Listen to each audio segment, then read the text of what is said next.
Testing, hello, testing.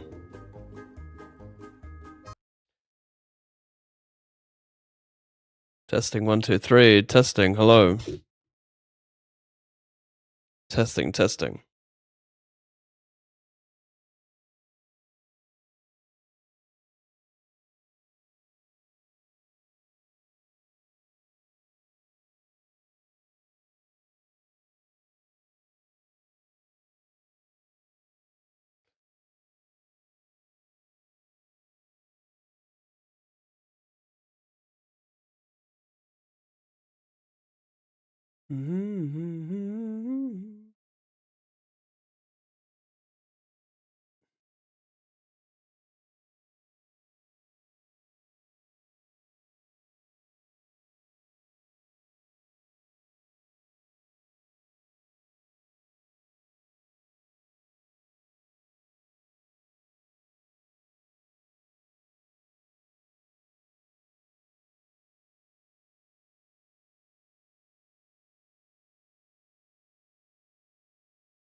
Oh,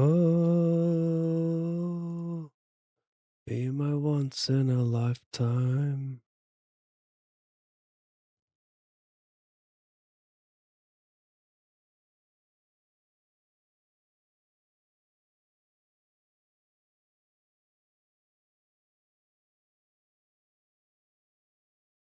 $250, 108, $215, 108, 108.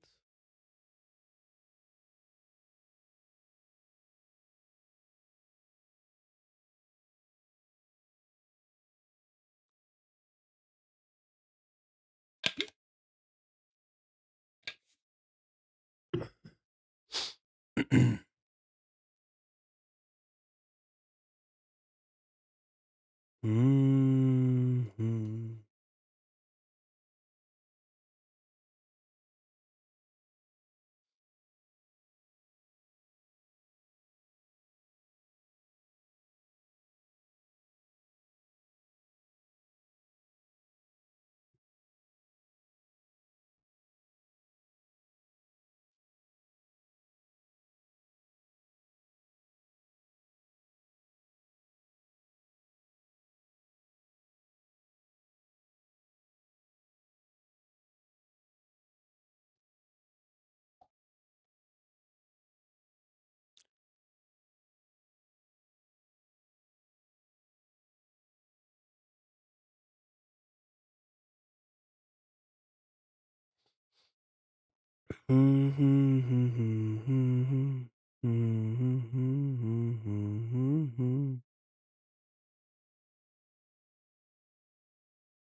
Don't think I need a club here to bluff. I think the spade is fine. Just making for some king jack of hearts.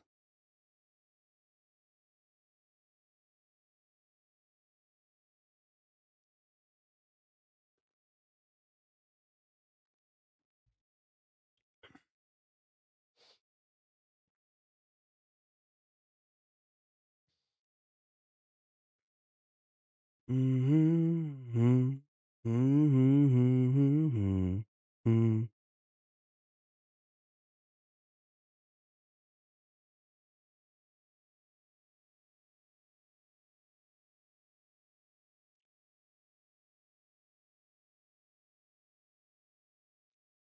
little bit larger.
Ba da da da da da da da.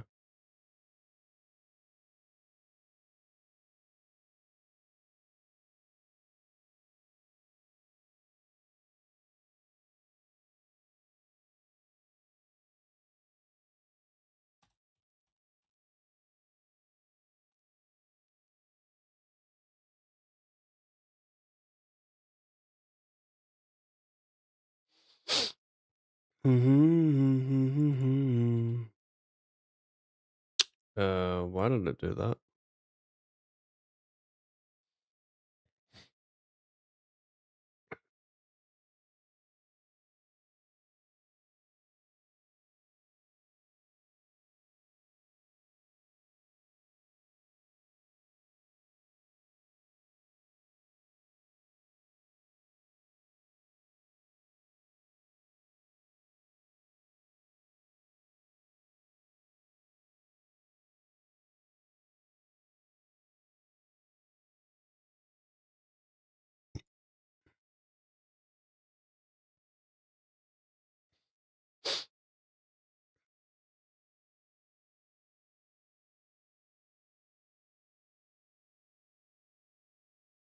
Just gotta send it.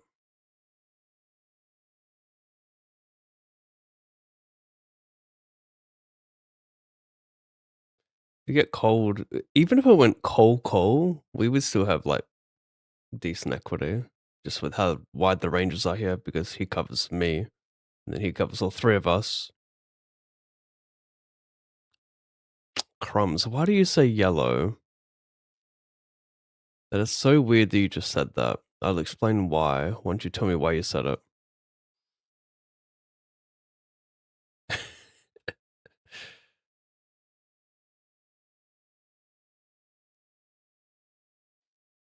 I need to ask.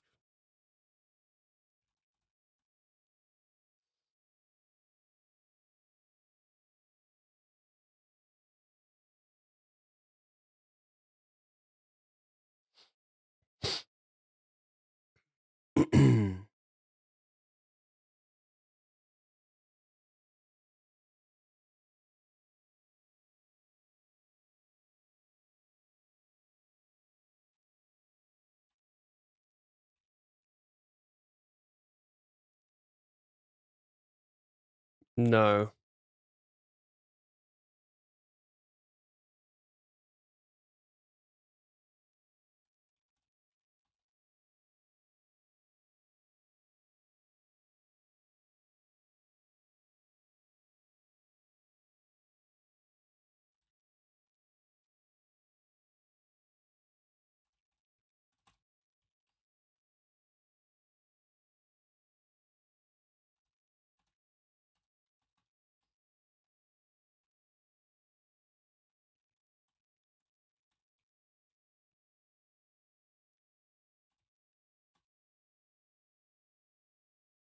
Okay, okay. Okay, here's why it's weird. Here's why it's weird you said that, Crumbs. I didn't mean to alarm. Well, you just alarmed me. So last night... Hang on.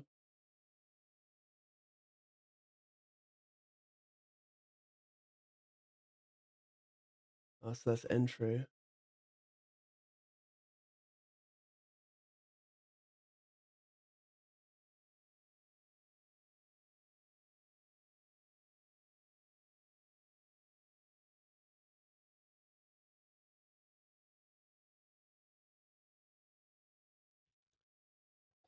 Okay, so last night my oldest daughter, Mira, she was having a temper tantrum. She was just going nuts. I forget what over. And we told her not to yell at us, and if she wants to be mad, she can go be mad. And then we told her to go be mad, like at the other end of the room, like in the corridor away from the kitchen. And we said, you can yell, you can stomp your feet, but you can't yell at us. So she goes down there and she's got such a rage in her, she's got such a rage in her mind that she screams, "Yellow!" and we could not stop laughing. So she didn't want to yell or fucking stomp a foot. She wanted to scream, "Yellow!" That's how much rage she had. She couldn't even, none of it made sense. So she just screamed yellow. And then the first thing I read to start the stream is Yellow by Crumbs. Like, what?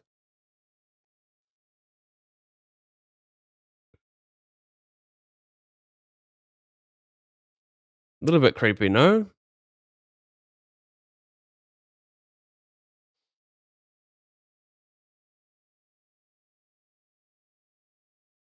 Thank you, Jack.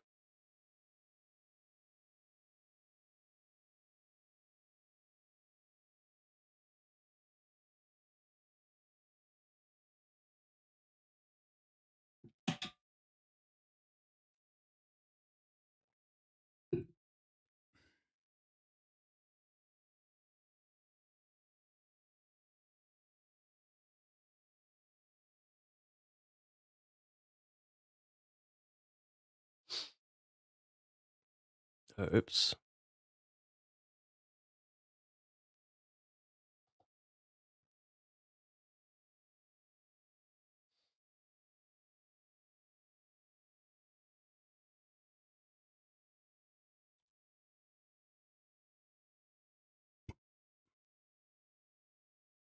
Thank you, Jordan. Coal or Rose?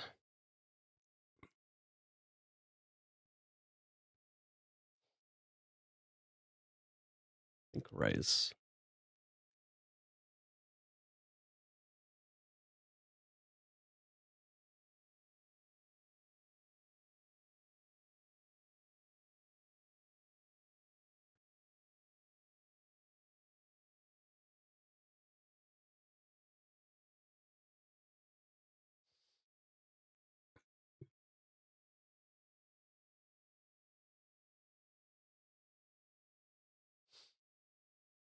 I think we can just go 75, 150. The reason I consider check calling the flop is because I need to have more calls in my range. I'm playing a strategy where like I'm raising too much when a lot of those hands that look like they're only raised can actually call because they allow you to have more bluffs on the turn in a check call line. I don't know if that spot exactly is like one for it, but I think probably still gonna check raise that one a lot more than call because does a good job of folding out some hands that dominate me like 10-5, 10-3, blah blah.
To America.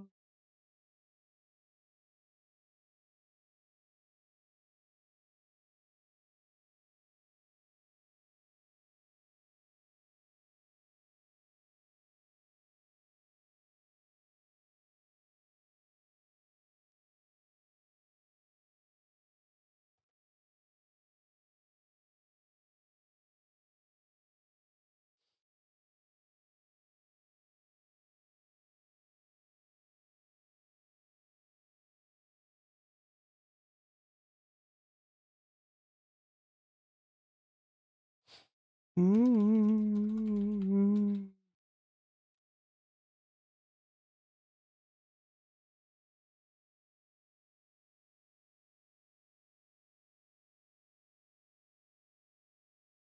What do I do here?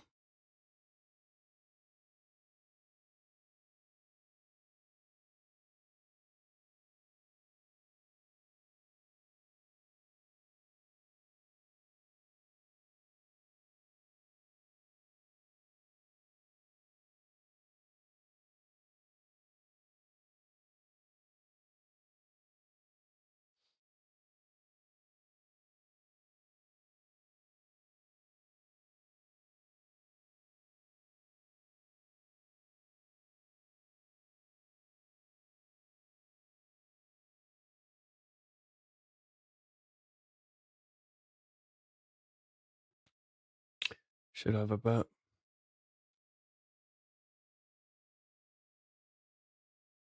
Well, it's kind of whatever.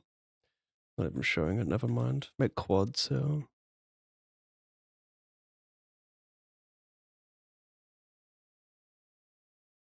Get this through. Could maybe pot this.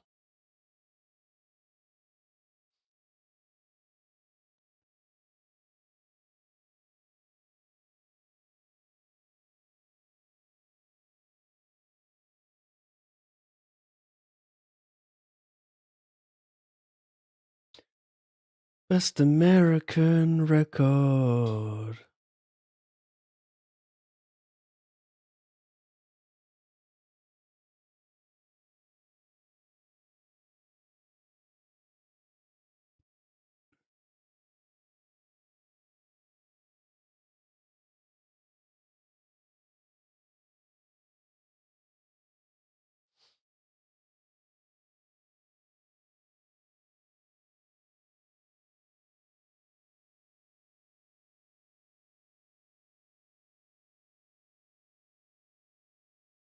I just wanna party with you.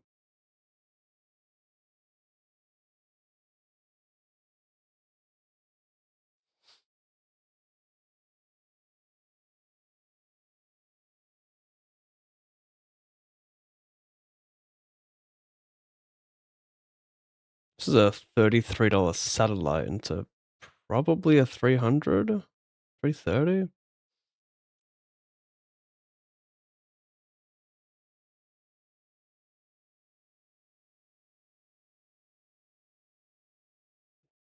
Check flop. Check raise turn. I wasn't sure if I wanted a probe or check raise, so seemed better than check call.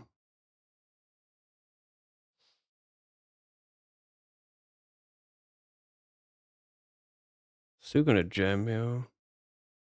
Guess the play's so tight. This guy's got 0.1 in the big blind. Happy to run it. I get to steal the 0.5 immediately. The next best American. What do you think of my story, Crumbs? You got nothing?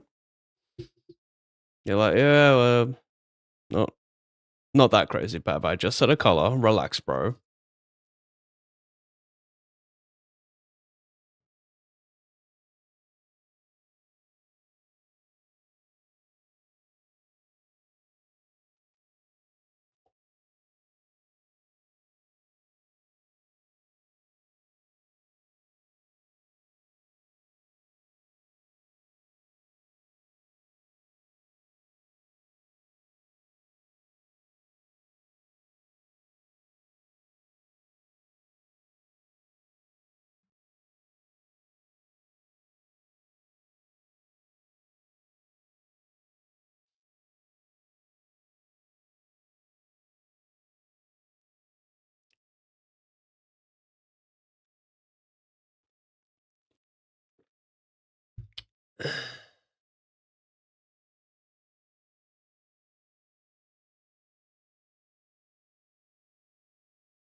BRB.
But all the colors he could have said.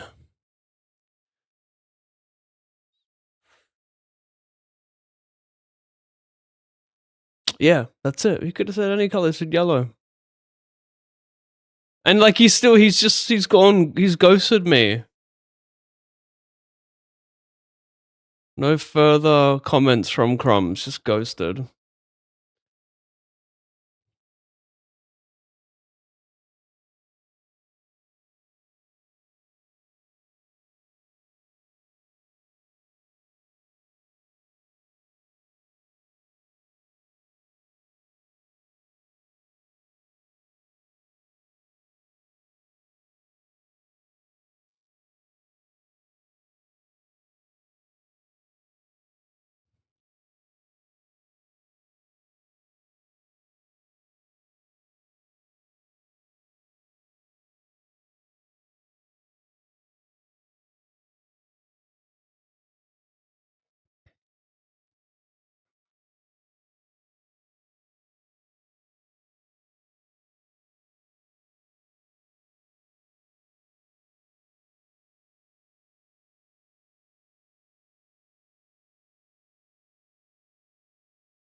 Very interesting for turn leads, extremely, actually. I don't know if it really makes sense to have bigs. This could be whaley. Could be.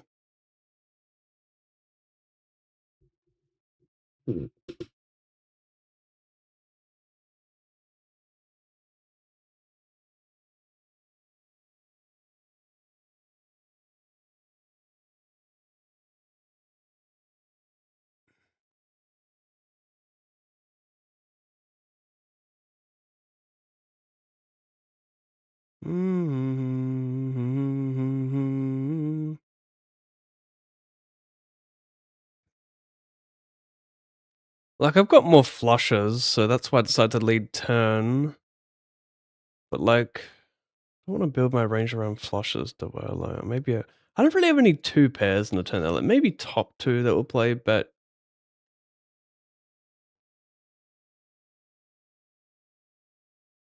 river's very interesting, isn't it?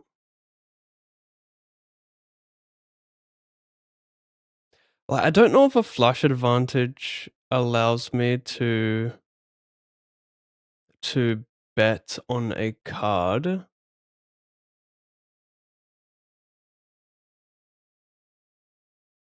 I don't know if it allows me to bet on a card that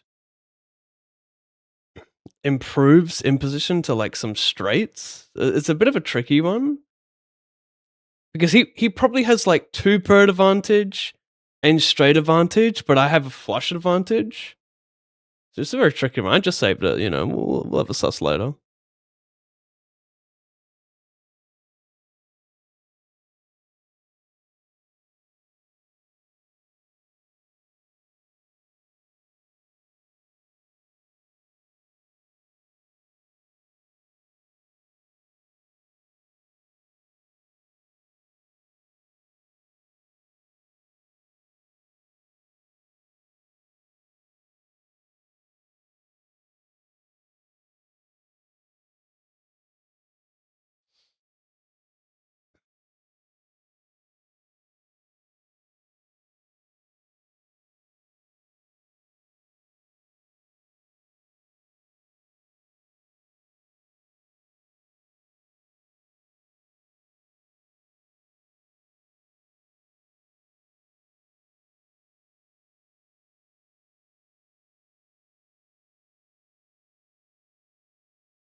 I 3-bet, he check raises versus my C-bet.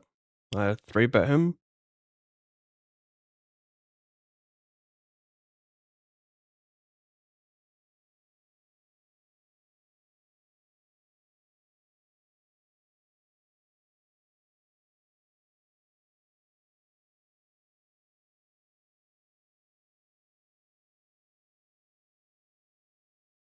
Success.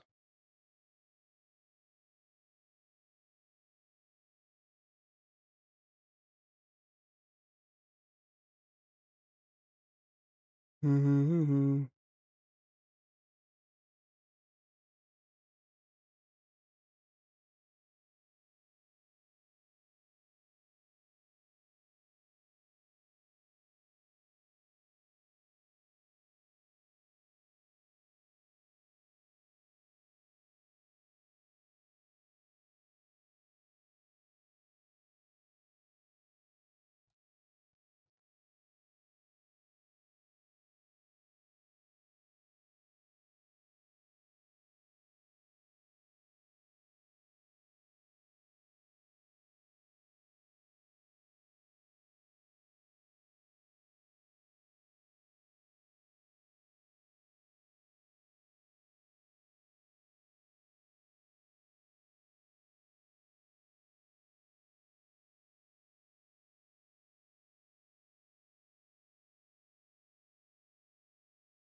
Mm-hmm. Mm-hmm.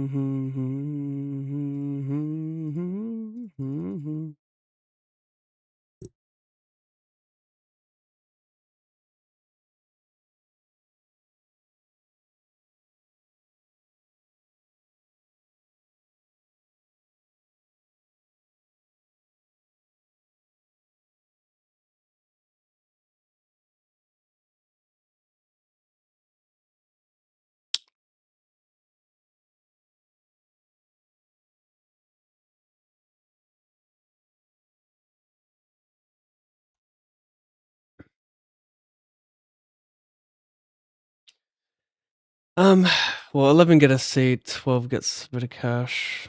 Still gonna take this, like, just have to, I think. Too short to be guaranteed to cash, you know?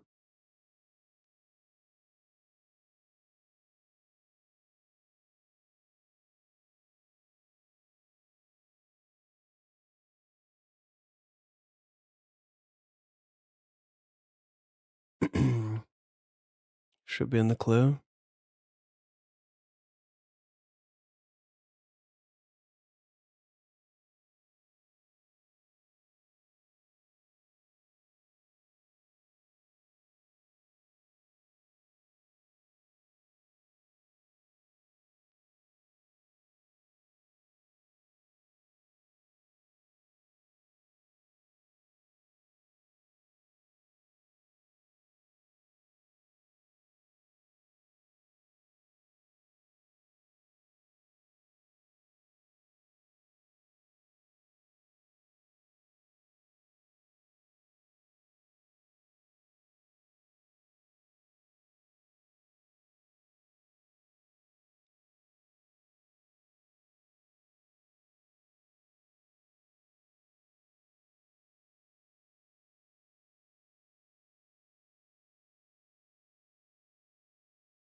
Hmm.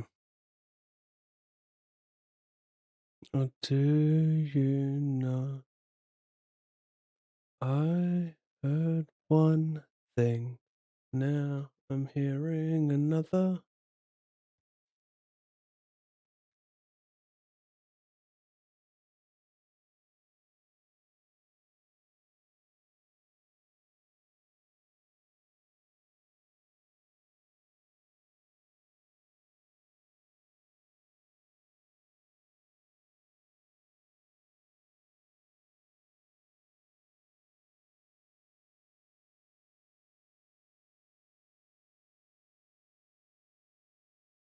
Mm.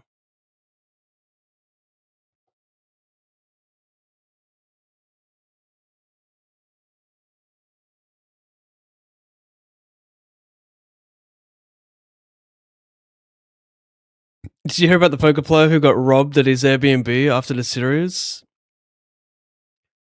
When collect his 100K? Damn. I did see something, but I didn't read the full story. I saw what's his name?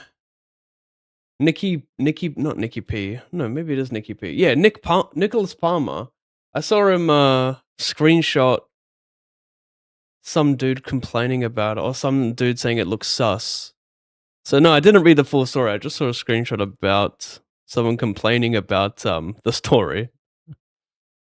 But no, who does it anyone we know or just a random?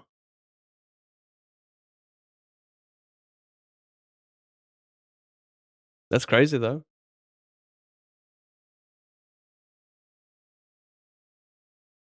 Yeah, imagine you get robbed and like you go to the streets about it, and then you got some dude who's like, "This seems a little bit sus. This happens. This happens. This happens." It's like, what's the point of this guy lying?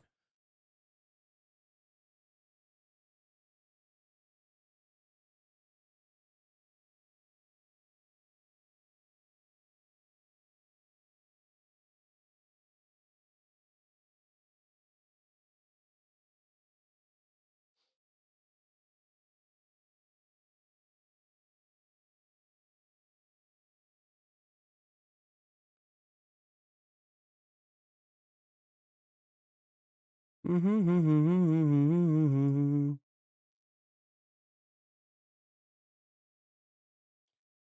to catch it like everything.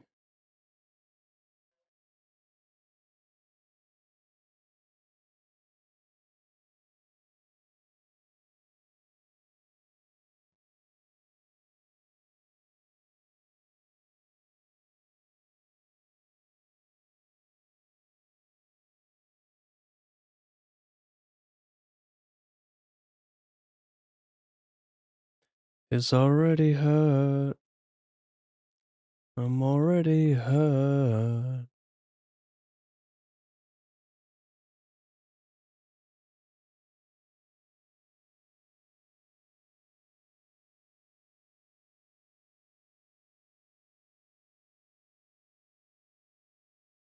I said, don't be a jerk, don't call me a taxi.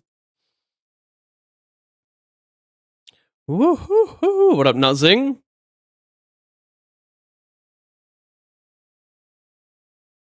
G'day, Pav. I'm here for the positive session.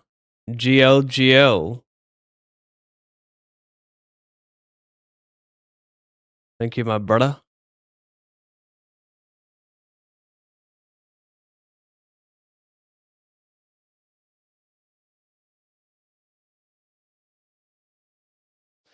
Baby, I just wanna ruffle.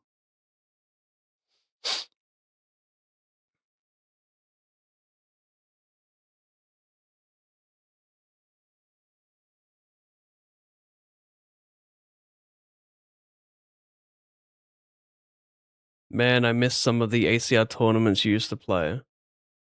Still play them, just don't showcase them. But yeah, I feel you, man. I feel you. Well, actually, I don't. Not many people say that.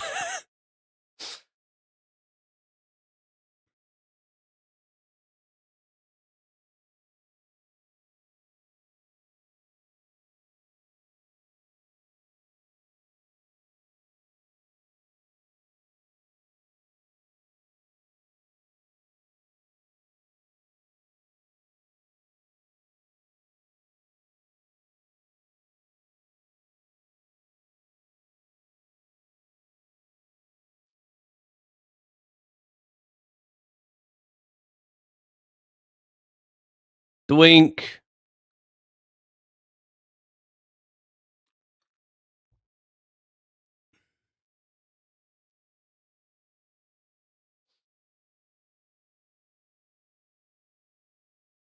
Yes, if I'm happy, you know that I'm not.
Hi, Dad.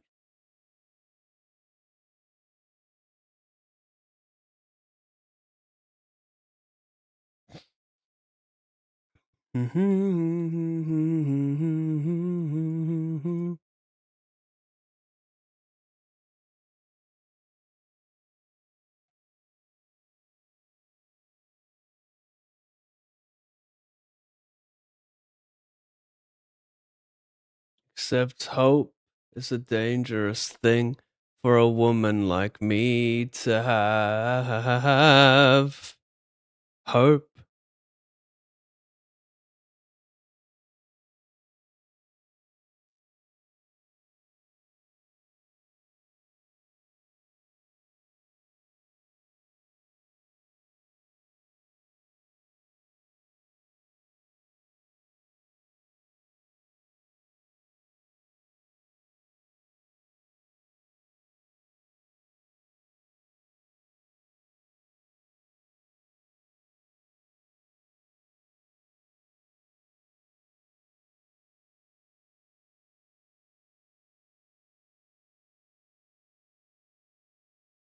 King. King. Paint. I'll take any paint because the odds of it being a queen is quite low. Any paint. Oh, I don't even get the side pot. It would have been tiny anyway. It's all good.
Oh my god, no freaking way.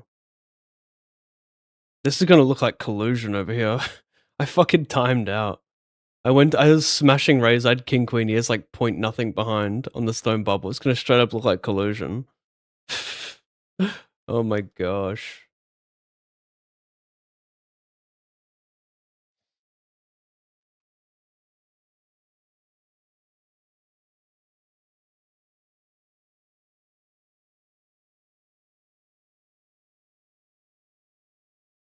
Cool.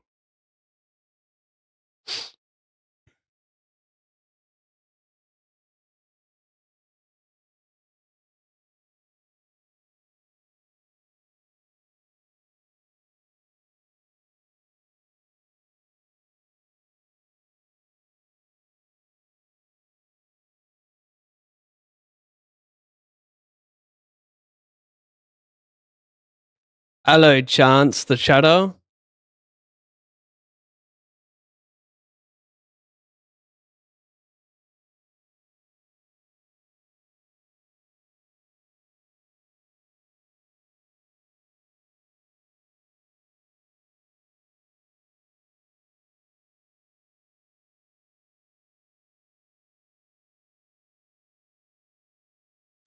Jared Griner robbed of all WSOP winnings. American Poker Pro Jared Griner faced a nightmare scenario after returning. Oh, yeah.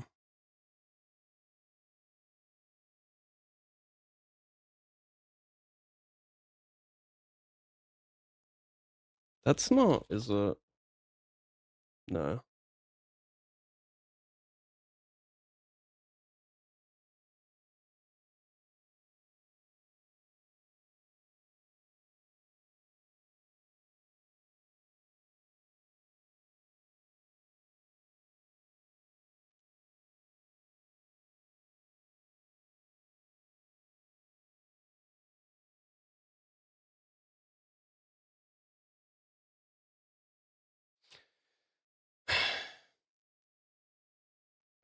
Ugh, I mean, I don't know. This looks like Ace King a lot. No way.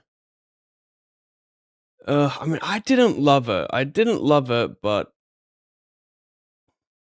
I can see 9s and 10s a lot, but I just see a lot of Ace King. Anyway, that's fucking awesome. I flat versus cut off and he just jams 50. Could be a little loosey-goosey. Definitely could be.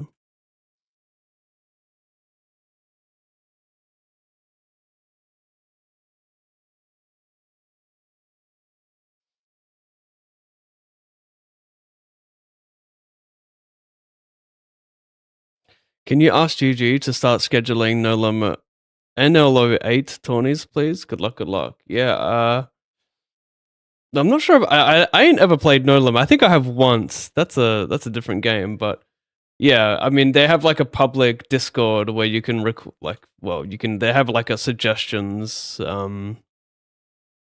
what is it called? Like chat room. And yeah, I've suggested PLO8 many times. People want it. I don't know why they haven't added it.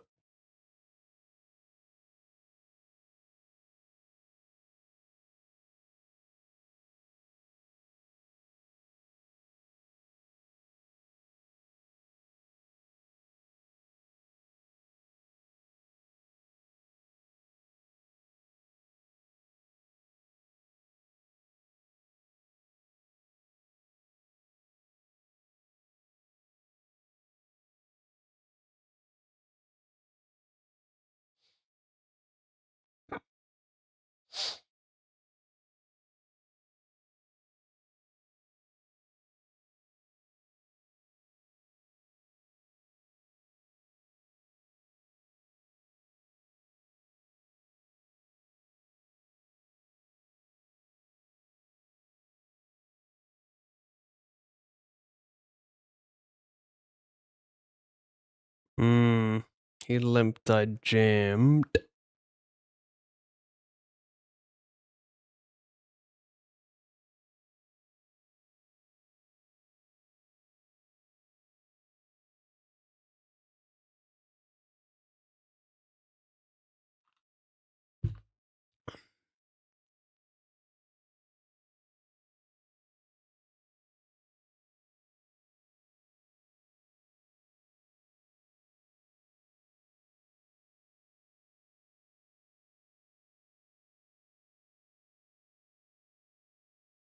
Wait, did I add 55 to the binds or 66? I reckon I added 66. No, I didn't. We're good. Added them both.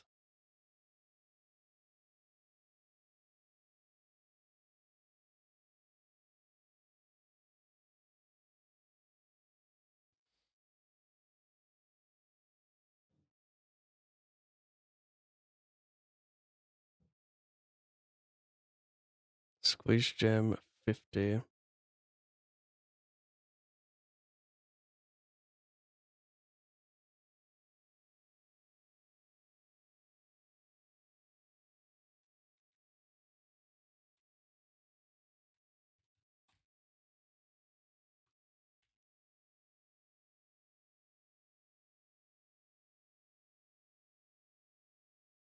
course I can fold.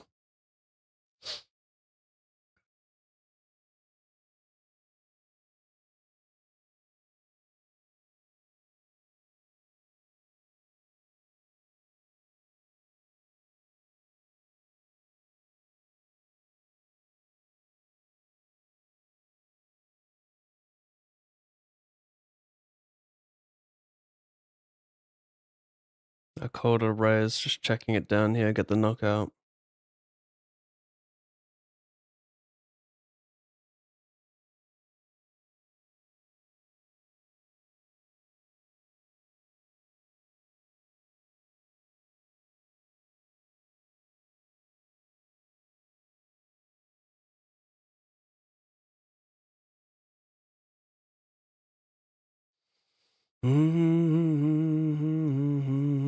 Breeze, I drive fast. I am alone at midnight.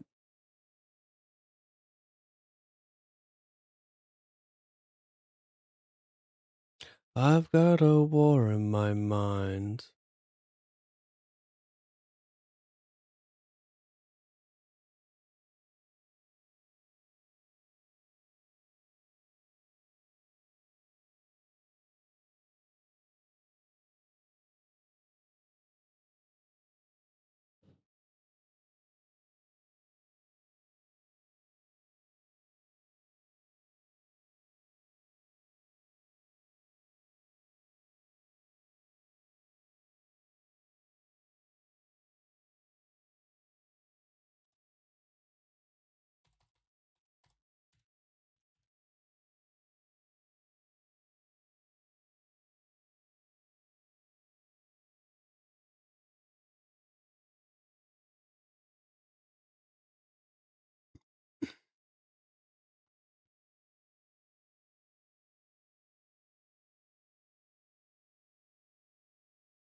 Played flat pre, covering big, check call, check, check.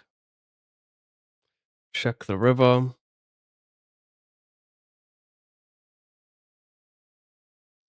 Maybe I bluff some like 8-9 of clubs here because I think he would pick a larger size with ace of diamonds, or maybe he'd always bet the turn with some of that shit. Maybe not.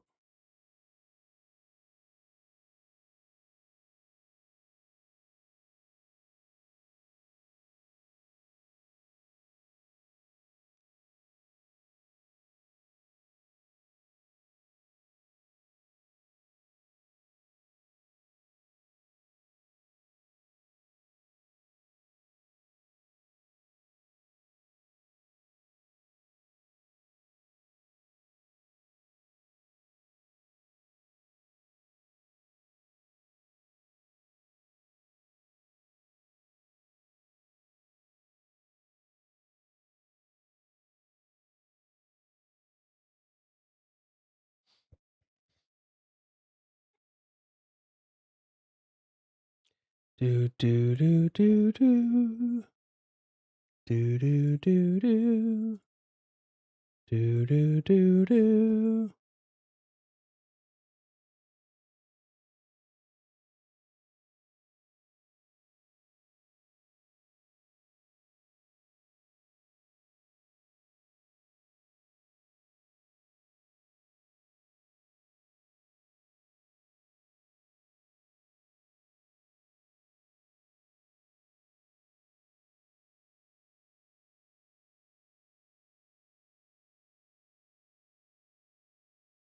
I call check raise. Check, check, check, check.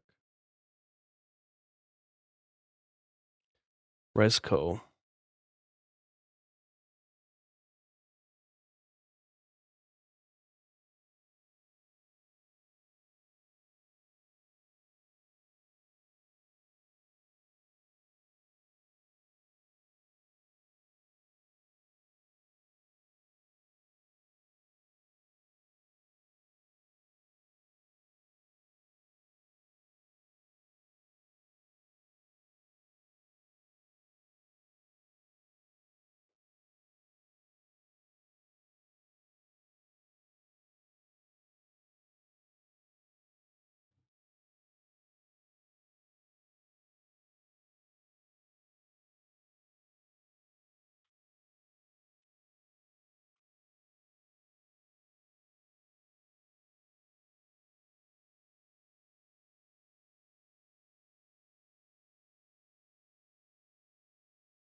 I might be out of the GG Global Pool soon. Going to be a sad day, but the good side is the cage pool I won't have PVI no more and can crush cash.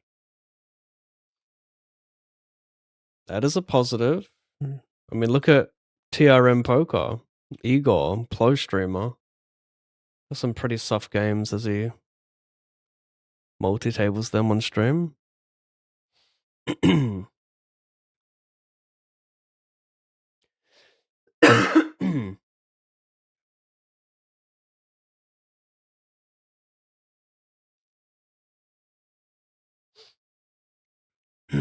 What do you mean you might be out of the pool? So you're not in Calgary, Chance?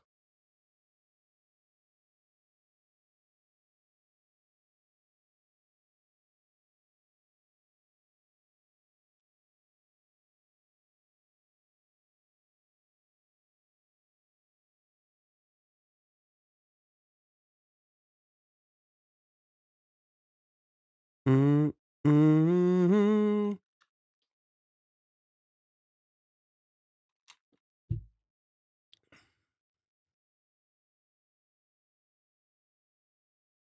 mm, mm, mm.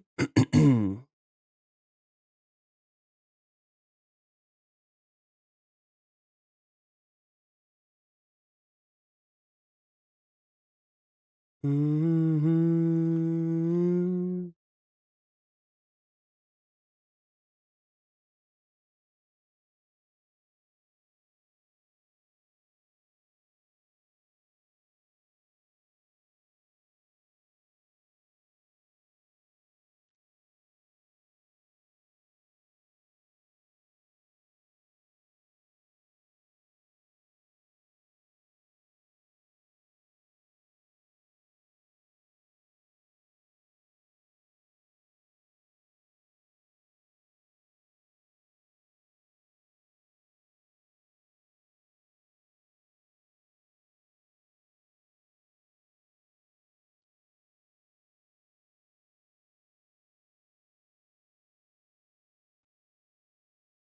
Mm.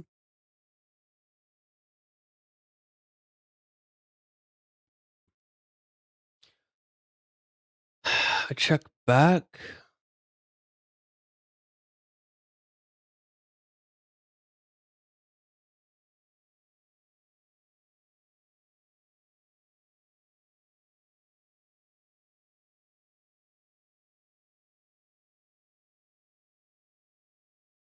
Mhm.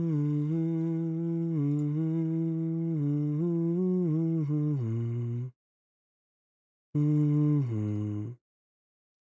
Mhm.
I can do it over here, I reckon. I played limp big bet check. Maybe a little oxymoronic to not do anything on a brick turn after big sizing flop. Do I check blocking the calls, give him a chance to bluff jack 10? I actually think it's legit. If he has a hand like queen X, like bad queen, he'll check, but if he rivers queen 7, he'll still valid jam. Jeez, bro. He checked this back pre-flop as well.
Hmm.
B50.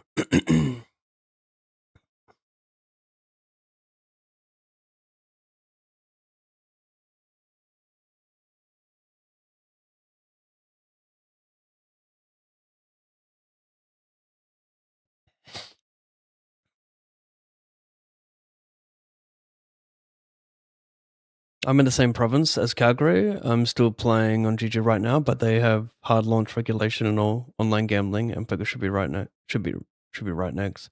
Like MGM, DraftKings, those donkey sites all got a license to have an online casino here, so now it's all being pushed. Right.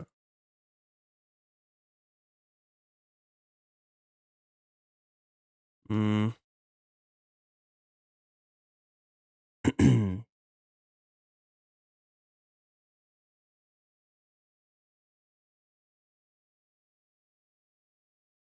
What was nice about Canada for a while is we had zero restriction to any type of gambling. Got an email from WPT Global that my account will be restricted. I'm sure others are next. Just feels all unnecessary since there's no gambling tax here. Yeah.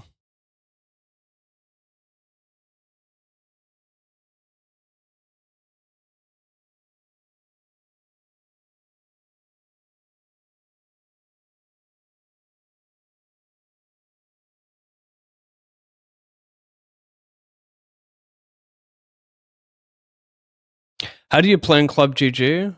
I just downloaded it and joined a club that got recommended to me that I'm not gonna plug publicly. Jesus Christ, I'm not going to plug publicly because there's always risks to playing on apps for real money, and I don't want to put you guys at potential risk.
Will be.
kind of indifferent about this spot. I think jam is like pretty low EV.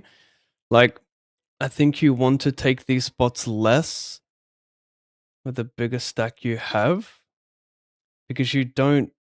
I don't know how to put it into words. It's tricky, but what tends to happen is you actually play a little bit tighter when you have a big stack early on, because the odds of you cashing has now increased, so you don't need to take as many of these. I don't want to say high variance spots because that's not the case.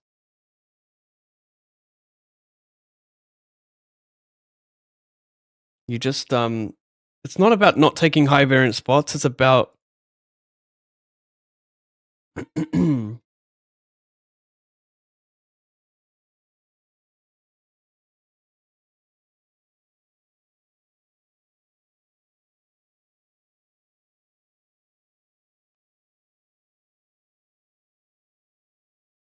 it's about I mean, what is it about? Is it about not going all in as much? What the fuck is it about?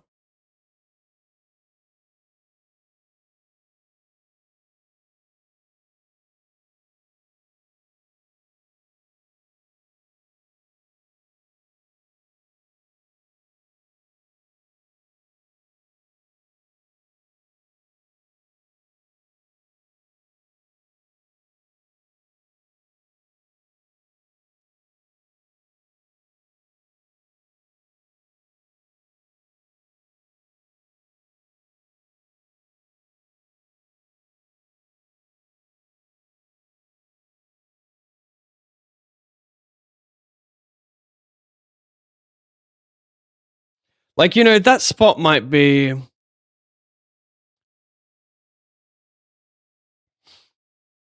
that spot might have, like, you know, you squeeze a lot of suited broadways. Like, I'm not sure if because you have a big stack, you start passing up on the lower frequency takes.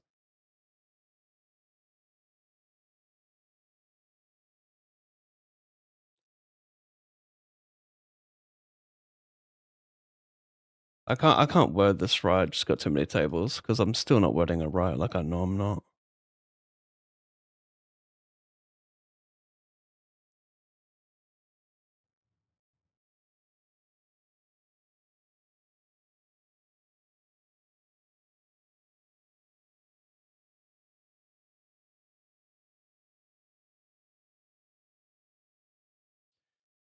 So I think as a whole, your aggression goes down when you chip up early on in the tournament. So if you have like 2 or 3x average, the odds of you now cashing has increased. So there's a bit of ICM on you, despite you being a big stack. And for the flat pre here, this might work out nicely. And just as a whole, you're not like playing much aggression pre-flop. You're not squeezing enough, like much. You're not hitting the normal frequencies you would if you didn't have a big stack. I don't think it's necessarily, oh, we're not picking much of a polar range and we're going more linear, so we don't use A7 as much. I just think as a whole, we're not playing squeezes. We're not being as aggressive anymore. So I don't think it's about the actual hand class, but just as a whole, the aggression likely goes down. That's what took me like 9 minutes to explain. I limp call. Sand doesn't have great properties to lead because it is got too much showdown, doesn't have a spade, can't really launch off turns.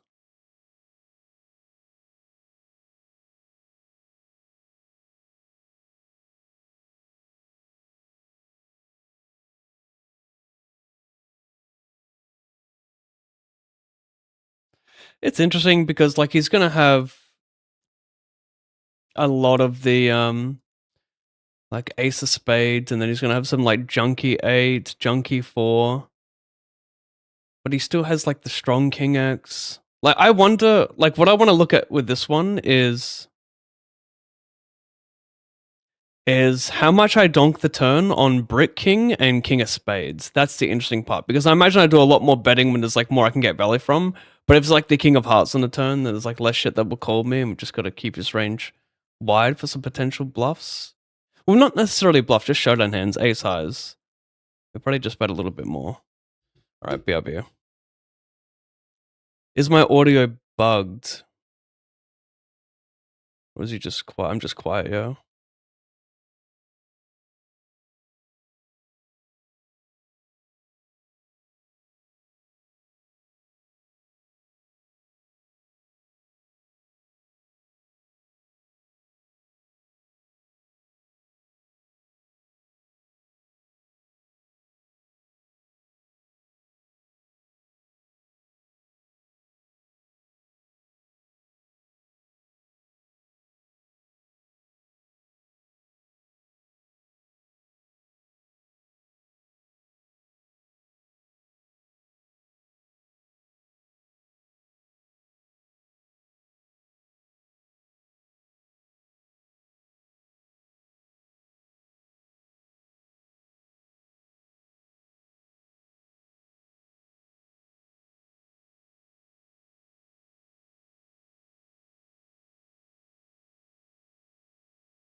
Of course, I'm talking into nothing. I'm just gonna shove here. We're too far from the money.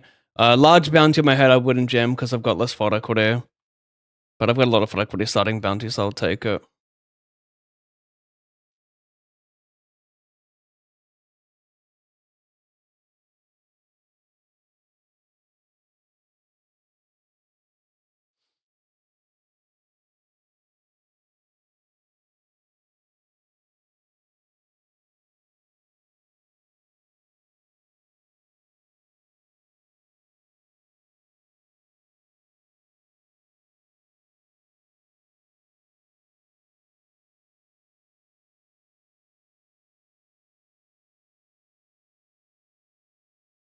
$50.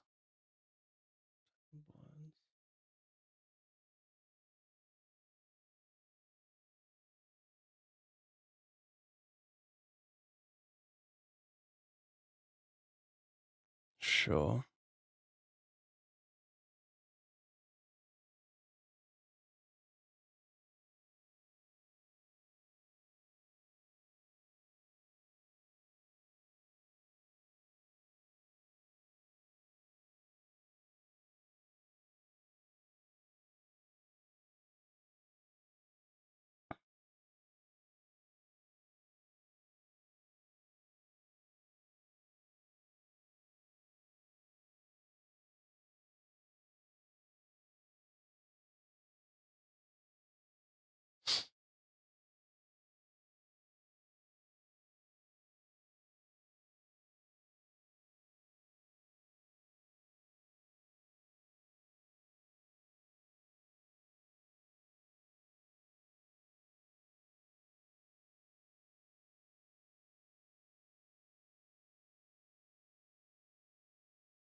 Into the blue.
Trash. Next. I'm gonna go to a previous album. Yikes.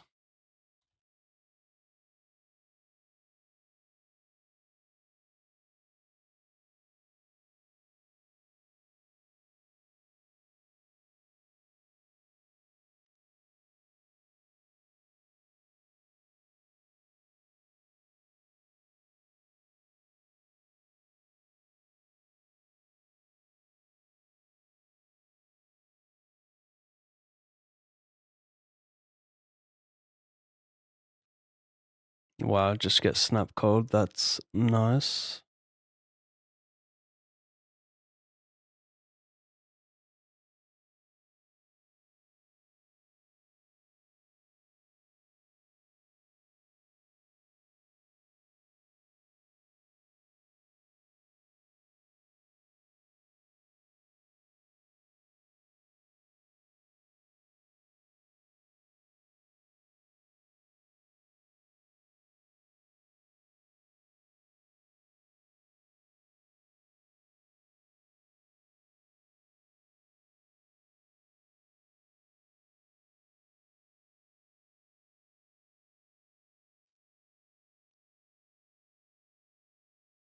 Interesting spot.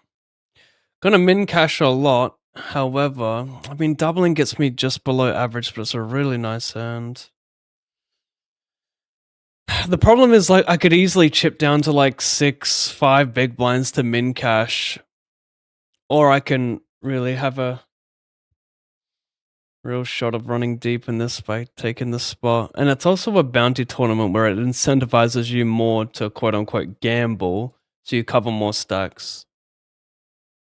That being said, like Jack 10 suited, I don't want to call Queen Jack suited. I think it's just a little bit too strong, even this close to the money.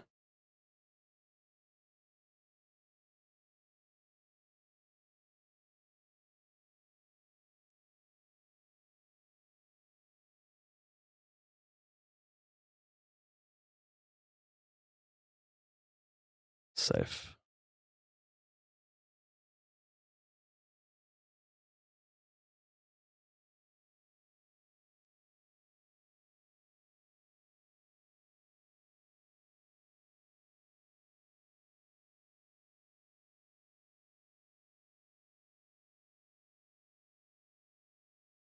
Eh.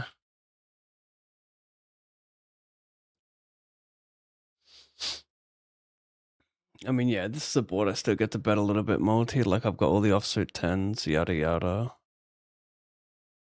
Not sure how much jamming I want to do here. If I call, if he gets it in and he shoves, I think I have a pretty easy fold. So I think calling's probably a little bit more optimal.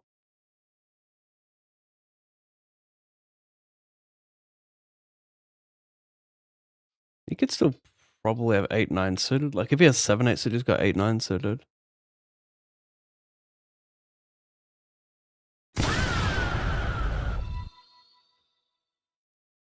Love you, Pav.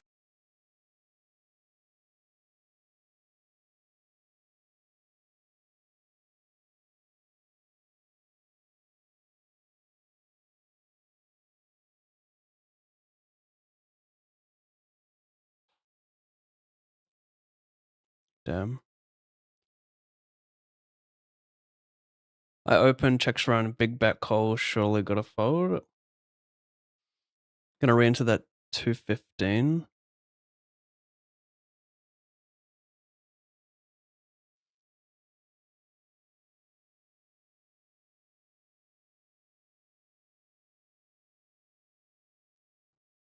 Oh, Sky, sorry. What? A minute ago, thank you. Oh no, I did hear that. Thank you, bro. 9 months of the channel, love you, Pav. Thank you, Skyark. I heard the ear blasting. Far. Is there a lower limit to the tournament size that you enter? In other words, is a $33.20 worth your time?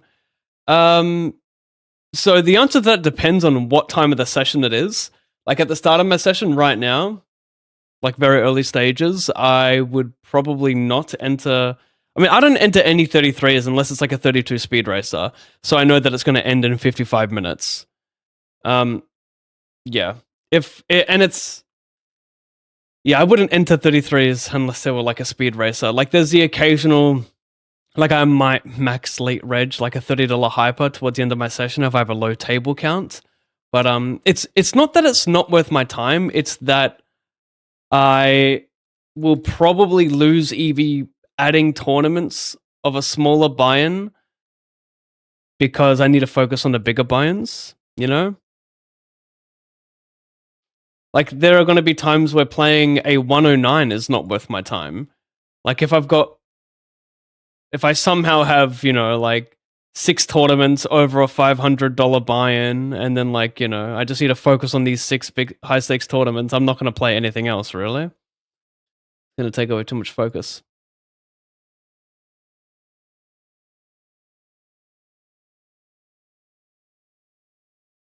Wow.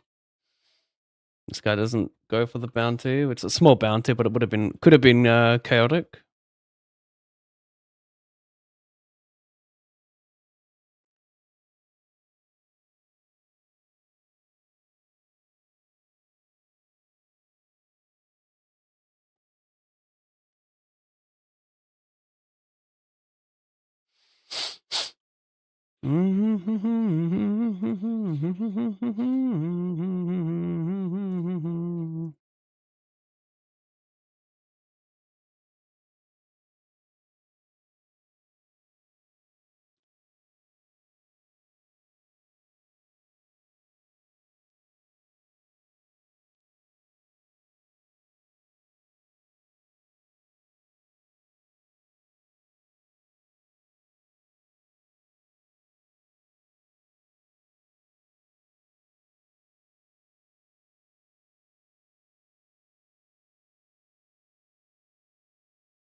Take off all your clothes, take off. So if here I raise BVB, I B50 flop, I check turn because I don't want to jam, and if I B50 or B75, a lot of dangerous rivers, I think it's nice to play check call now, or check jam, of course, depending on how wide they barrel the turn. So for example, if you somehow know that there are some players, the player up against is going to be betting this turn with like every 5 and 6, then you jam, but ranges are quite wide in general, so I won't be doing that.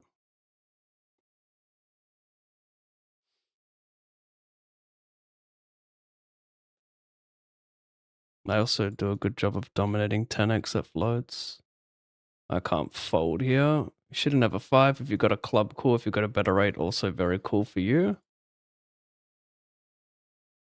Very close to the money, but me not folding. Oh, I'm sorry. I am so sorry.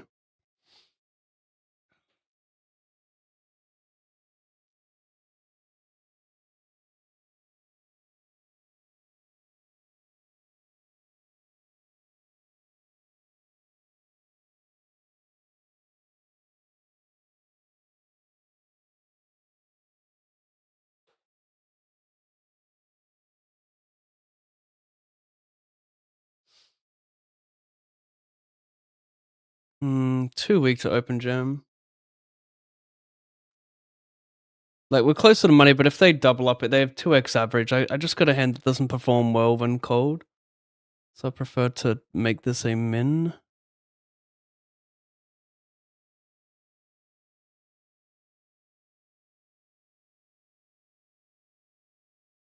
It's got a tighter defending range at this stage of the tournament. Soft bubble, so gotta be careful with which hands I decide to double barrel. Don't think this one's it. Wonder if I could be missing like a pot on the flop. Pot size bet's kind of fun.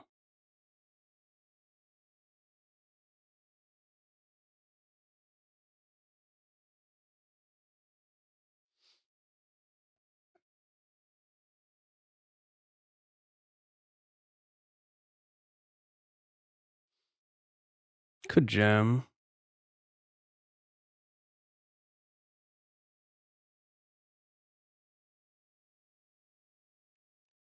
Not gonna though.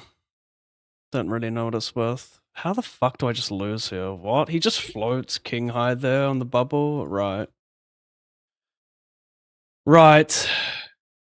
Just floats king, not king high, like king 6, like not king 10, not king jack, not king plus pair, king 6-0.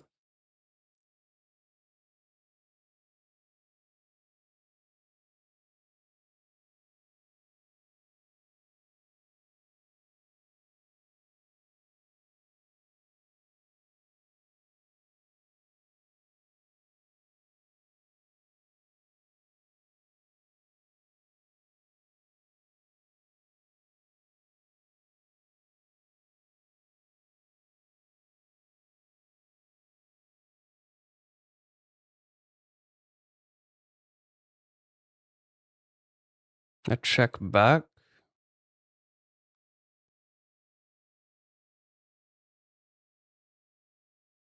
Take my showdown. Maybe it could bluff, but I think I just take my. He snap checks. Like he's always winning when he snap checks because it's such a nice turn to bet. I wonder if I turn my hand into a bluff. Does it make much sense to play overbet here? Because like, yeah, like, I got like 10x a club, like king 10, ace 10 specifically is 10-9 suited. Tricky one.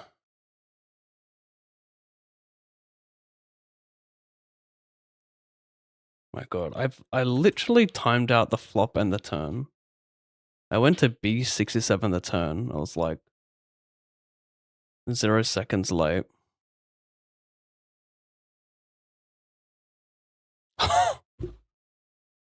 Oh my god.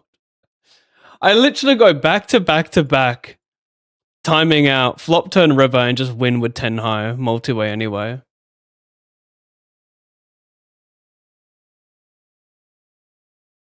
I went to bet that river and I was like, what the fuck? Why is it on 9 big blinds? Scrolling down took me too long.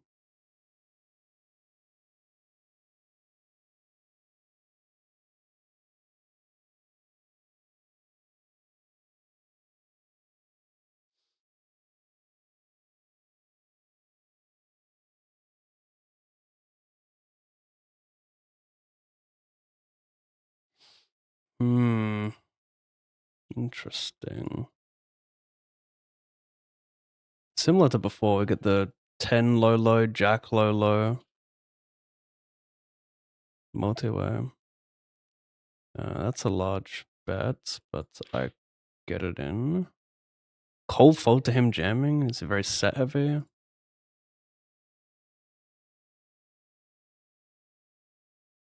Nice. This guy shoves pre-flop versus my open. And just, yeah, random 9-7 wins. Makes sense, right? Just well timed, I guess.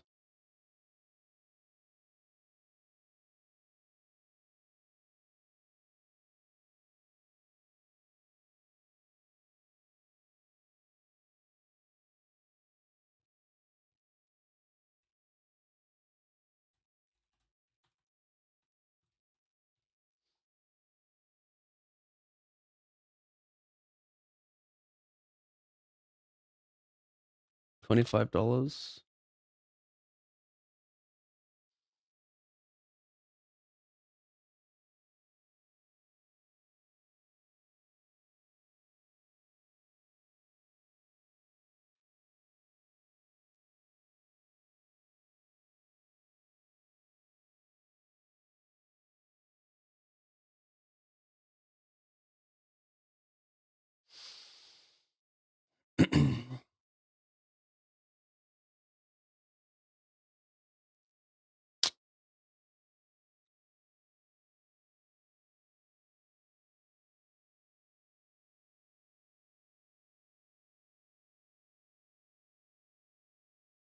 With the nine, like with the clubs, like I want to have a spade there because he wants to block on blocking the spades. So having a club is not ideal. He's an EP. It's kind of whatever. Might be pure, might not be.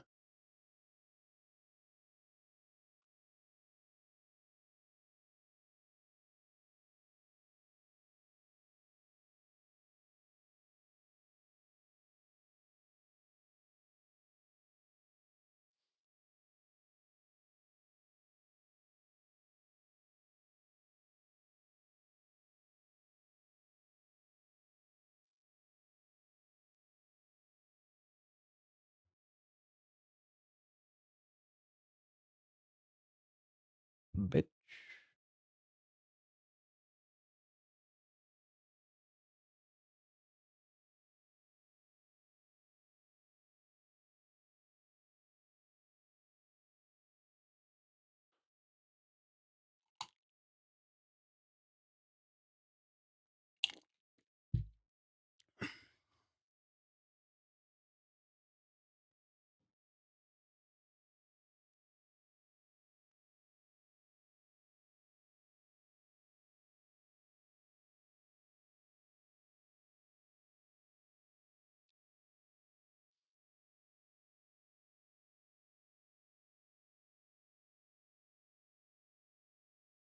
Mm-hmm.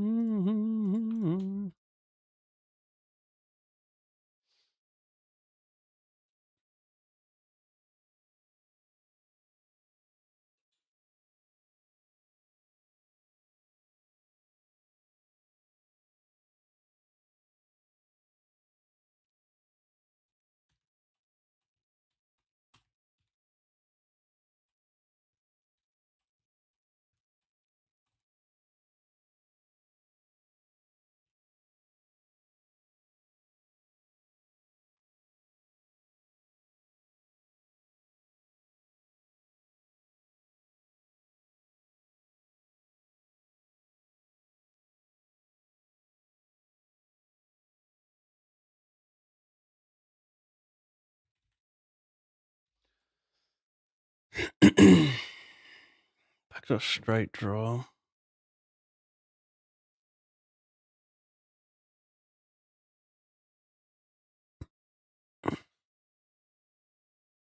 Don't think it's enough.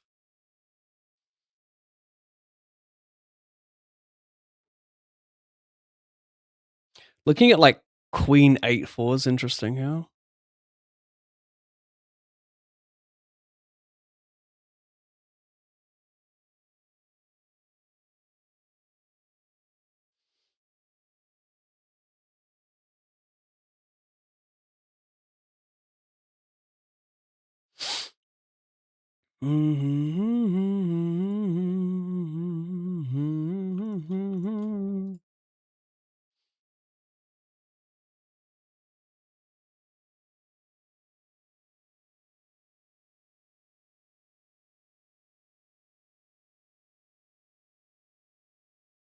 Shove versus an open. I get to fold out better ace X and you get called by like king queen, king jack suited. So I think it's pretty nice. Hello, young man. Good luck in your grind, brother Pav. Thank you, Sharky. Makes sense. Lost the biggest pot of my life this morning. Brutal.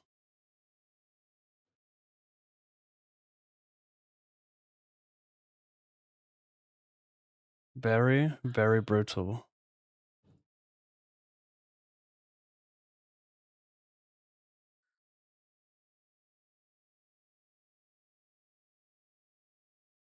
Shit.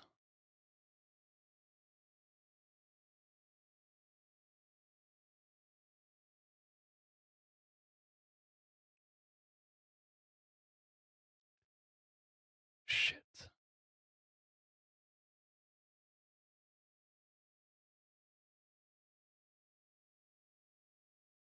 Go back to that. I mean, I block all the calls. I might just check again. It's pretty nice. He doesn't even think about it. Snap check. 3 is fair enough.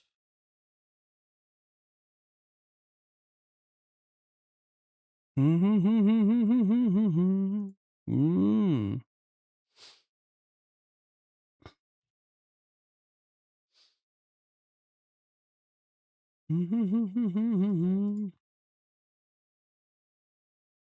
Mm.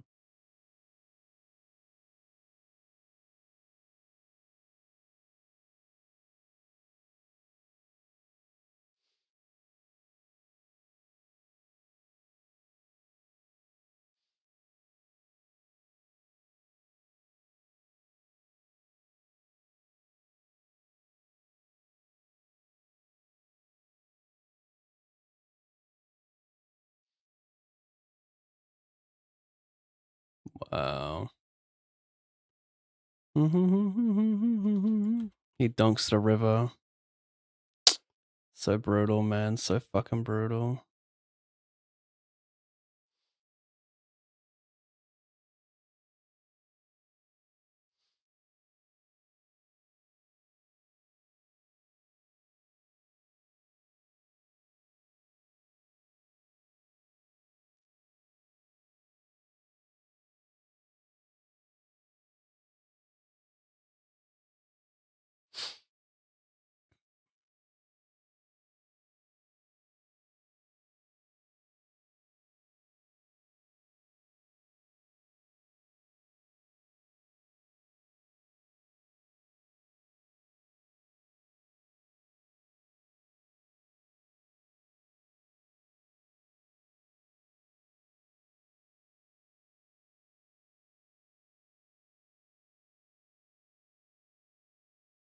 Call this squeeze jam for 8 blinds. Call, checks around flop.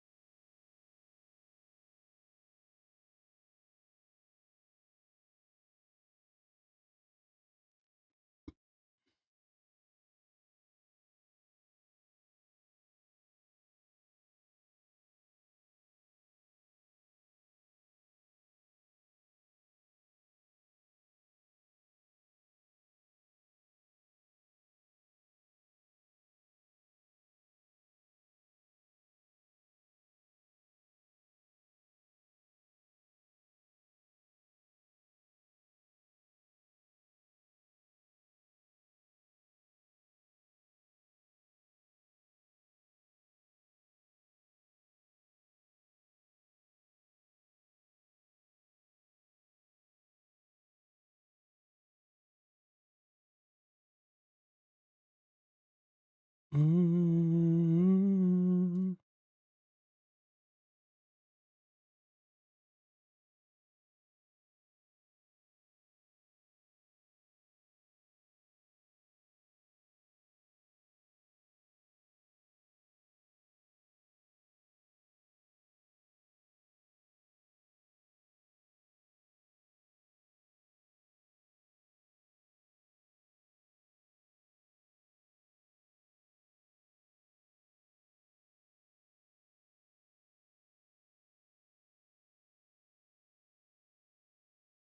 Should have 3-bet here.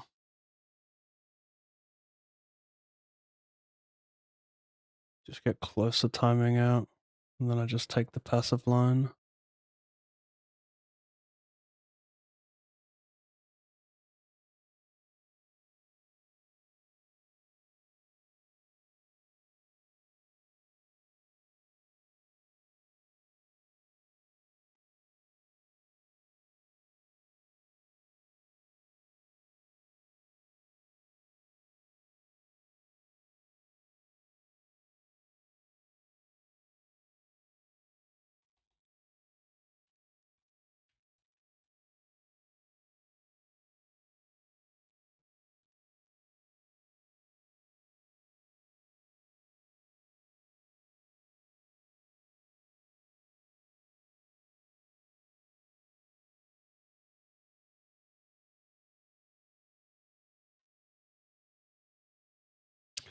Flat pre-check, call, check, check.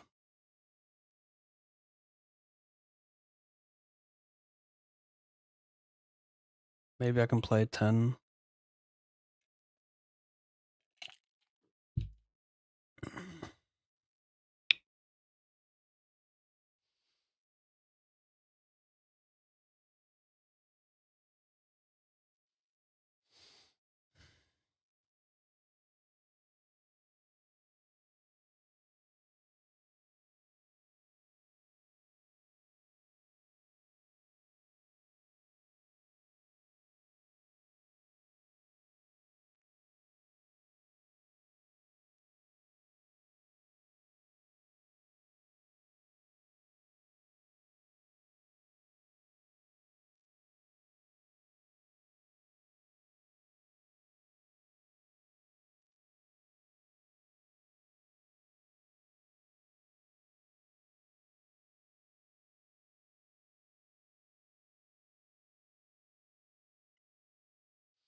I don't give a fuck what the run that is. I ain't folding kings there. Check for a reason.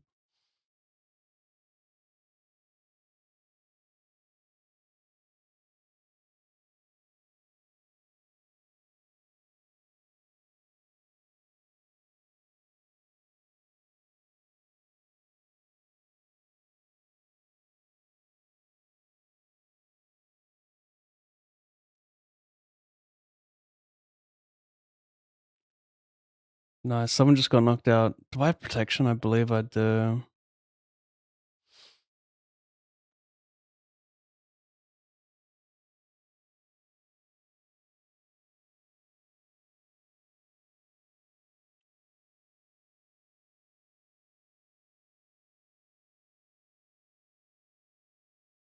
I mean, I'm so sure I have protection. Yeah. So does Milosh.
Just disconnected everywhere, but we're good for now. A little bit worrisome.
Shit. Anyway, over here, good luck.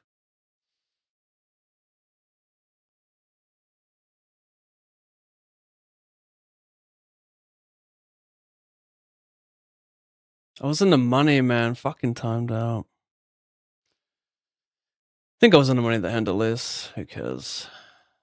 In the money now.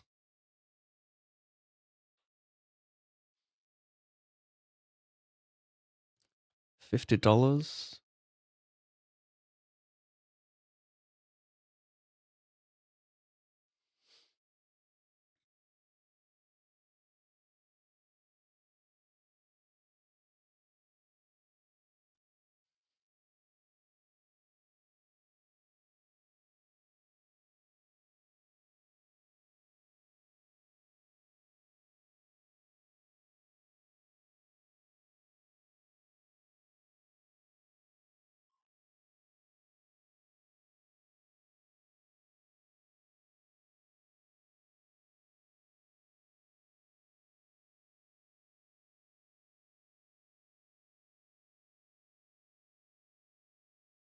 This is good. We could get a ladder. This guy's all in. Doesn't get cold.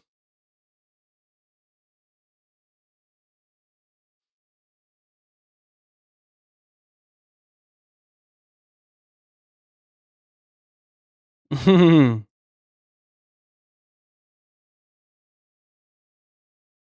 Milosh.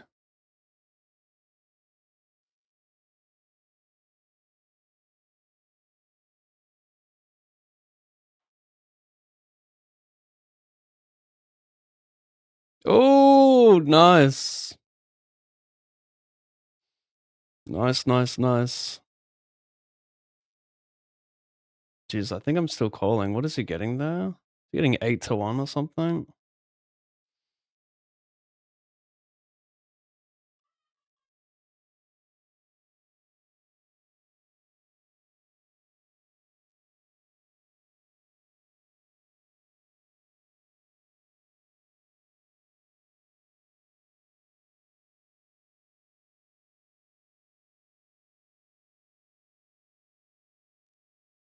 And all the beautiful women in it.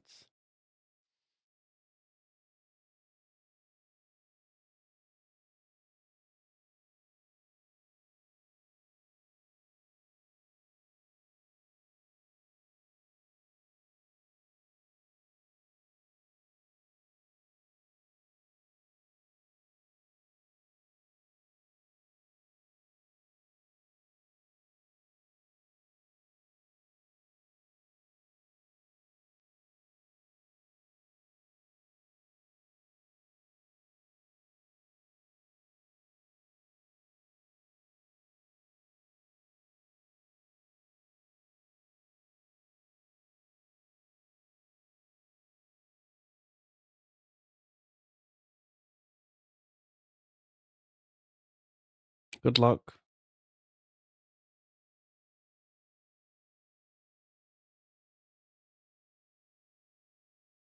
That's wildin' out. That's so wild on diamond. Scary low card. He goodbyes me. Now I'm gonna let you watch this one, buddy.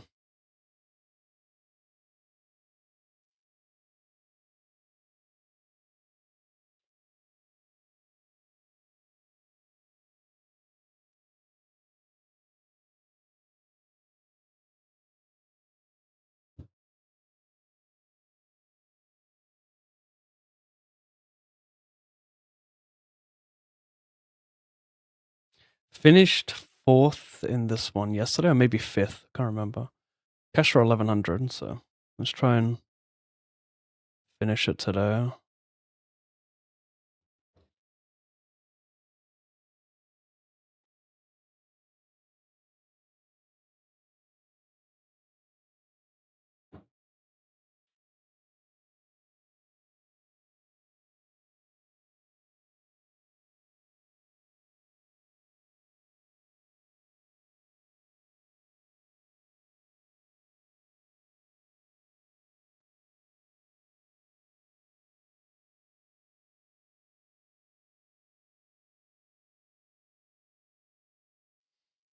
Interesting. 2.5x off 13.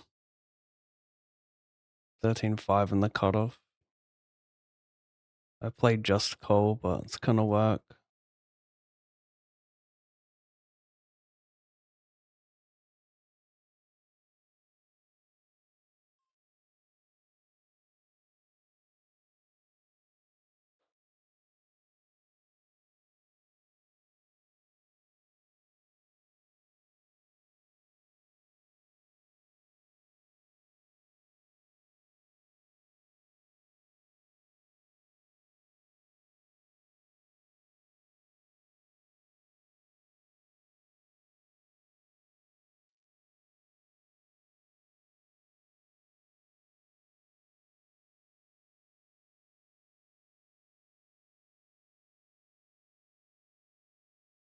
I mean, I've got equity to a nut straight.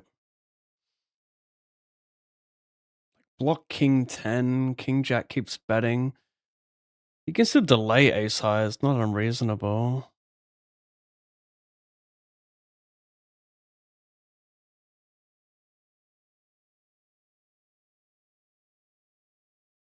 I've got better hands, I've got boats now, so I can just fold river. I've got so many better hands here, of course. It's quite hard to bluff here as in position.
Oh, Maiden, what up, bro?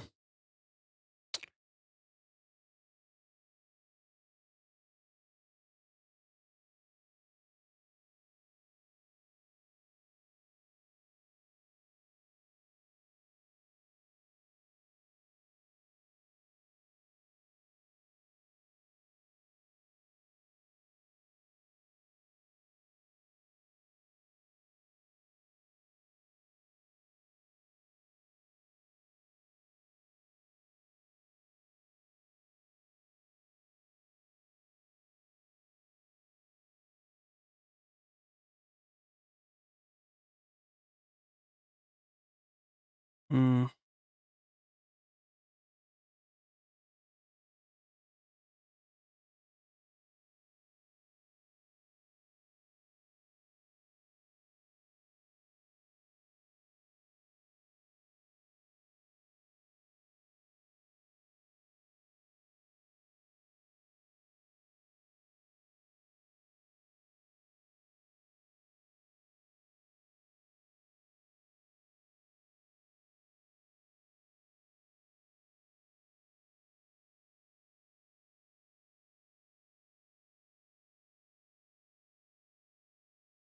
80.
Holy fuck.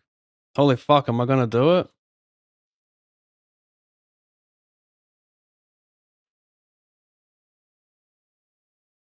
Needs to be the 6 only.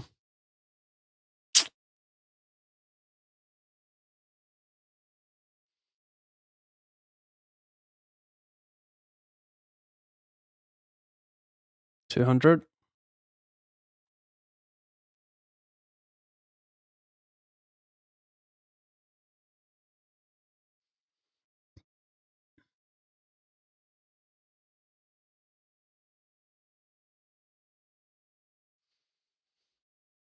I need to have some top pairs that will just call here.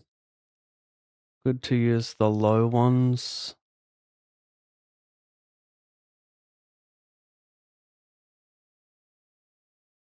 I'm blocking the bluffs.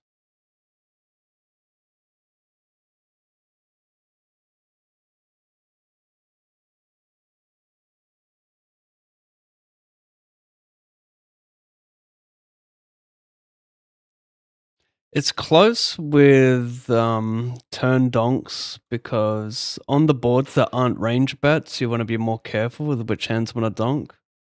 This is close to a range bet though. And I guess like even if he's not range betting, like we just offset that by trip advantage, probably allowing us to probe a lot more.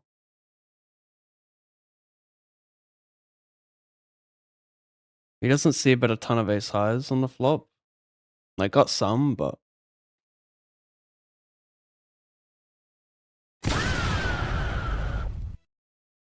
like he gets such a good price that he needs to start hero calling some high cards because I have all the natural draws.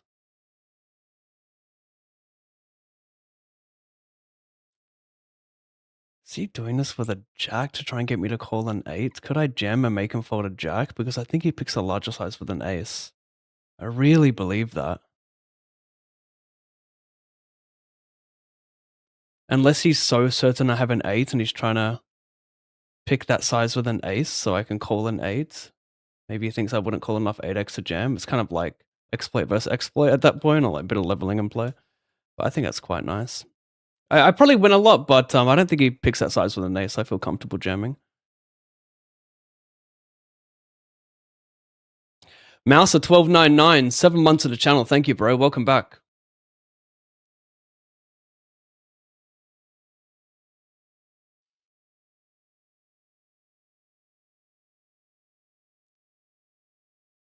Interesting spot.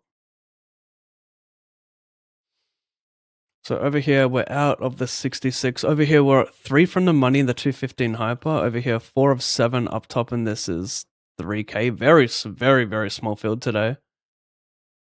61 runners.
Damn.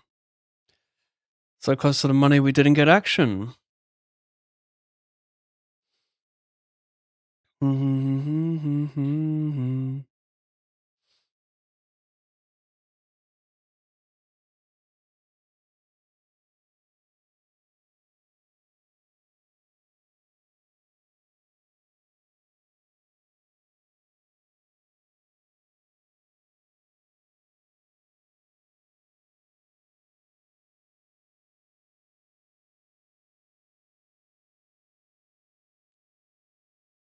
Went for the limp.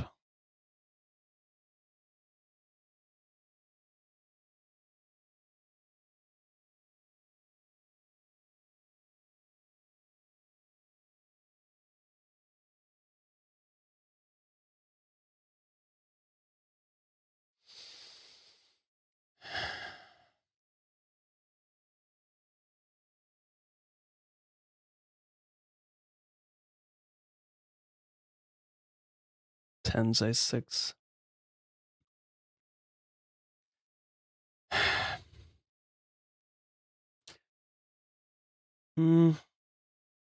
Having the king as well is the tricky one. It's a tricky part.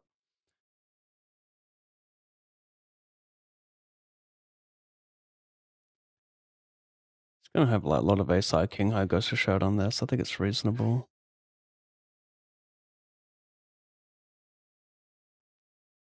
A6 and tens, he goes for shove, he calls big blind. Yep, okay. Over here, button, small, jam, call, red, ace. Actually, no, let's just fade that so we can ladder. Nice.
Okay, BRB.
Okay. It was just one hand I timed out, right?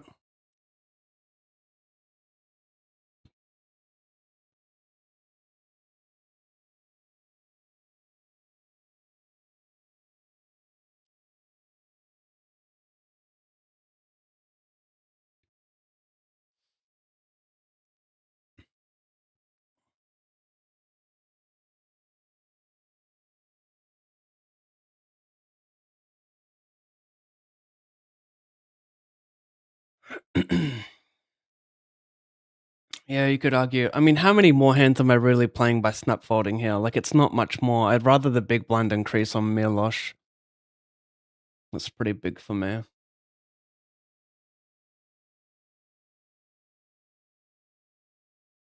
What's the best way to study if you're an experienced player but never studied?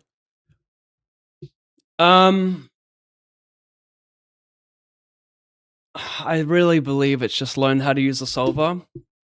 So just get a subscription to GTO Wizard. It's expensive but worth it. If you don't know how to use the solver, you get the hang of it pretty quick. Like, it's pretty intuitive. You got to kind of put the puzzle together. So, like, you might be wondering, why do I bet this range of hands? And then, like, you select bet, and then you look at out of position, what they're doing, and, like, they're folding better hands for this reason, you know? Like, you got to put the puzzle together. That's the tough part for, like, someone who's never used the solver before.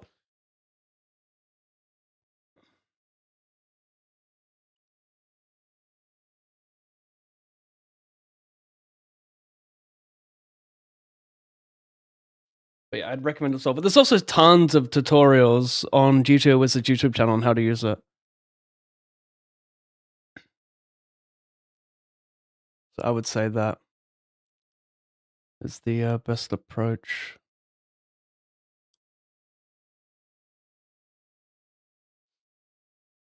Also,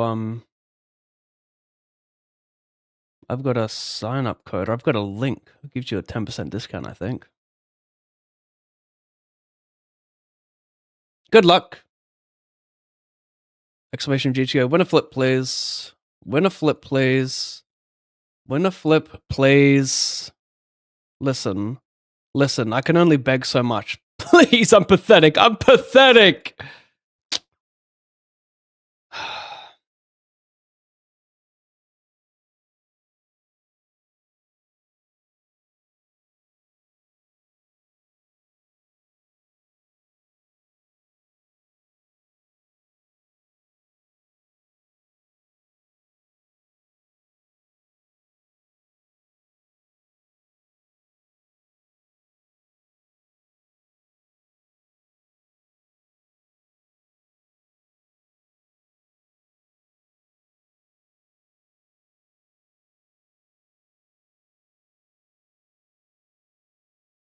That's pathetic, chat.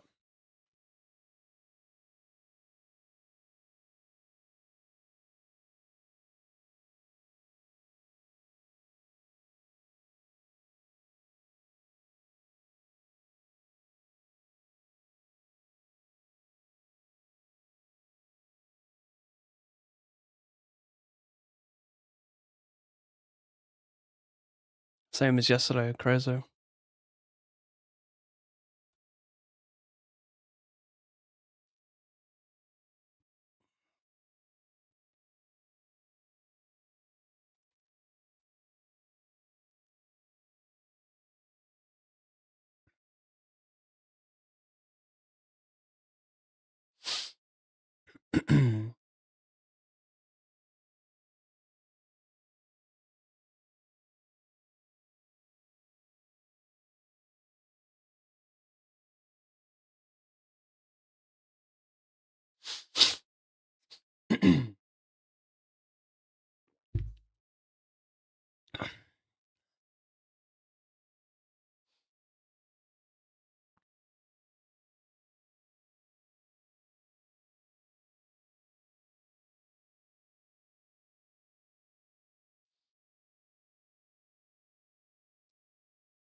I see your heart rate went up to 120 over break. Quick strategic jerk off to reset the mind. I was just eating on break. Guess my heart rate went up, and I had to sprint to my food, and then I sprinted back, and yeah.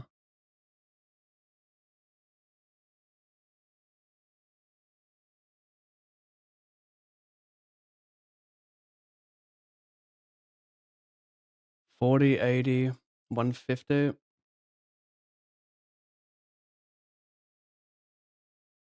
$40, $80, $150, $1, $2, $3.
Fucking joke.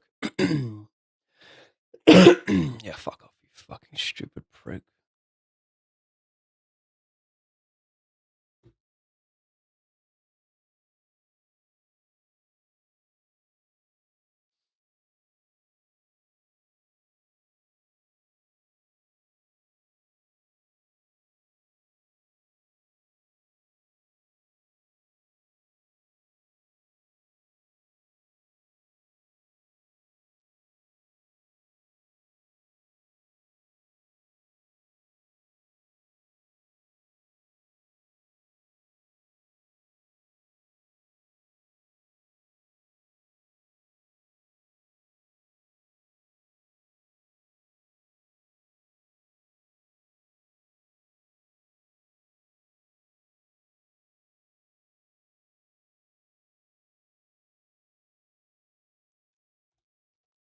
$37.43.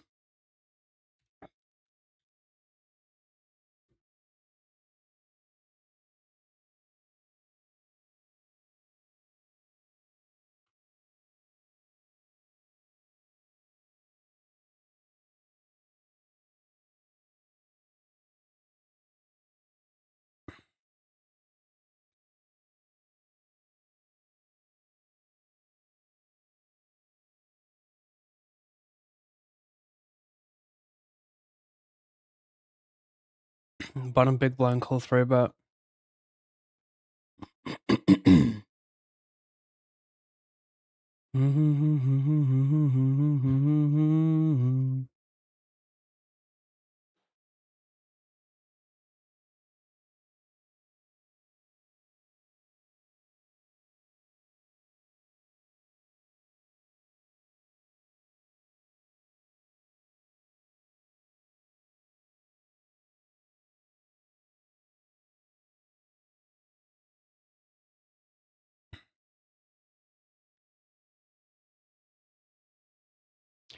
Well, I'm not sure about betting for value when I block jackets from calls. He still has 10-9 suited. I just think I would prefer to bet like a 2-pair that unblocks the jack. When the 7 hits, I mean, like, he's gonna check the flop with like quite a few overpairs as well at this stack depth. Even these bluffs that contain 7x, like 6, 7, 7, 8 suited, are just checking the flop a lot. So I think I'm meant to check here. It's pretty close. Pretty darn close. I mean, like, also, like, combining that with how much ace high actually calls you there.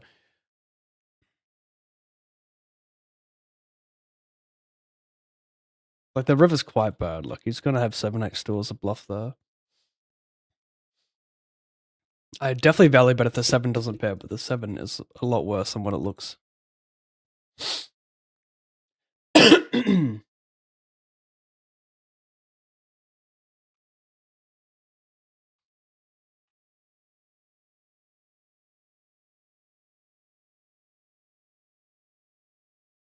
Beginner high pave, wish you best day. Thank you, mate.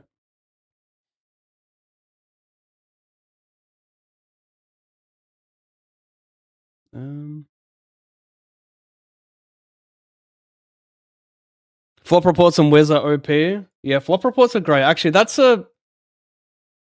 something that people don't look at enough as well. Like, that is, even if you just look at that. So what he means is, if you've gone to GTO Wizard, you can select like button versus big blind, pick a stack depth, and then instead of putting in a flop, you just hit flop reports, and then you can see a whole chart of which are the heaviest bets for button big blind on which boards, which are the heaviest checks. So you can start to learn, okay, these are the boards that I don't want to put money in, I want to check, and these are the big bet boards, and etc., etc.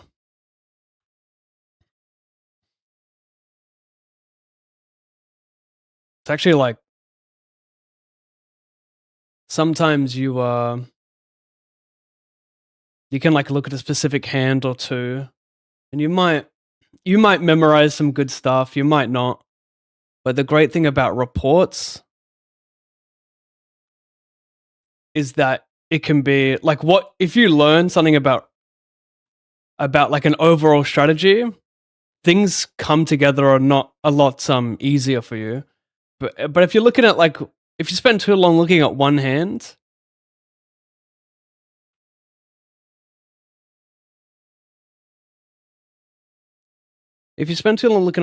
you it can be a little bit tougher to apply what you've learned in other spots. But you could spend the same amount of time looking at a report and taking away some pretty decent knowledge, like, okay, big bet boards, small bet boards, heavy check. And like, you can kind of put the rest together, like, okay, I meant to do a ton of checking here, like the rest is pretty easy. This is interesting. I wonder, yeah, if he even played jam. I'm not even showing it. I'm not folding though. Nice hand. I check raise, small blind, hijack, check. Sorry, I check called turn, and then river, he just goes 3x pot. I mean, can I really fold an ace there? Don't think I ever can.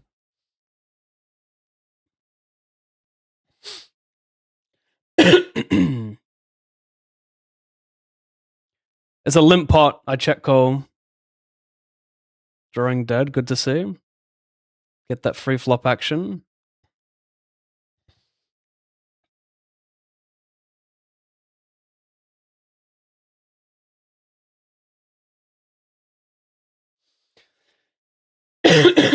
Excuse me.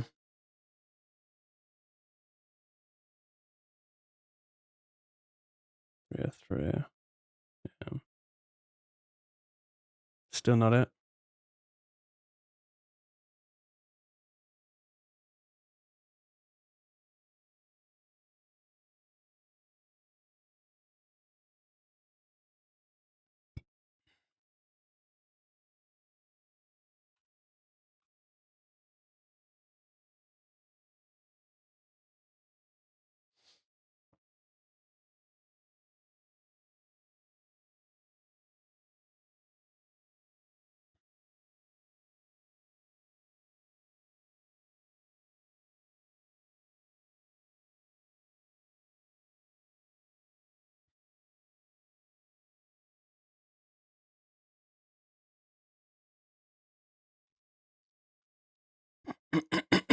Again, man, get out of my throat.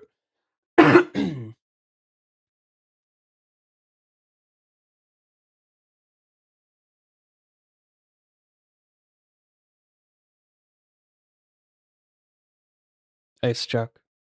Shit.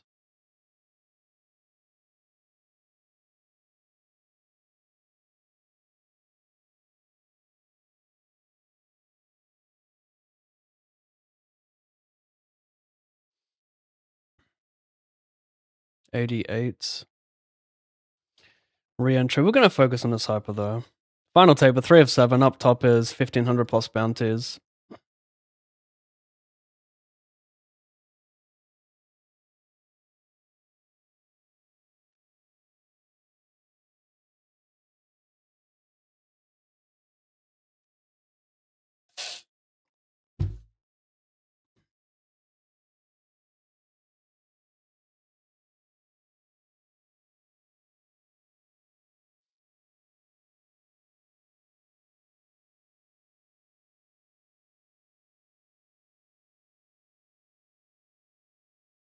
$110.88.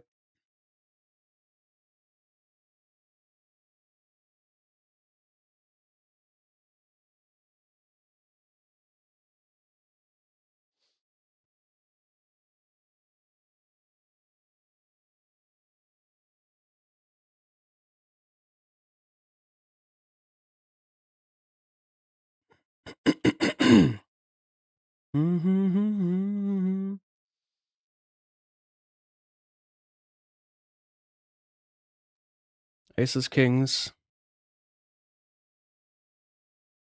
Got the fold over there.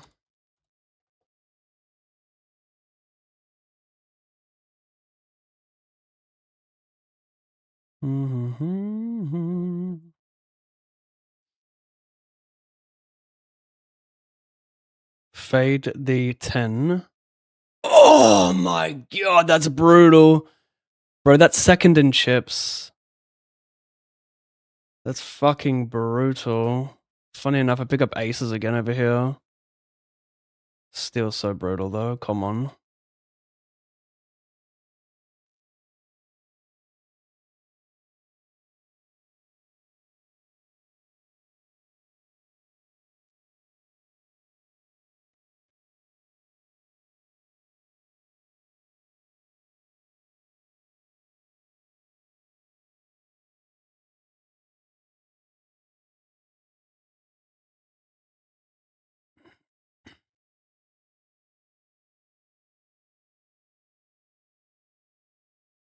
No way.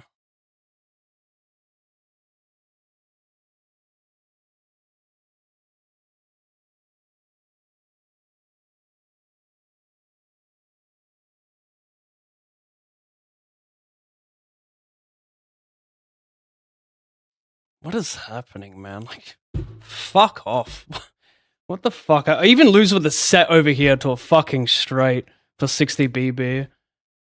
Brick here with kings to queen. They're actually already heads up. 6, 4, 5, 3 deuce, and then this. What the fuck is that? Oh no, they're not heads up. I just can't read. I can't see shit. 6, 4, 5, 3 deuce. Brick the 500, brick the 630. Brick a big one in the 215 hyper there. All inside of 90 seconds.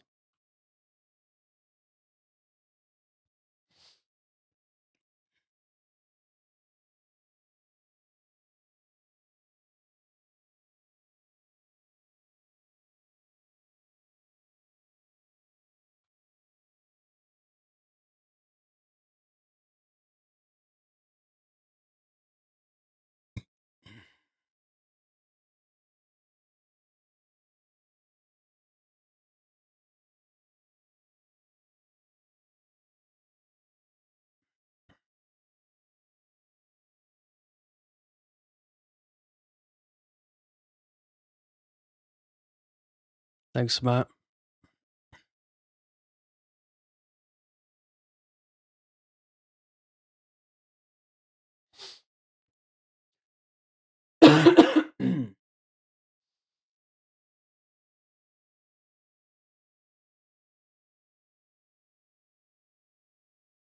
$10 ever good.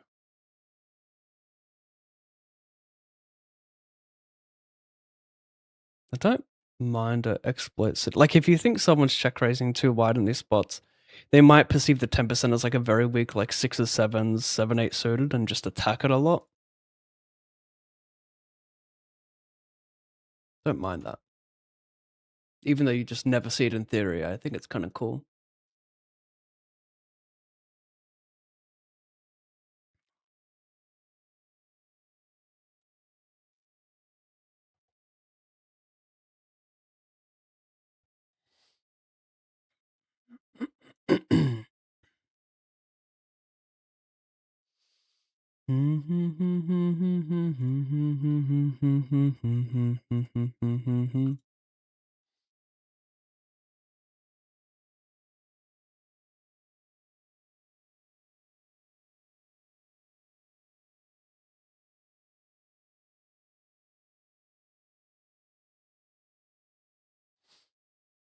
Be a bad motherfucker.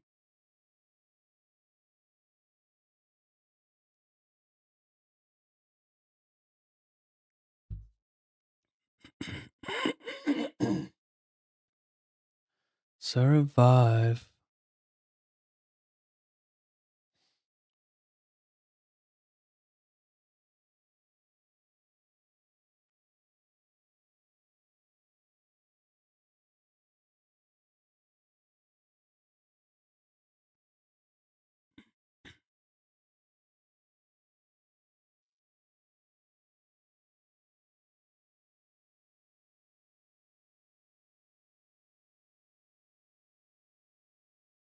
Really?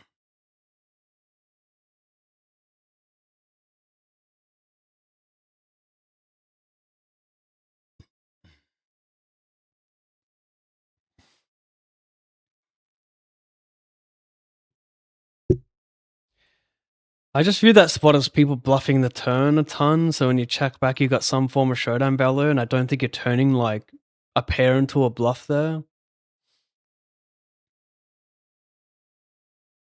But it's weird, because how much king X checks, you know? Like, maybe you got some king 10, king 9 of that stacked up, because I still got some good hands.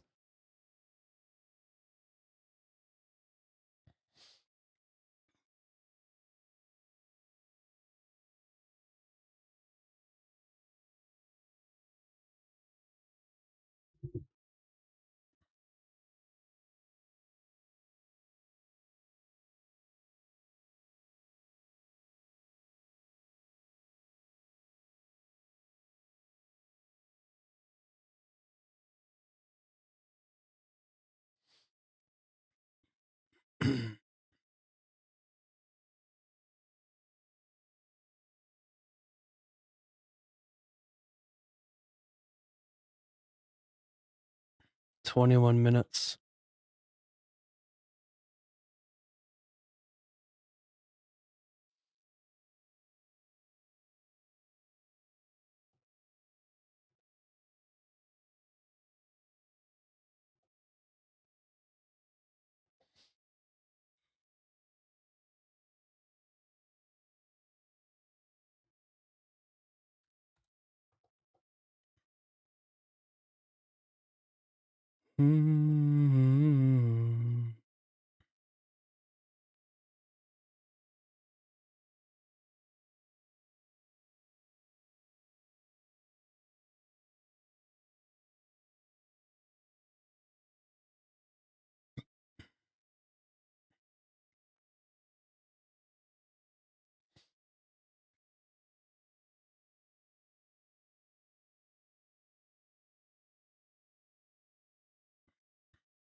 Can I get worse to cold turn here?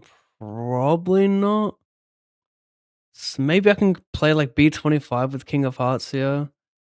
Maybe still get called by some Ace Queen, Ace King.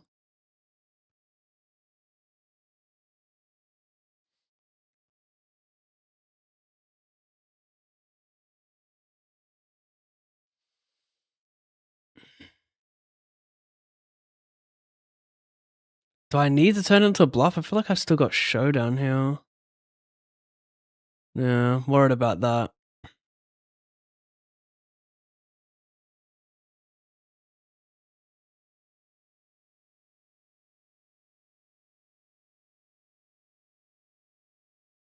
But I still got Showdown.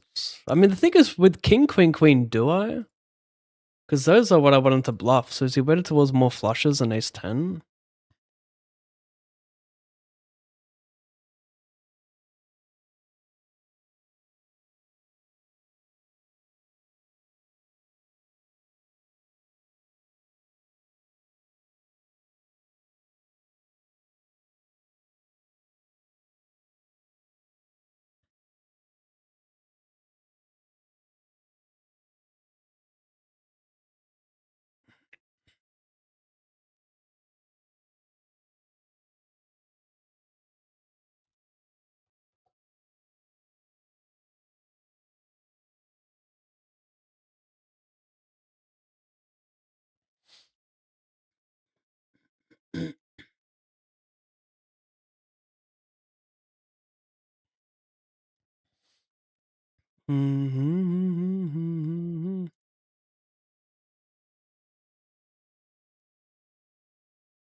Mm-hmm.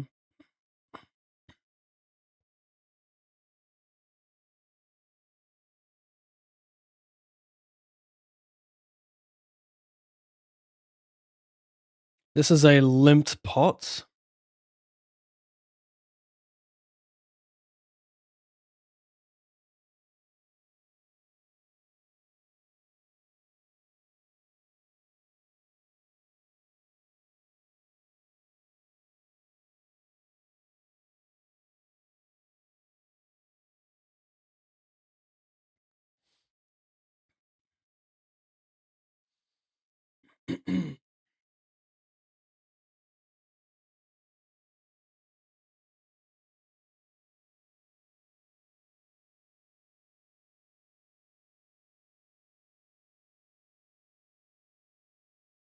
So Art Deco. Yeah, I mean, tricky.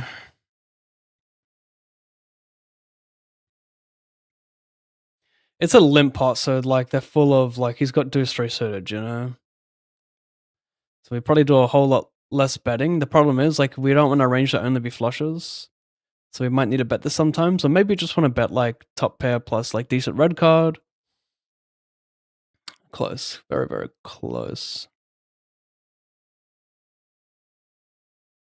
Bad river.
Third bullet is good.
$2.15 re-entry. Hit a 5k jackpot on GG the other day playing All in a Fold. Very juicy. Hit a royal. Congrats, Ratrez. What stakes were you playing to get the 5k? Oh, so someone else would own more. So did you beat quads with a royal or something? And then you got 5k and they got like what? 25, 50?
kind of want what's his name,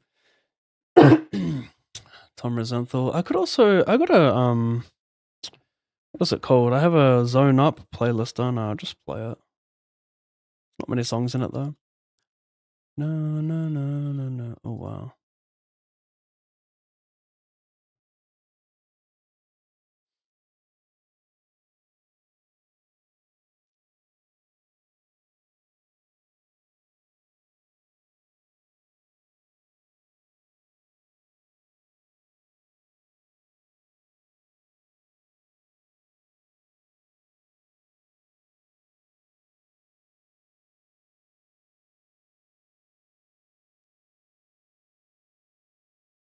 No, no, no, no, no.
Small blind sitting out. Just pop this.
A speed race is better if you are a lower skilled player.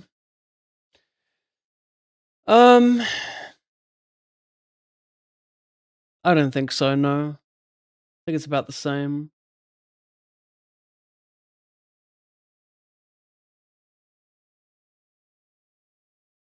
Like I know what you're trying to say. You're trying to say like it's harder to make mistakes because you're playing shallow.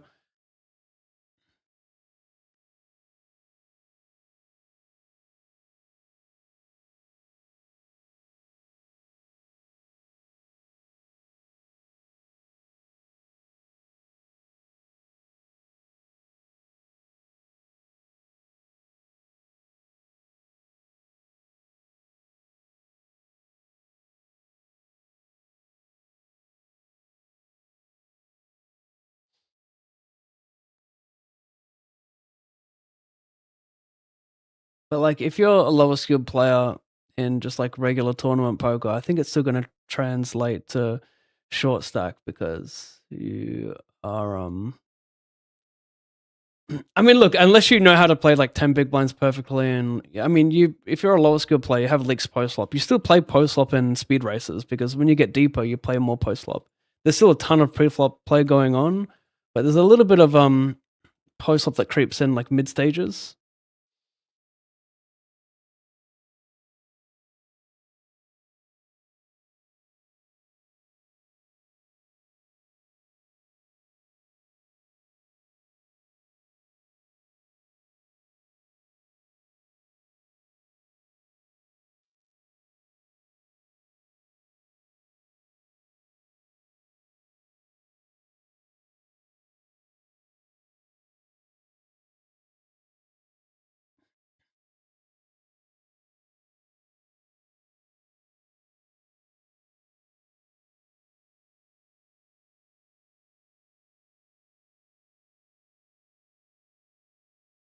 Can I check?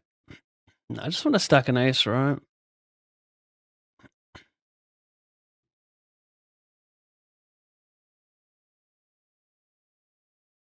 AD re-entry.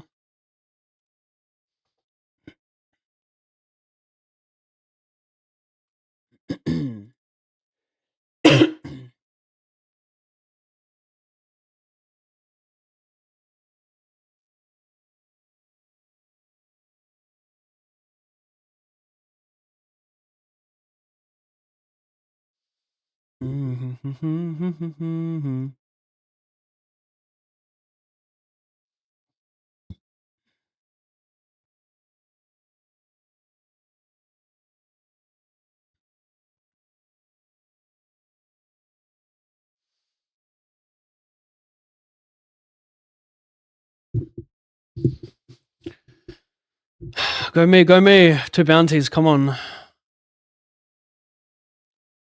Fade ace 3 deuce over here, fade ace 9. Done. And can I do it over here? Can? This guy limps cutoff. I pop, call. I think it's just a nice check for obvious reasons.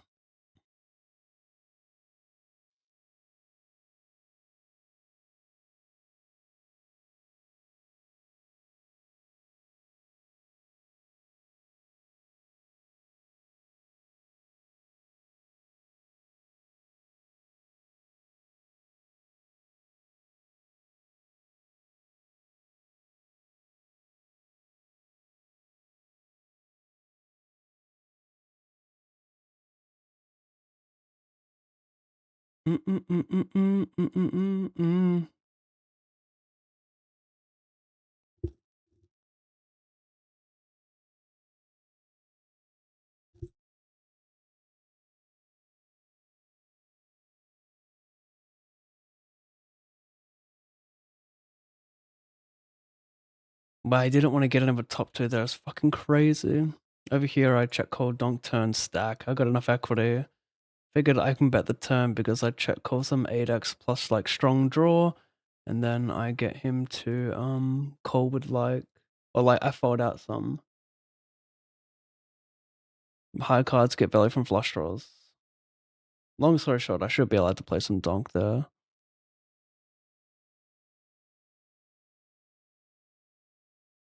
Okay, what am I doing here? Polar now. I'm gonna go.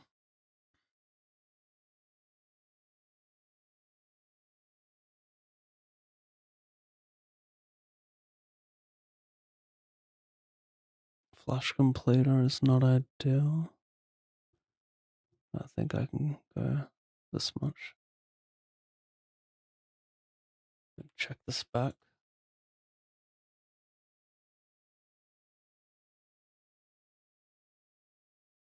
I check back the flop, multi, call the probe.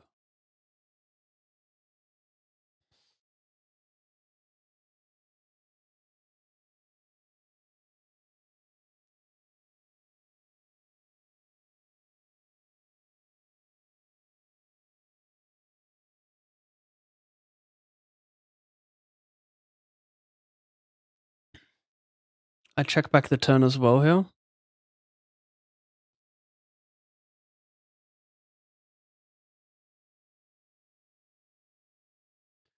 I'm gonna go 50.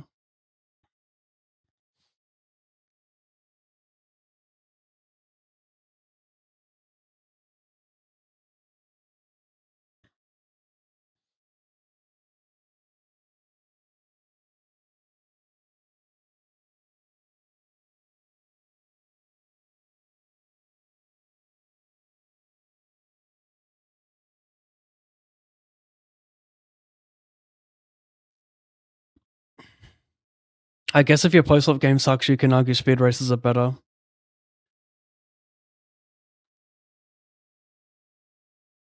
think there's lots of things to consider.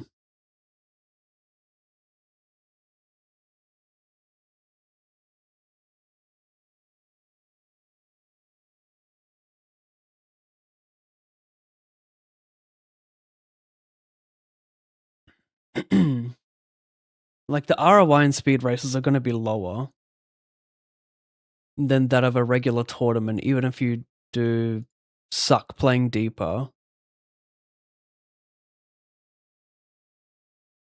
The ROIs are higher in regular tournaments, so even if you play a little worse, or even if your postal game is not as good, you should be alright. I mean, the thing is, like, if your game's a little weak in general, like, you're going to be playing poorly pre-flop too in speed races, so it's weird. This spot sucks, bro. I've got a boat, but he has a boat. He doesn't, he bluffed. What the fuck? I just small bet turn, he shoves, okay.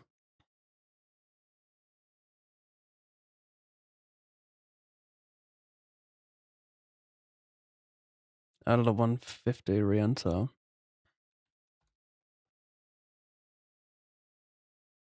You're still my sunshine.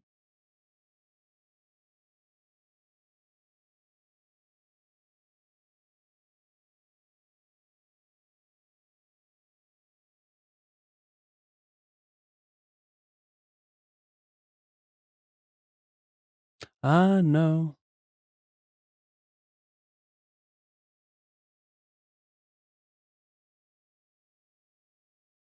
That's such a bar. Later that week. He is just magical. If you're still my sunshine.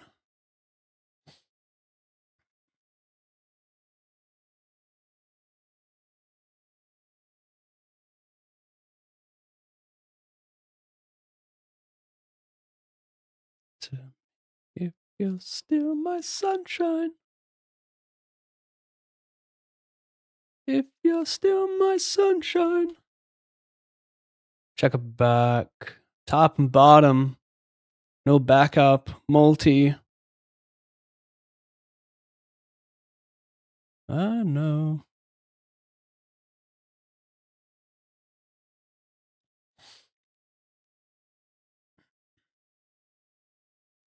Problem is, like, what am I repping here? 10-5. I've got, like, some ace-10 no backup. Well, am I more likely to check ace-10 no backup? Or ace-10 queen-jack?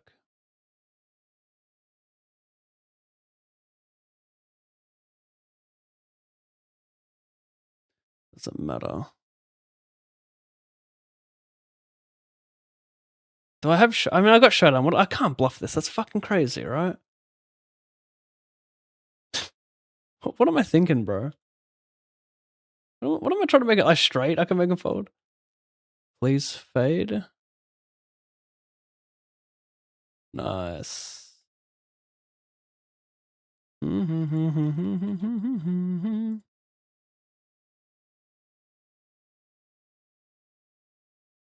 Whatever from the water.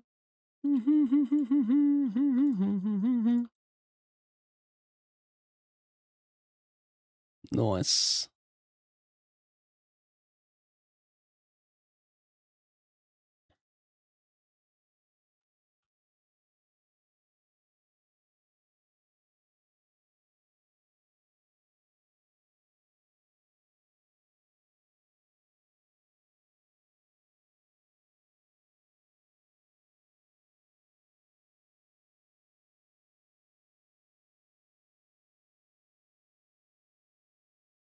I'm so spiking red queen. I'm so spiking red queen.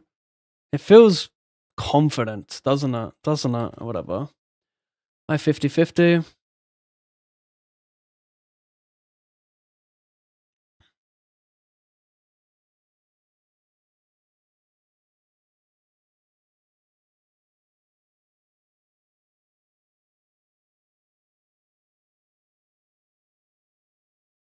But have you smelled the water? I'm gonna raise call the short stacks I'll cover with this hand, but I don't want to jam because big stack to my left. I want to play jamming range.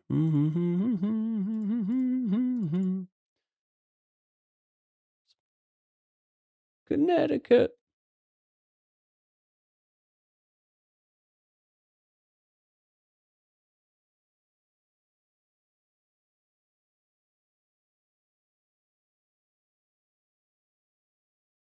Have you smelled the water?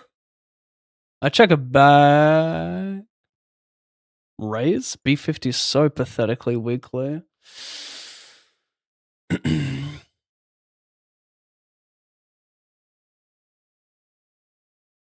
He's too stationary. Okay, that was a blunder. Nah, I still fuck with it. Ugh. Connecticut is fine, but have you smelled the water? I mean, I could check here, let him catch up with worse diamonds like Jack of Diamonds 5, you know, like it's very reasonable check there. Let him catch up with Queen Jack Diamond.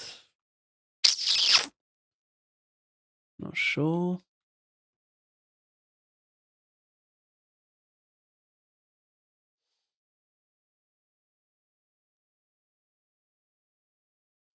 You going jam into me? Yeah, you are. Anyway.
Come on, find some paint. Find some fucking justice. Come on, find some justice. Nah. Toughest tasks to the strongest soldiers, I get it. You couldn't handle the pain I handle, Gamba. You're not like that. You will never be like that. It's gotta be me, because no one else can. $35? Wow. It's so early, surprisingly.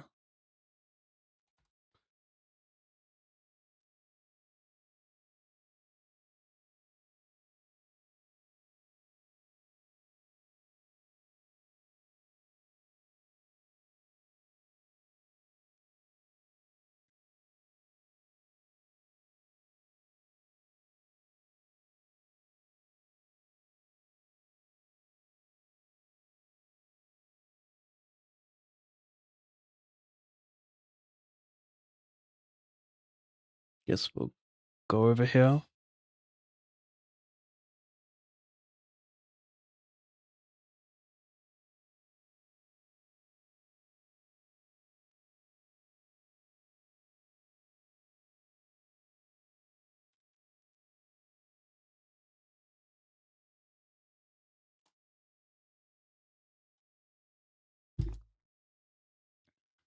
Okay, BRB.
Check this NBA web games. What does that mean, Jury Boyoka?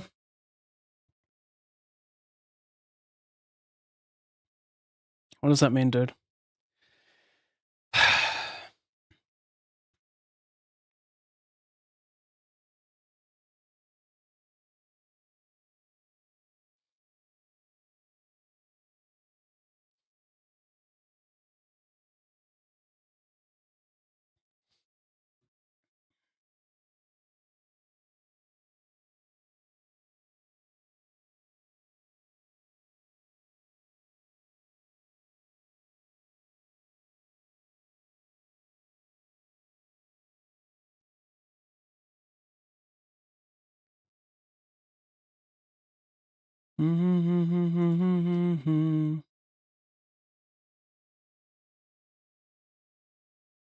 Getting ready for the showdown.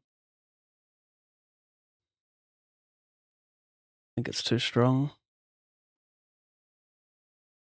Come on, AJ.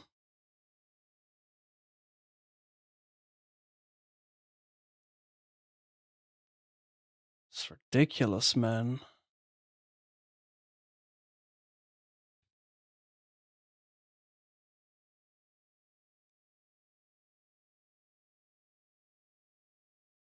Still 20 runners and overlay. More because it's rake.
Bruh.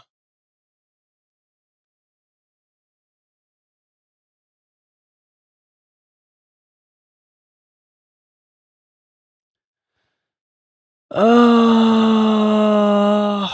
don't know. I don't know.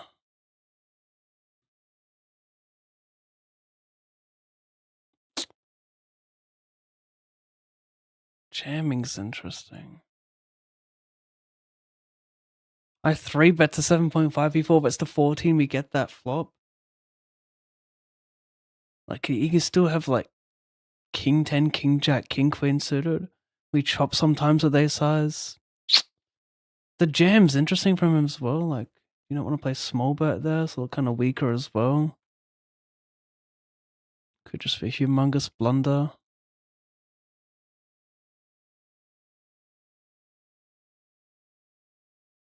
$60 starting. It's 3 bigs. Oh my god. I'm just getting it fucking horribly, aren't I? Well, not that bad. Jack. I'm getting it bad enough to lose. I'm doing a lot of losing. This is 3 bullets in this 150. That's maybe 4. It adds up, doesn't it? If I'm raised check, he bets.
Hmm.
Oh my god.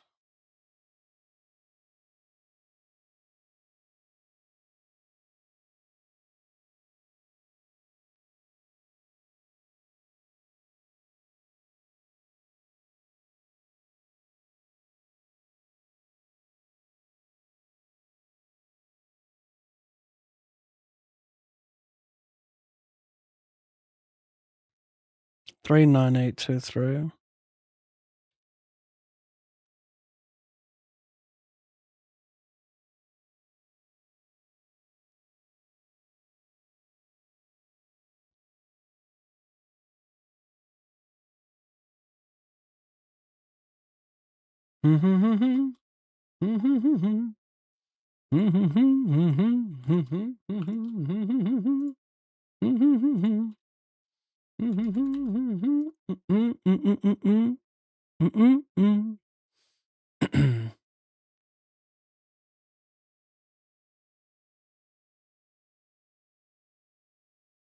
Oh, I wish it was me, chose. I wish it was me, you chose. I wish it was me, you chose. I wish it was. Elvis ain't dead.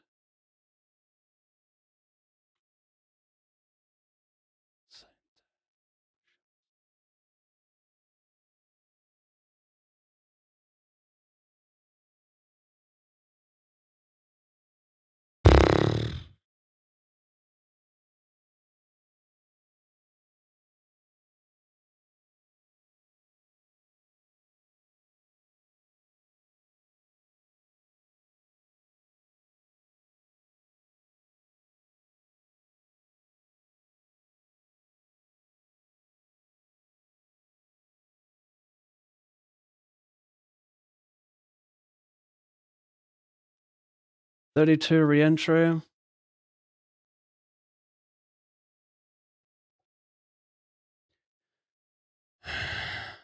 Elvis ain't dead. I wish it was me. I wish it was me.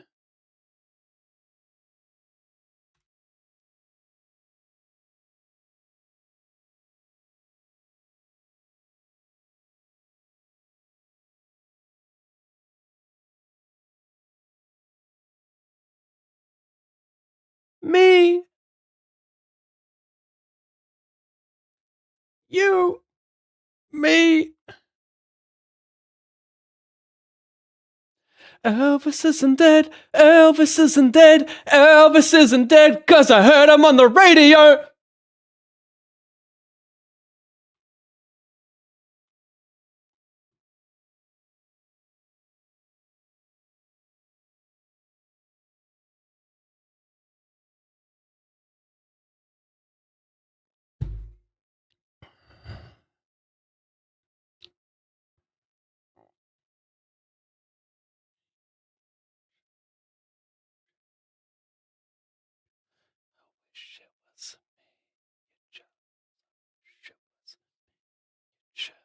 Elvis ain't dead.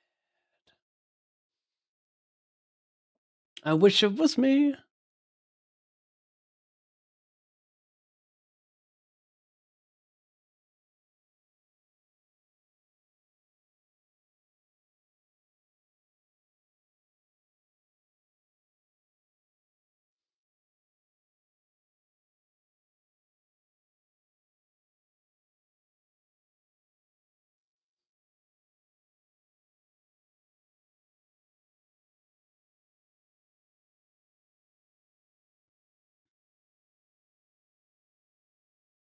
Elvis isn't there. Elvis isn't there. Elvis isn't there.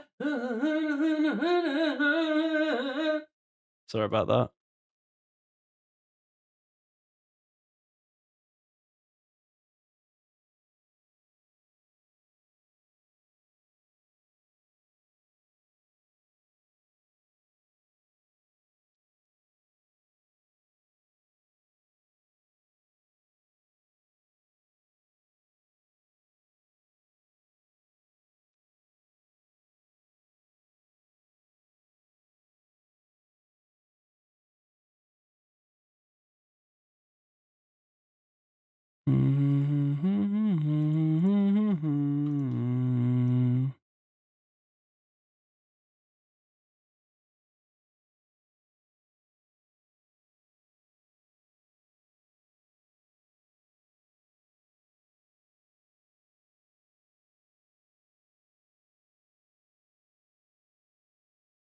Uh-oh. Oh my goodness. Oh my god. Uh-oh. Please don't break me. Go me, go me, go me. Stop. Stop thinking about it, buddy. It's not gonna work. Oh, oh, oh, oh, oh.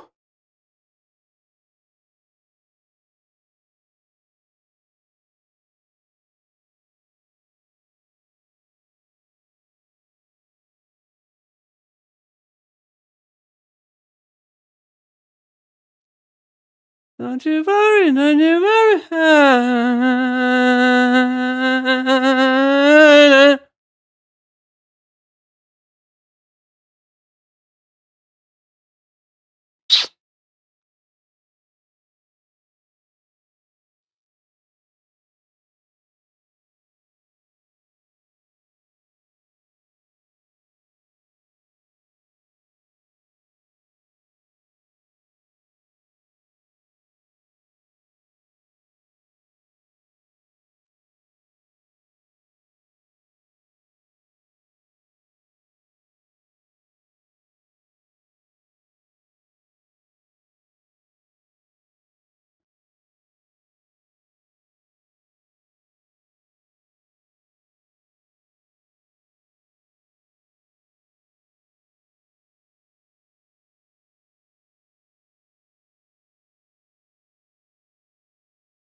Don't you worry, child. The heaven's got a plan for you.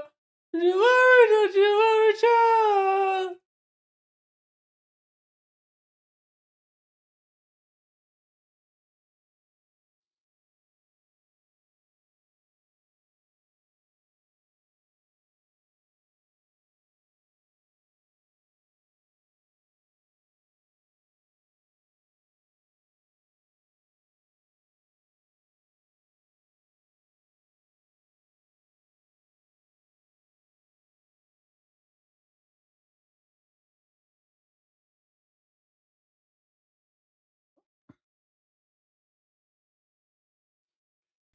We'll do it live. Fuck it. Aaron,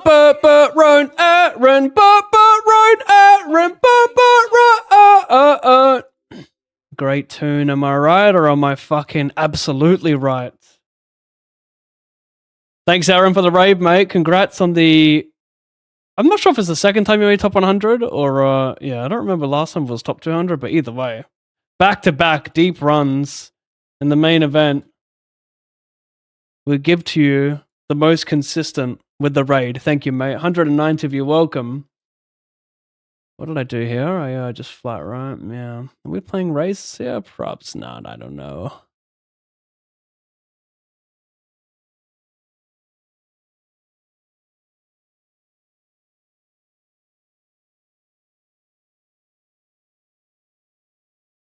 It's not an awful bluff. Like, I got King Kong. Like, we probably share 10x. Maybe I should have bet the turn maybe Blundation was created. Any showdown with 2/8s here, chat? I don't know. It doesn't feel very credible to bluff now after checking back turn. I think I should have bet the turn. Almost timed out Sierra over here. On the turn.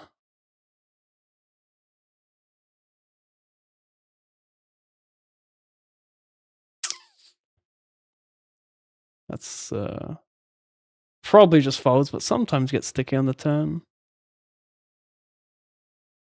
Better to call than win a little than time out and win nothing.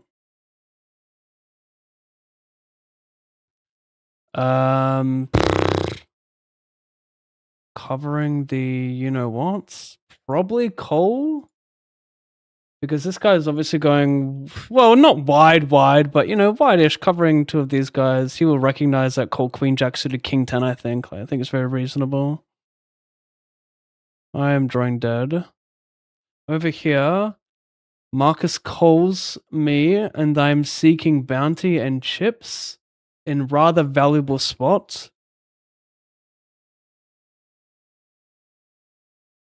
Shit.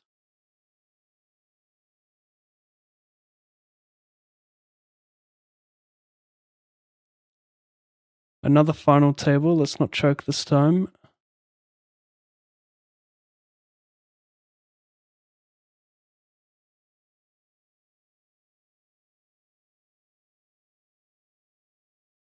Elvis isn't dead. Elvis isn't dead. Okay, we're going to zoom in and just focus on this for now. 80 Speed Racer. Good luck. My session was great, thank you. Yes, I had to know. Hope you smashed it while I was gone. I've had big sessions and very bad sessions. They've been very, very up and down. I think I went a little bit too hard, trying to capture the EV of all the regs at the WSOP.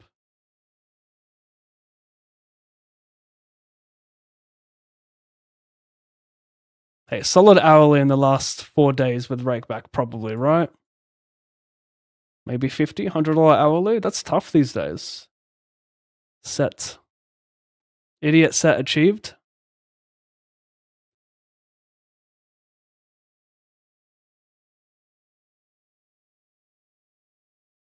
One minute, 15 seconds. He donks. All right, let's play this game then.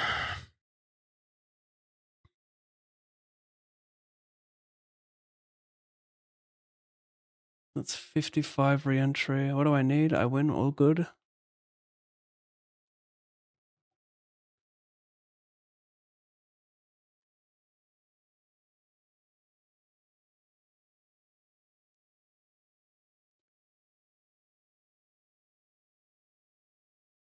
Oh, that's a large one.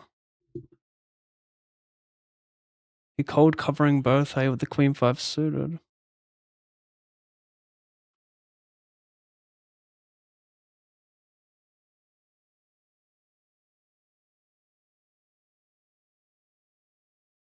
Seconds.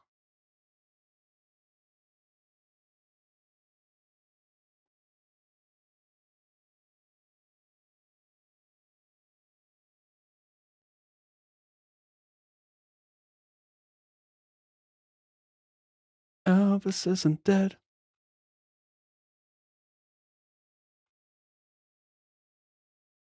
Starting is.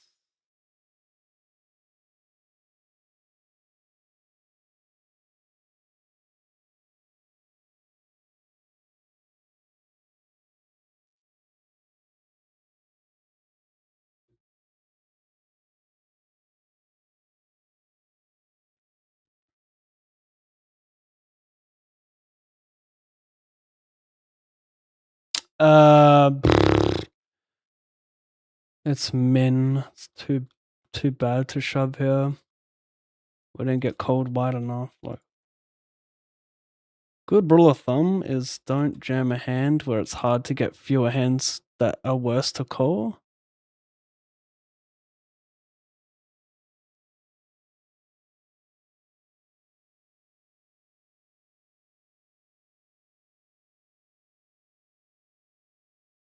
Over here, what's happening? Oh, here's the set as well. Far out. Okay. Good spot here. That's actually pretty close at ace-9 suited. Maybe I could have jammed because did blinds just go off? Am I tripping? Big blind about to hit me and increase. It might lean towards a jam. Anyway, good luck over here. Okay, they block each other's outs and I got the 10. Oh, yes. Red or black is scare champ. Yeah, you know you had to find one of them. It doesn't work unless you find one. Yes, baby. Yeah, baby.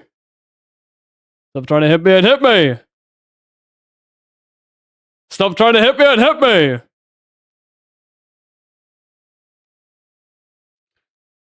Yeah, wrong no-sider, buddy.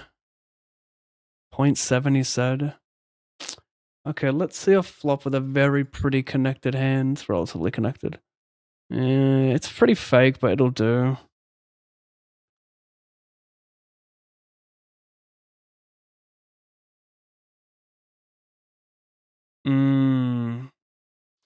You finna rumble, eh? Me too, I guess.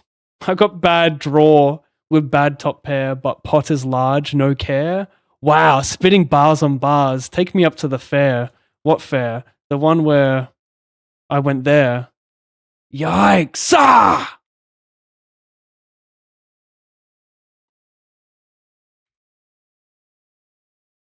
Yeah. Sierra as well. What the fuck, man? Something in the air.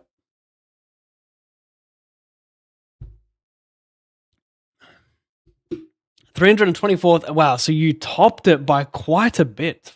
Freaking hell. Topped it big time.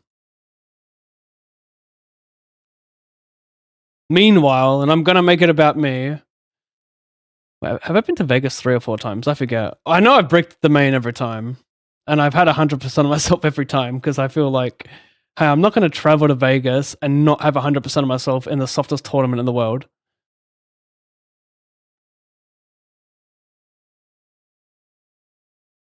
Which is like, obviously, like a lot. But it just seems like it's not, for me, it's like you don't need to have good bankroll management in that situation because I play like live not even like once every 3 years. So like me losing 10k doesn't do much. So I think it's like a reasonable spot to have all of yourself.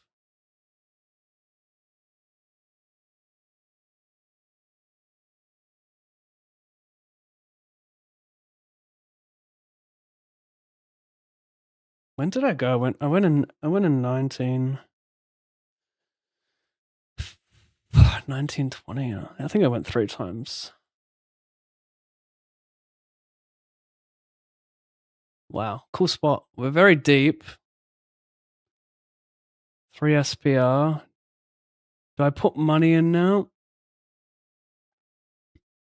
I've got 9 minus 1. I've got 9, so I've got 8 clean outs. If he has boat, sorry, he has 3. He's got less, so yeah, I should be putting money in here. I wonder if I should pot it there. Like, I'm going to free roll more with additional outs because he only has boat outs and I'm going to have flush outs. That's like worst case scenario. You can also just have like, be drawing dead with like straight plus weaker flush draw. I'm not sure about the size there. It could just be a pot. Maybe it's a pot. I didn't even get to showcase this here. It was a big one too. 2 minutes left in that. Am I going to raise here or is it better to call? Pretty close. Down here, he rejam vs button. I called and held ace queen vs king queen. He limps, goes for the dub. Yeah, I'm just going to fold. I just got like weak draw, nothing else. These draws are beating me as well.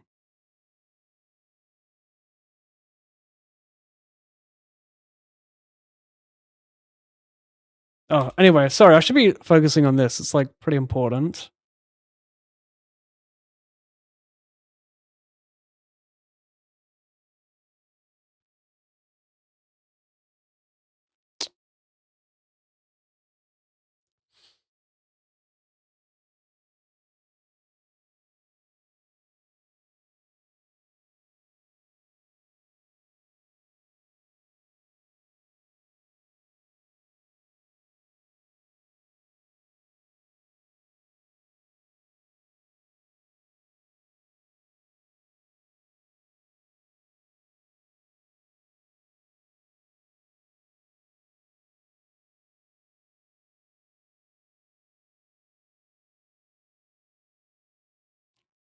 Couple limpers, Potter.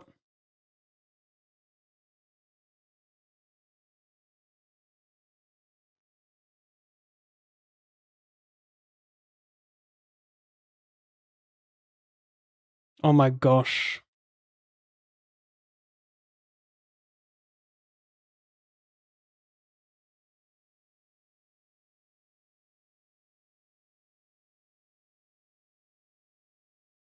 One. Good fold, boys. Good fold.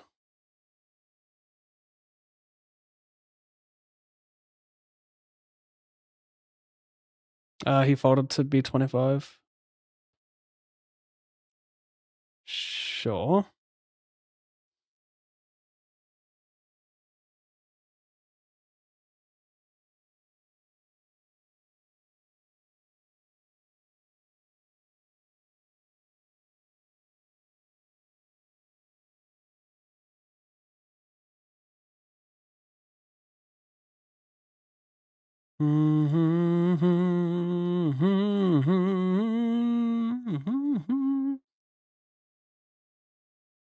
So this is interesting. I mean, I'm just gonna lose here. He probably has like fucking 7 deuce suited or some shit. I flat prey, checks around. I was gonna bet the turn. Blocking king can get called by nut flush draws. Okay, this is such a low hand. Yeah, 7 high. I just don't want to bluff because, you know, people... This is a ridiculous limp, by the way, but... Usually it's going to be weighted towards... like, nutted hands that limp there. I mean, not finding that jam is telling.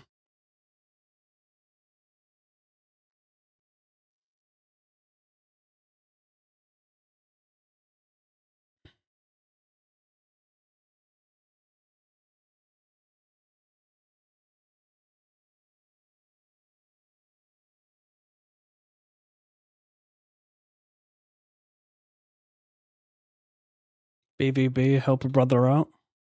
Thank you. Thank you. Monster alert, monster alert. Non-all-in is also monster. Fake monster. Sheesh. How bad do you want to hurt a man? Just give me the money. Fuck off, you prick. Nice end.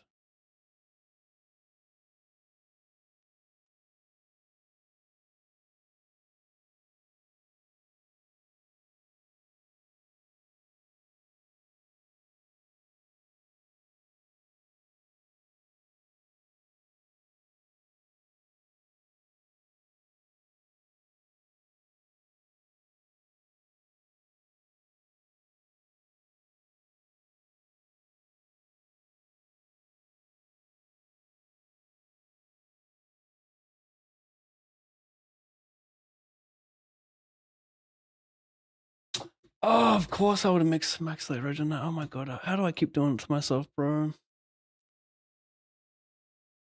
Damn it.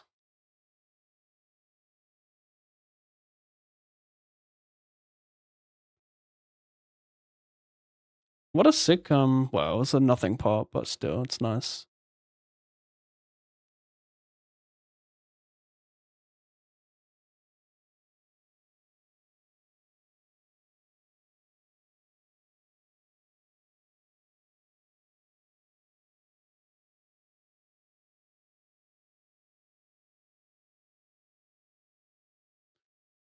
Please don't run away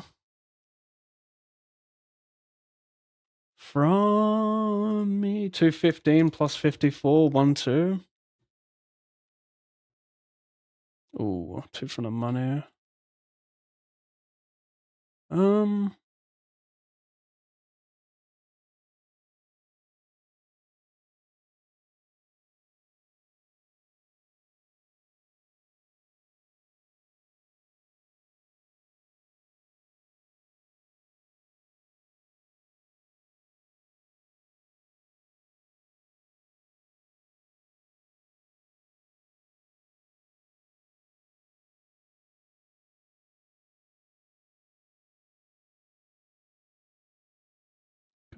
Okay, 4.5. Bro.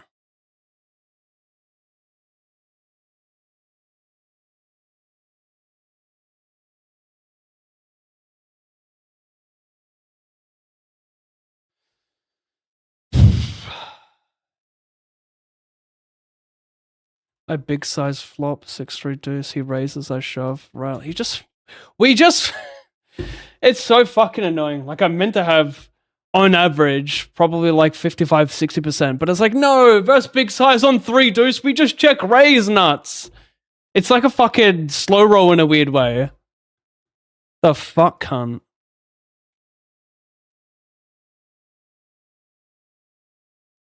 Well done, you fucking prick.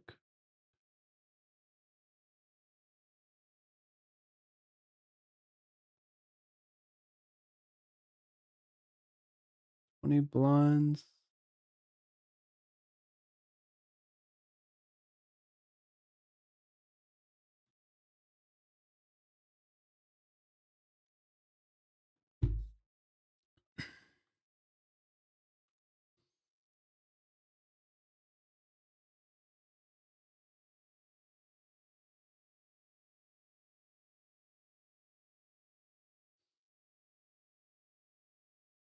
Please don't run away from me.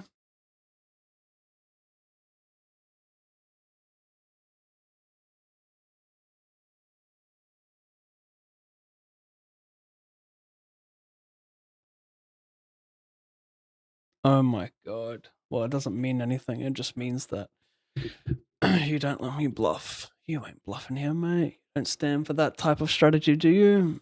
Maybe you're a genius.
Maybe I can actually.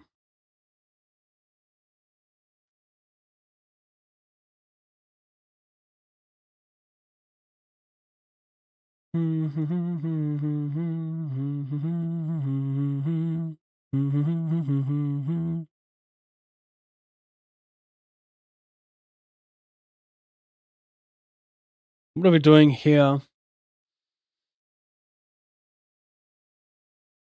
I will check. Yeah, I mean, it can go either way. Like, the blockers are nice and all, but we're still very deep on the board. We just don't play many bets. We are in position. Does that matter?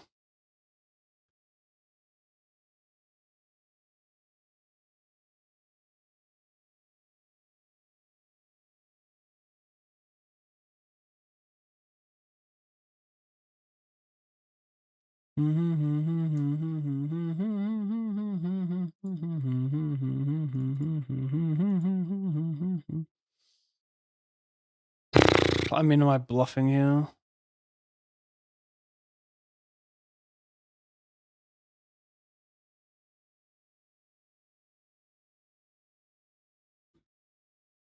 I'm a fucking whale. Well, rivered the trips, okay. Like, this is the problem with barreling, like, I mean, the 7/7's nice, but it's like weak flush draw. Don't really want to get check raised. Got that nice gutter to, like, give someone the idiot straight.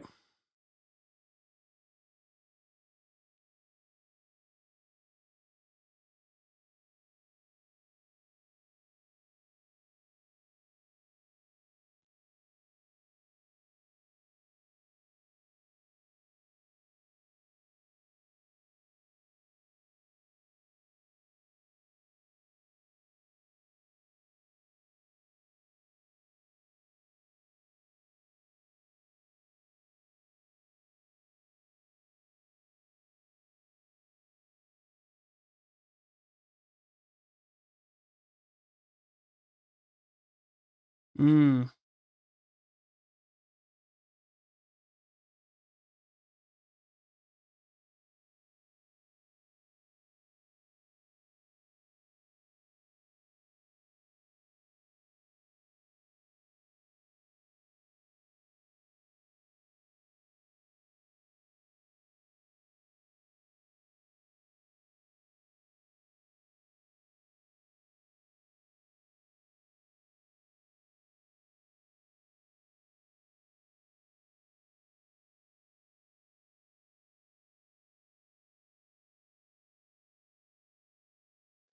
Still 18 minutes of late reg in this mystery plow 5.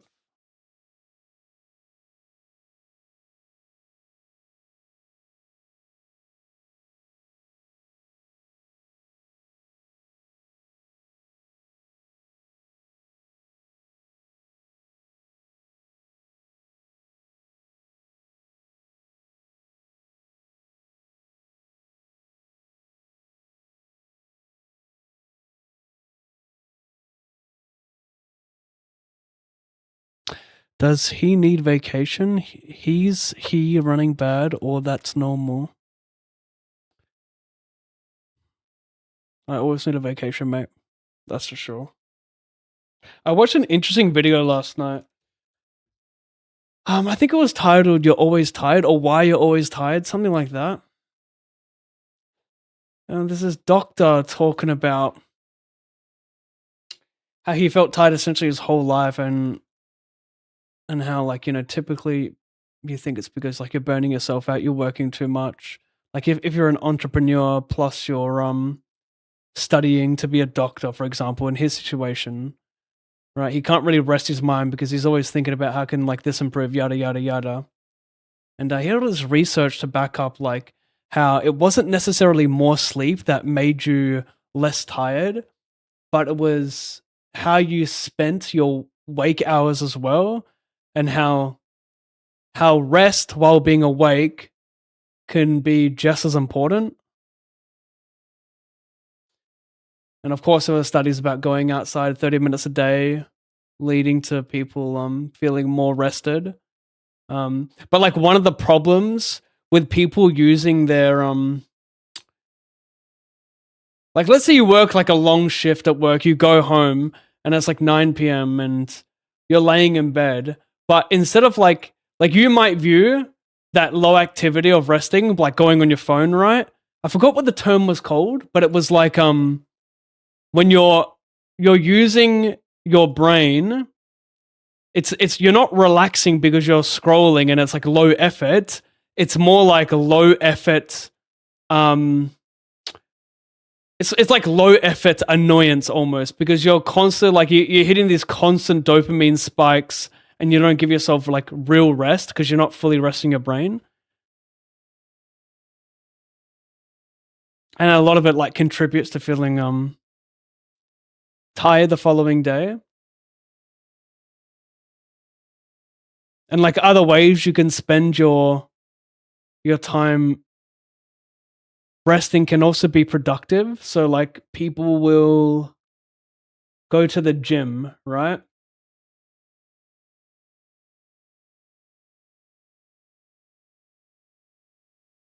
They'll go to the gym and rest. Well, they'll work out while resting, you know? It's like a form of relaxation as well, or a form of resetting your brain, some bullshit. But it's really interesting stuff.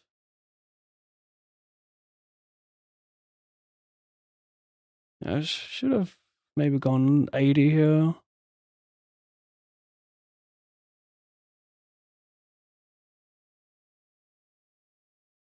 Even like 150, so go 20, 40, 53, 7, yeah. Well, go 125-ish. What's cool about these spots is if you load up Wizard and you look at under the gun big blind on these boards versus overbet, you will see that like versus pot or B150, big blind starts mixing folds with like King 7 through King 10. And then you can node lock and have big blind. Well, you can see what B150 is doing first, and then if like B150 gets a mix of folds from King 7, you can if you node lock to big blind folding like King 7, King 8 pure, you'll see that your range will start shifting to like pure overbet and shit. But then it just means you give up on the river because they're calling too tight on the turn.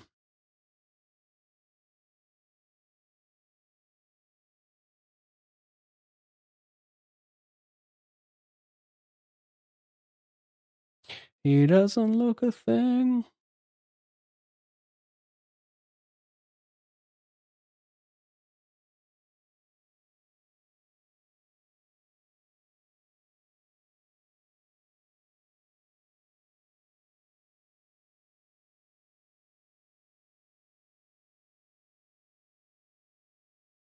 He doesn't look a thing like Jesus, but he talks like a gentleman. Sure thing, brother. Hit that 10 though, because that 10's a barramundi. I know that. King highs for bluffs. I think people kind of played this spot not correctly in position. Like, I think they'll raise all the obvious stuff. Like, I think they'll raise like a lot of high cards with no showdown. So, like, a ton of like Jack 10, Queen 10, Queen Jack, but like not enough ace high and king high.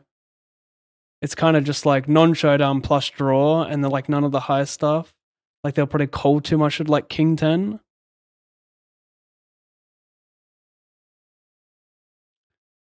10 is not ideal, but like I said, I think people are probably too aggressive with this node on the flop. And by the river, do they start value jamming hands like Queen 10, Queen Jack is the question.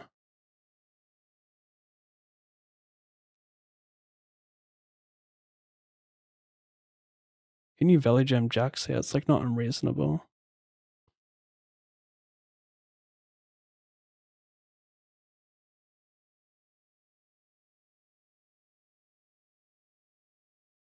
I'm probably going to call this down. Should I show the notes? It makes the spot more fun showing the notes. But if he checks, I won't show the notes.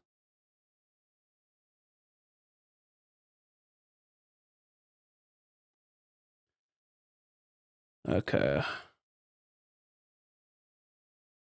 That's a pretty funny note. Giga Spew 5-3, no flush draw, 50 effective, tripping all in. So he goes bet, bet, bet. 5-3 suited. I'm not sure what the positions are, but it's 8-7-6 mono. So whatever the positions were, I felt that it was Giga Spew. So like in this spot, you might. I think what most people will say is like, oh, having a 10's not good because it blocks Jack 10, 10, 9, 10, 8, blah blah blah. But it doesn't really matter if people are over raising a flop. Your side card like actually doesn't matter because you're making money on them over bluffing like the wrong combos and not raising enough King X on the flop. Of course, he's gonna have some King 4, King 5 suited, but that's life. Yeah, nice, nice, nice. Oh, we blocked 10-8. How did he have it? Because it's such a small portion of blockage.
Oh, that's in the money.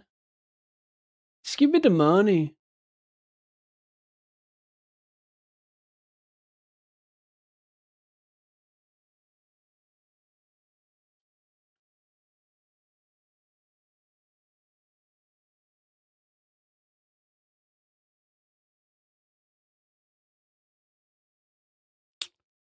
I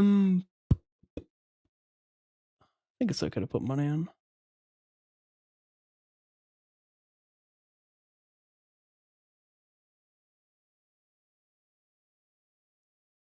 Just give me the money. Really interesting. It makes sense to me. You need to sleep well and heal while being awake sometimes. I was only kidding, by the way. I follow you regularly. I know you need vacation. I don't need a vacation.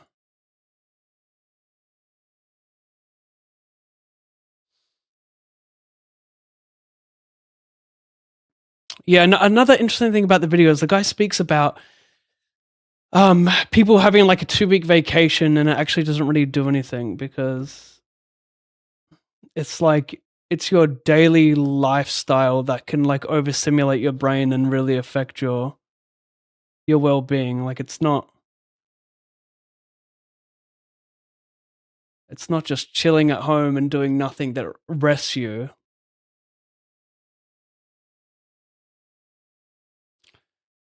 I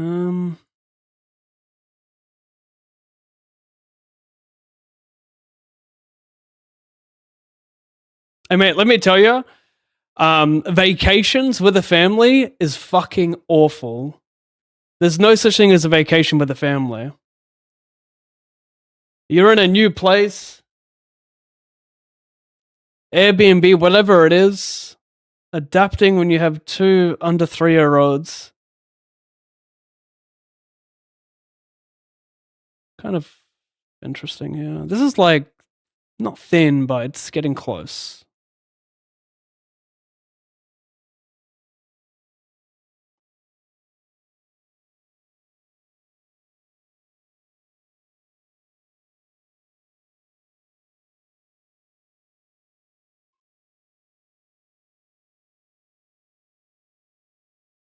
Yeah, vacations are just stressful for me.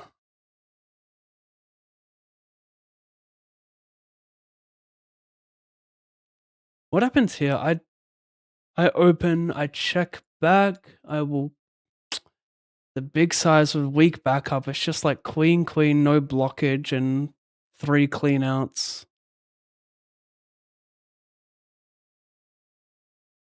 Well, 4 clean outs. Queen's pretty good, yeah, but fold it. Got better shit there.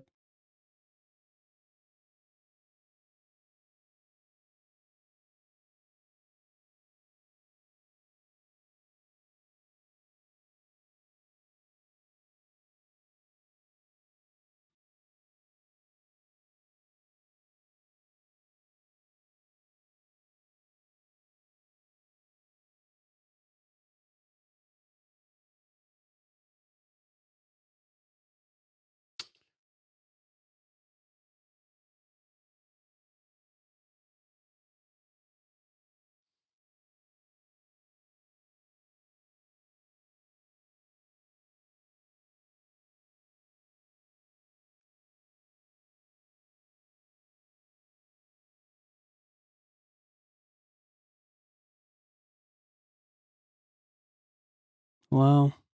I just bet small. It's kind of weird multi-way on this board. Is it B50 instead? Probably just go small.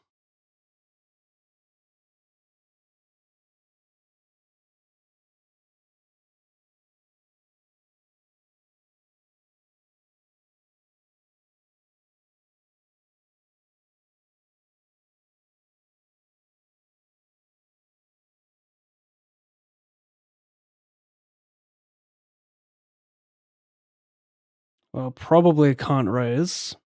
I wonder if I can raise a turn. Probably not.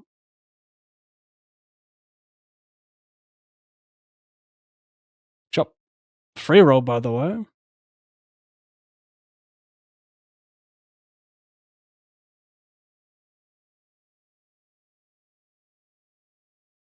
Already?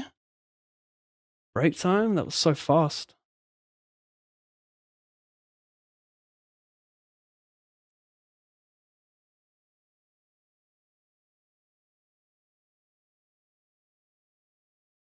Approaching the money very slowly.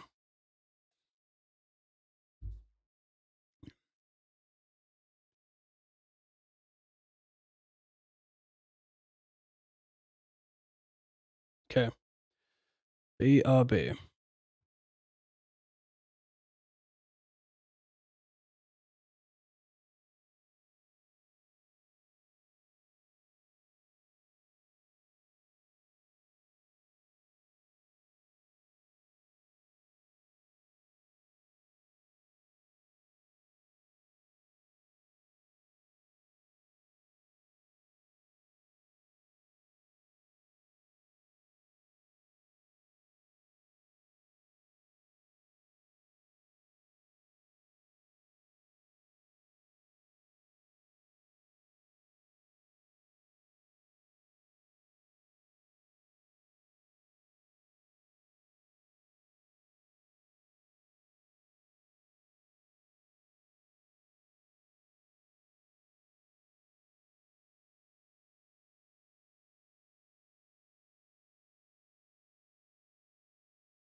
Was that playing the whole time?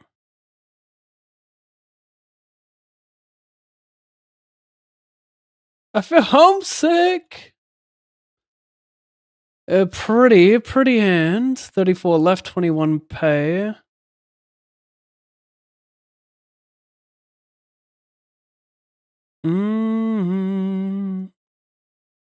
I mean, the ace actually checks back as like ace x flush draw, right? So despite having double flush draw, like, do I have any pot equity? I guess unblocking king is quite nice, but like even his king, it's hard to have king no flush draw. You know what I mean? Like he's usually gonna have king with a flush draw, so it's an even worse. It's like pretty shit. If I had if I had like a strong flush draw, like 2 strong flush draws, it's a little bit better. But even then, no, because he's gonna have a king high flush draw anyway. So I think it's a good check.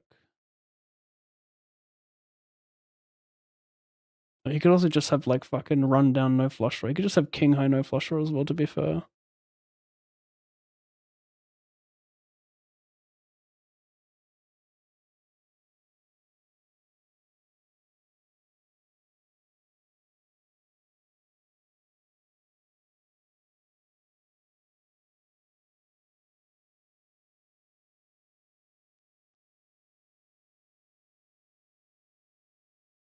Mm.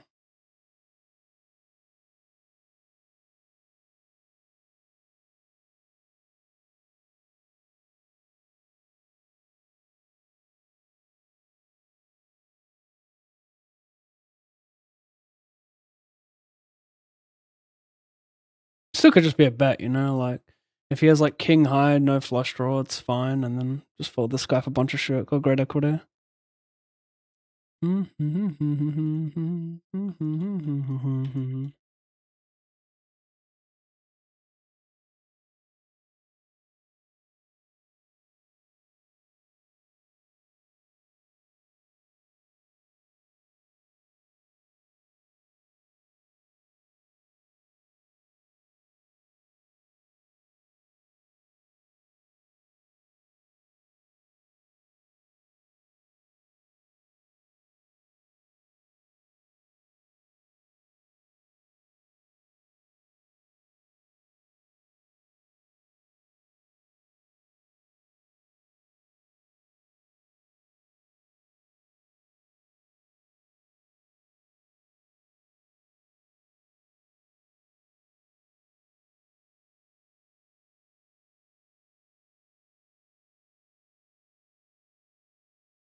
It's a lot of big blinds.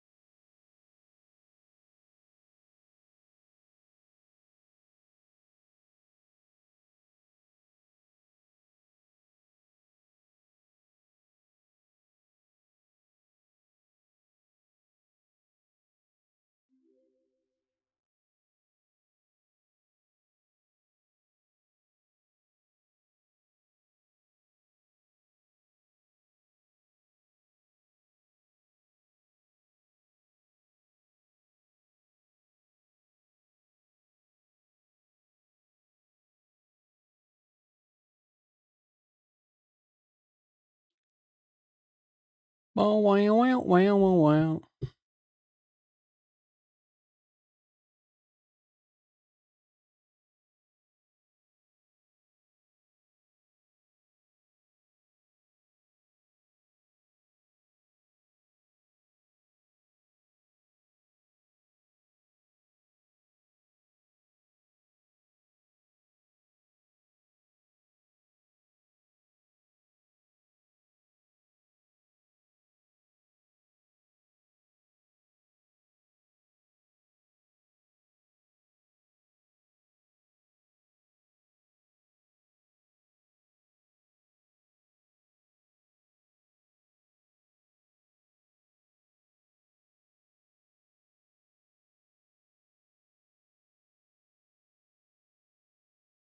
Hmm.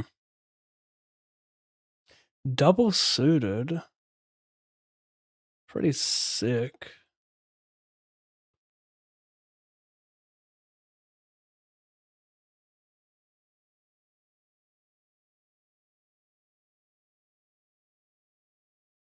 Tricky spot. Bit of disconnection though. Button hijack.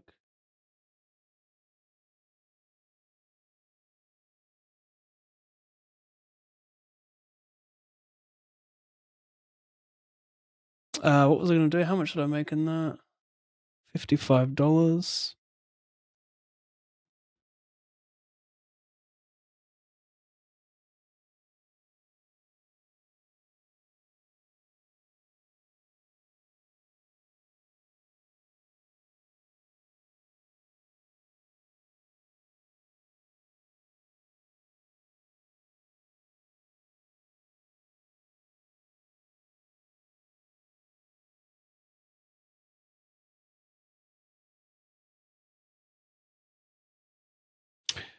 $973.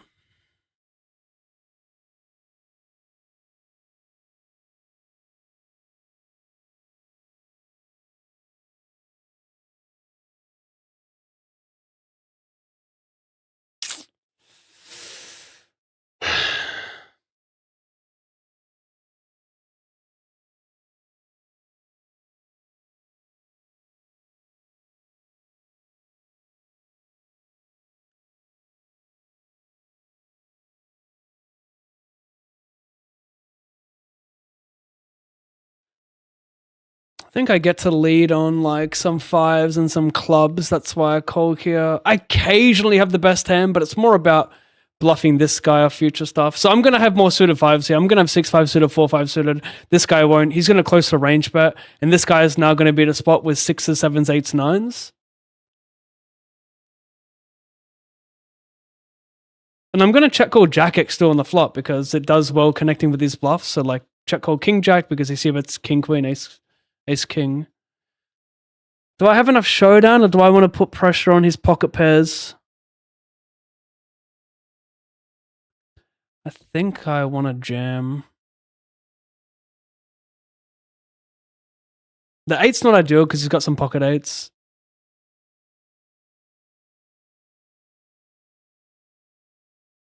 But, you know, I've got a Jack advantage. I've got a 5 advantage. I've got pocket 3s.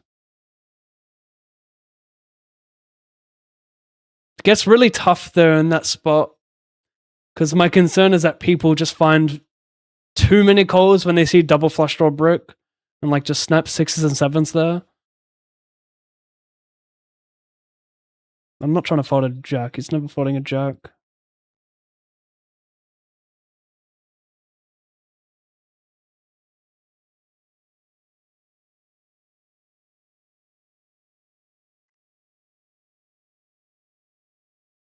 Come rock with me, honey. I got like $500,000 in Monopoly money that's stopping me, honey. Drink sucky with the mafia.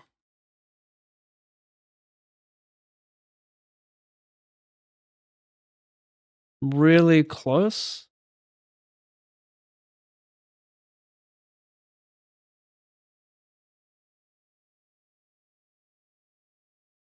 No, not really, actually. 9's a bit close.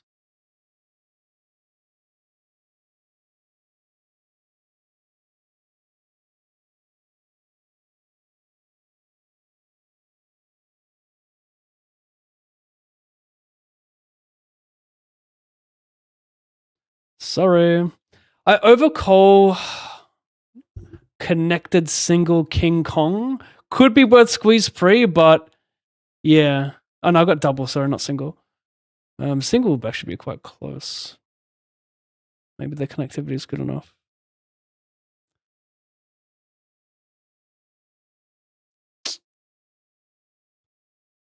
I don't, yeah. I mean, it's so close here. Maybe it's a fold pre. Like with 3 front of money, and like I flop really well here. I've got second nut flush draw, pair, gutter, and we're still folding. But like it's different multi-way. Heads up, we understand what's going on. But like when it goes back call, we're drawing pretty thin there versus ranges.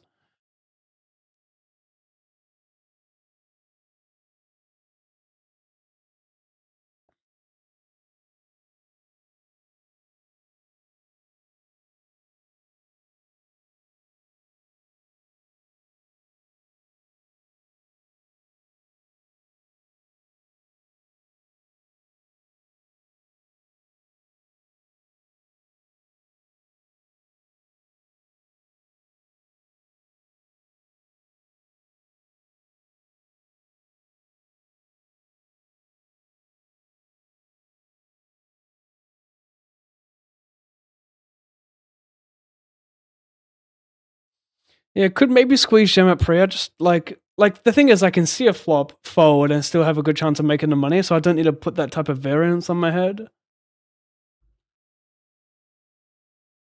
And people aren't really going to squeeze wide pre when you got 2 big stacks in position against them, so they're kind of protecting me and allow me just to see flops and get it in with great equity.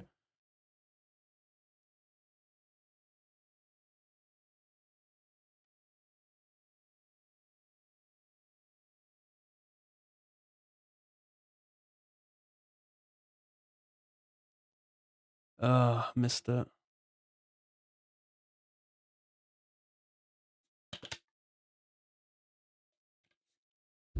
Feels like a Friday, doesn't it?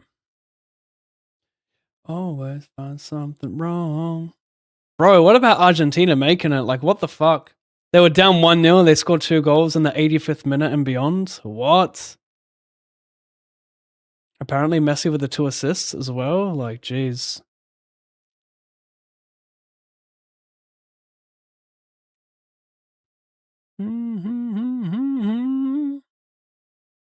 What are the odds? Arg v Spain odds. Spain is a favorite to win. Spain sits at minus 178. That's $1.78, or what is it again? About 60 to 61% implied probability, while Argentina is about a underdog at plus 152.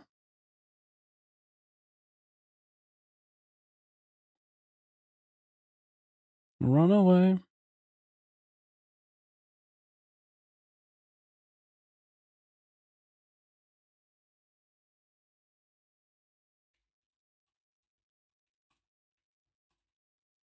Hate these fucking plus minus odds, dog shit.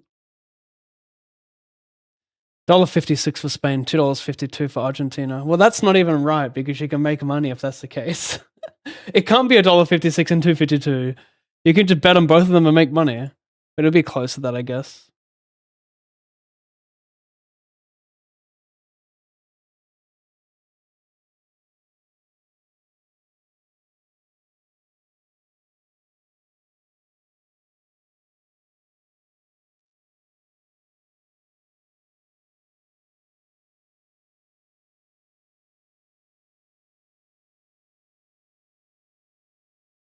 Unless if you bet on a team to win and it's a draw, then you don't get paid out, right? So maybe it's not void and those are the legit odds.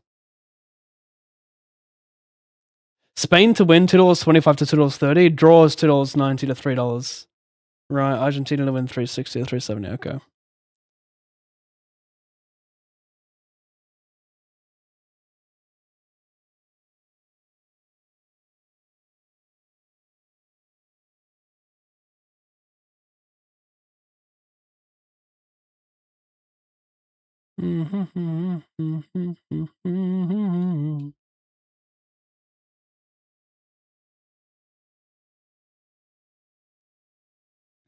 Have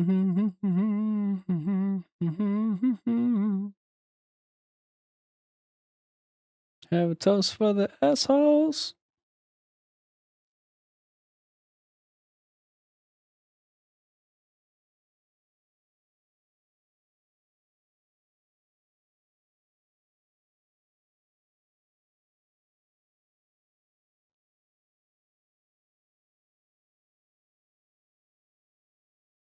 Run away. Run away.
This is on the bubble, if I'm not mistaken. Yeah, it is on the bubble, but what can you do? I mean, am I better off seeing a flop? Like, I've got no photo equity, but I can get it. Oh, wait, no. Look at this. Wow, I just saw... It would be sick if he had, like, 0.1 behind. I guess I'd just call so he doesn't fold.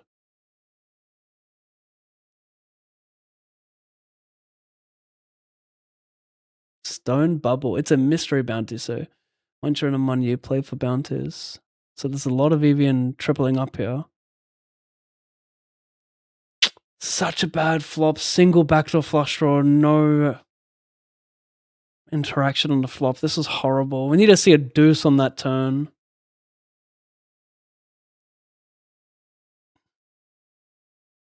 It's not great. So, I mean, I like a board pair more than I like a king, probably. Fucking dickhead. Min cash, but yeah, that's pretty lame.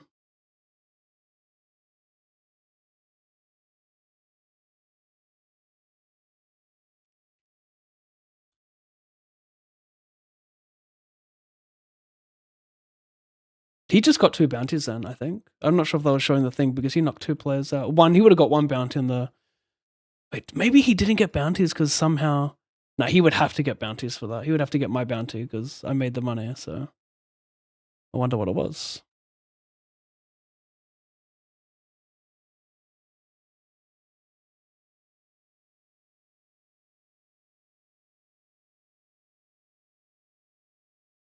Don't have great barrel here. Like, he's got ace 10 ace jack that will keep peeling.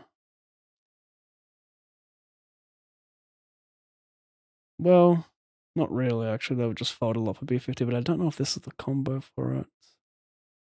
God, do I like my suit? Like, having a diamond's a lot better. Or that backdoor nut suit.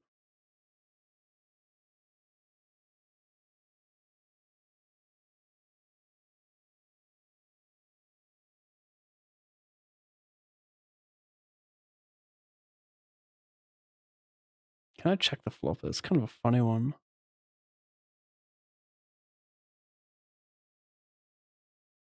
McDupley, thank you, bro. Messi, the GOAT, there's no debate now. It's not even close. I don't really know anything about the stats when it comes to soccer and, you know, who's scored more goals, who's won more matches. I just don't know with Messi and Ronaldo. However, one thing I do know is that I don't think the GOAT debate should be settled by who has won more World Cups, especially if it's 2-0. Like, maybe if their stats are super close, you could argue that, but the problem with that is the it's a team effort, you know. You got like 11 players on the field. Like, to say that, like, it's a far greater influence in basketball, right? Because you got a starting 5, whereas soccer it's 11 players. So the impact of one individual is far less than, you know, in basketball.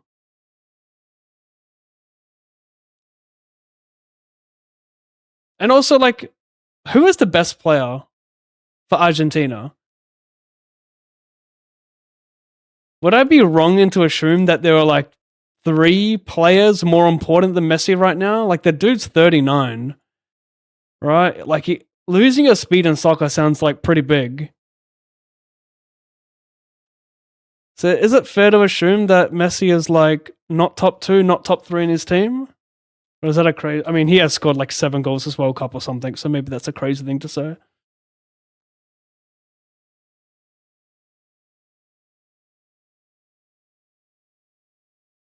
Point being,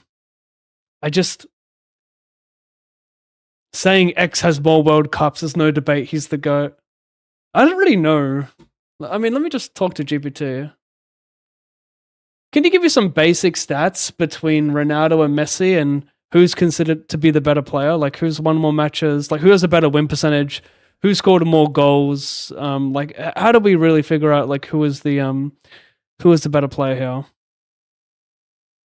Let me line up the current numbers. So this is so close because both players are incredible in different ways. Ronaldo has more goals, but Messi has way more assists. That's a lot of extra value that Ronaldo doesn't match. Messi is a far better dribbler, playmaker, and controls the game more.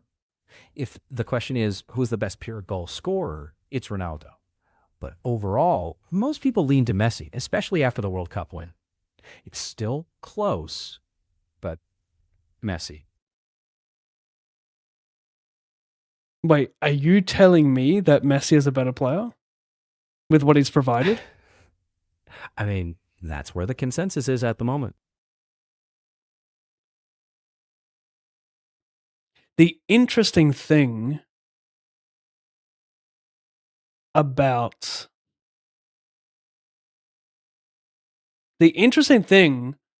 about World Cup wins is that how much weight can you put towards an individual player having that big of an impact in an 11-man team sport in getting wins? It's such a subjective debate, right? Bro. I know GPT got a voice update, but what is that? Just chill. Stay in the same voice. It's so weird hearing that shit. Just repeat what you're gonna say, but in a normal voice. Sure, the World Cup is one tournament, but Messi's influence wasn't just the trophy. Throughout his career, he's been more efficient per game and more involved in creating chances. It's a fair debate, but it's not just the World Cup, it's the whole career shape. Right. Can you tell me how many assists Messi has, how many goals he has compared to Ronaldo? Sure, 1 second. Using official senior matches up to now, Messi has 919 goals and 420 assists in 1,162 games. Ronaldo has 976 goals and 260 assists in 1,330 games. So Ronaldo has 57 more goals, but Messi's got 160 more assists. And with about 170 fewer games, that's a remarkable case for all-around impact. Sorry, repeat everything you just said. I wasn't focusing. Sure. As of mid-July in official senior matches, Messi has 919 goals and 420 assists in 1,162 games. Ronaldo has 976 goals and 260 assists in 1,330 games. That means Ronaldo leads on raw goals, but Messi leads by a mile on assists and did it all in fewer matches. How many fewer matches? Can you say that again? About 170 fewer. Wow. Right? Yeah. No debate. That's for me. That's no debate. Messi has had a better career for sure. 170. Has he been injured more or what? Is he just young? Is he 2 years younger or something? Let me double check on that. Messi's about 2 years and 4 months younger. That's most of it. Ronaldo started earlier and has been remarkably durable. Messi's edge is efficiency. Nearly the same scoring output, many more assists in fewer games. That's why so many see him as the more complete player. How many more assists did he have? Was it 180 more assists? About 160. And if you were to give it on a point system, let's say a goal is worth 1 point. How many points would an assist be worth? Would it be worth 0.5, 0.6, 0.7? What do you think? That's your call. A lot of models treat a goal as more valuable, but an assist isn't nothing. If you set an assist at half a bull, Messi still comes out ahead overall. But the exact weight is subjective. Okay, if an assist is worth 0.3 points and a goal is worth 1 point, and then you combine their goals and assists lifetime, who has more points? 1 second. With that scoring, Ronaldo comes out slightly ahead by 9 points. Yeah. Well, yeah. Well, it doesn't matter because 170 fewer matches is crazy. So how many assists and goals does Messi average per match? Let me figure that out. Roughly 1.15 goal contributions per match for Messi, compared with about 0.93 for Ronaldo. That's a pretty sizable efficiency gap. And Wait, say that again. Messi Just tell me how many 1 goals he averaged and how many assists he averaged. Not the points. per match, about 0.79 goals and 0.36 assists. Okay. For comparison, Ronaldo's- Okay. Now I want you to multiply 170 matches with his average goals and assists per match with the point system that we discussed. So 1 point for a goal and 0.3 for an assist. Now tell me the total tallies if he were to play 170 additional matches. All right, hang on. Using those rates over an extra 170 matches, Messi would project roughly 134.3 goals and 61.2 assists. With 1 point per goal and 0.3 per assist, that's about 152.66 extra points.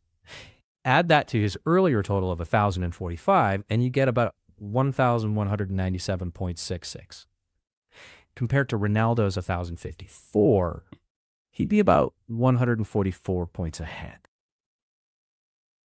So I agree, the whole GOAT debate is very subjective. Like, for sure, I agree. But one thing I will say, right, apart from the raw stats, which appear to favor Messi, especially in terms of like average assists and goals per match, I will say that doing it with Messi's physique, so being a shorter player and doing what he's done, and if you want to add like a swag factor, you know, some of his highlights are probably more impressive than Ronaldo's. Ronaldo's got some cool goals, but like, look at the dribbling from Messi, the plays he's taken on. Like, that shit has got to be worth something, at least in my eyes.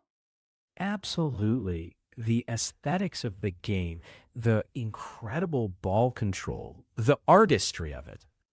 There's nothing that matches that. And that's the thing about a career.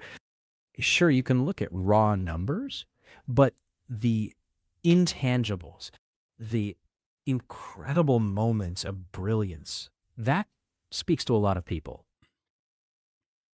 Yep.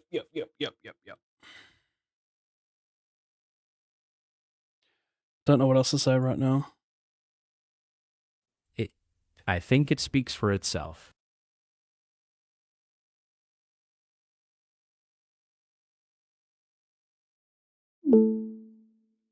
I didn't know Messi was that dominant in stats.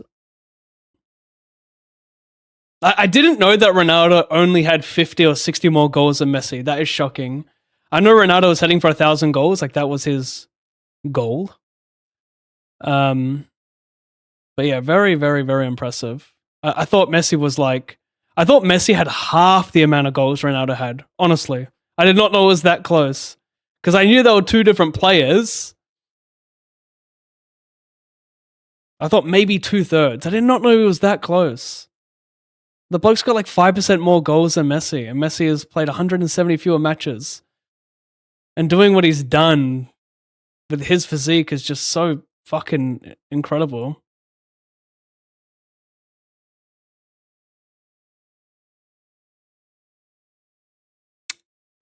Quarter 3 bet. Aces? I'd rather aces to see. Would I though? I don't know. No, it's not true, is it? That's not true.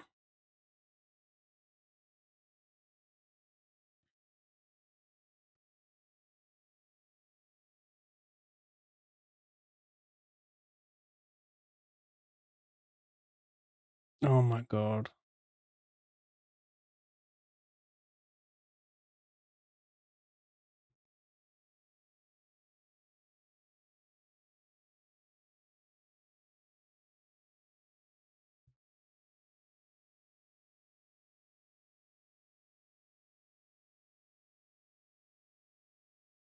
Mbappe and Haaland can't be in the same GOAT debate than Messi, sorry. There's Ronaldo and old players like Pele and can be defended, but there's only one GOAT, it's Messi, right.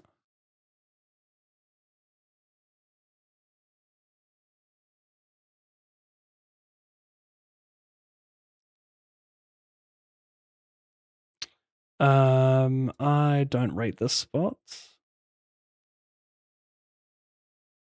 It's like, it makes money, that spot, but like not enough for me to give a shit about it. I can find edges elsewhere.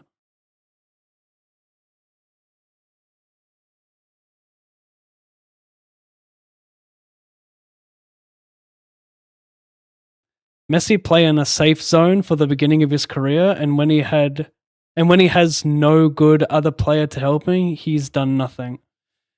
Well, I don't think he's done nothing from those stats. That doesn't appear to be the case, my friend.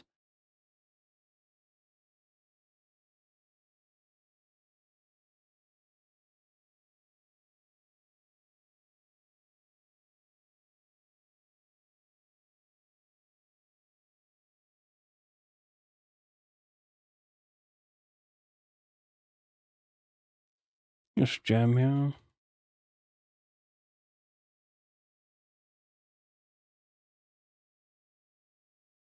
Interesting.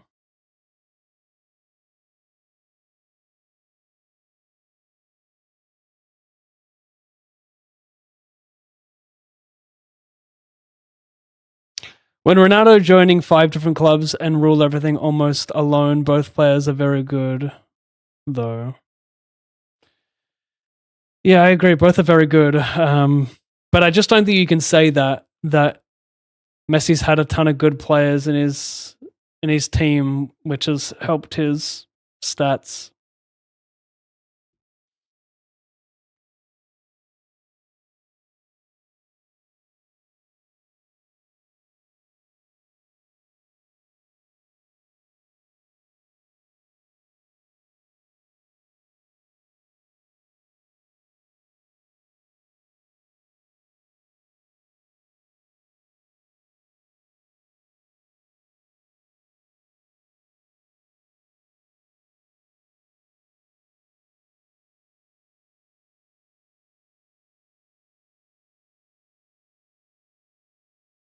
How do I get colored names on this chat? I thought I had colored names.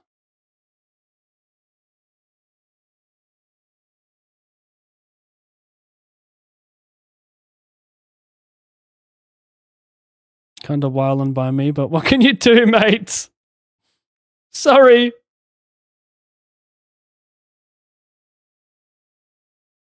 How do we get colored names? I thought I had colored names. That's weird.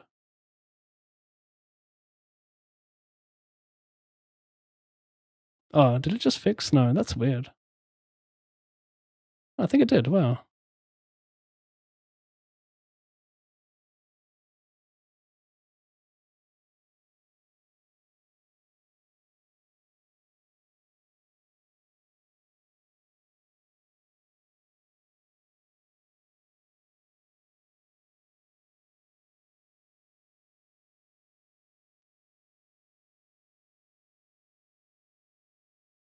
Yes, but Messi is still a better goal scorer.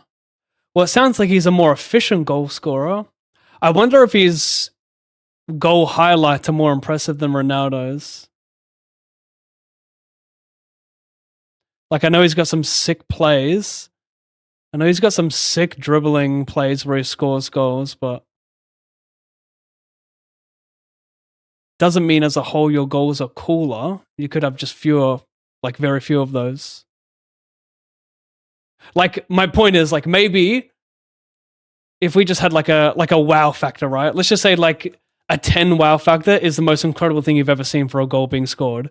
So let's say we judge it on a 10-point scale, and let's say on average Ronaldo's goals are like a 0.5, and on average Messi's goals might be a 0.4. You know, in that case, you would say that Ronaldo is a better goal scorer, but not a more efficient goal scorer with those other stats we heard.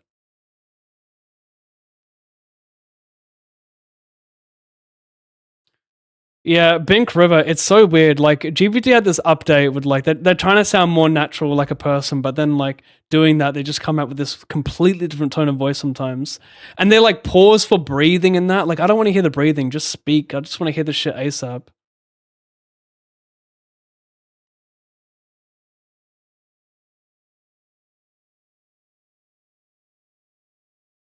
Also depends when you score 5, 6, 7 goals in Farmer's team. When Ronaldo's scoring in critical matches 2 to 3 goals. Right. Actually, that's a good question. How many more multiple goal games has Ronaldo scored compared to Messi? Let me check. If you mean games with 2 or more goals, Ronaldo's got about a 6-game edge, roughly 184 to 178. But Messi's rate is higher with way fewer games played. Ronaldo does lead on total hat-tricks too. Look, I don't really get all the leagues. Like, I know there's a Premier League, but then like for the rest of the leagues, like I don't get that. Like, is there ever a time where 2 leagues run at once, or is it like, do they take breaks and go from the Premier League to like, is it called the A League, or what is it called?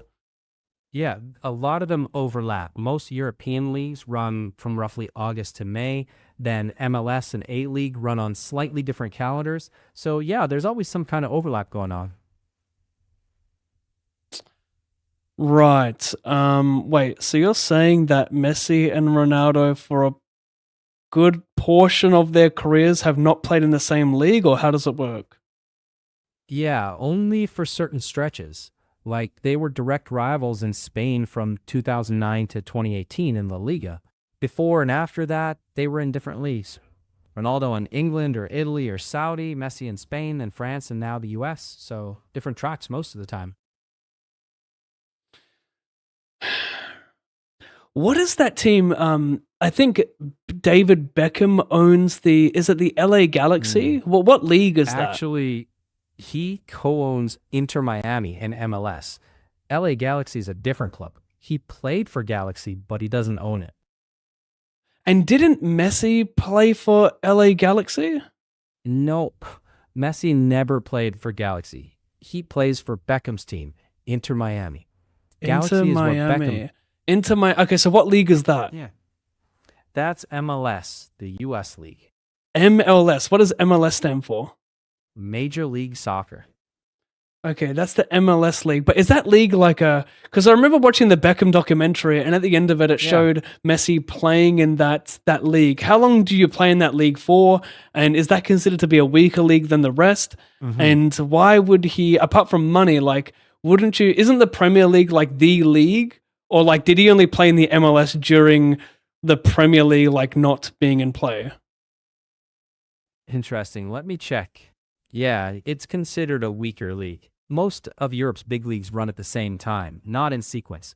Messi joined MLS at 36, after everything in Europe.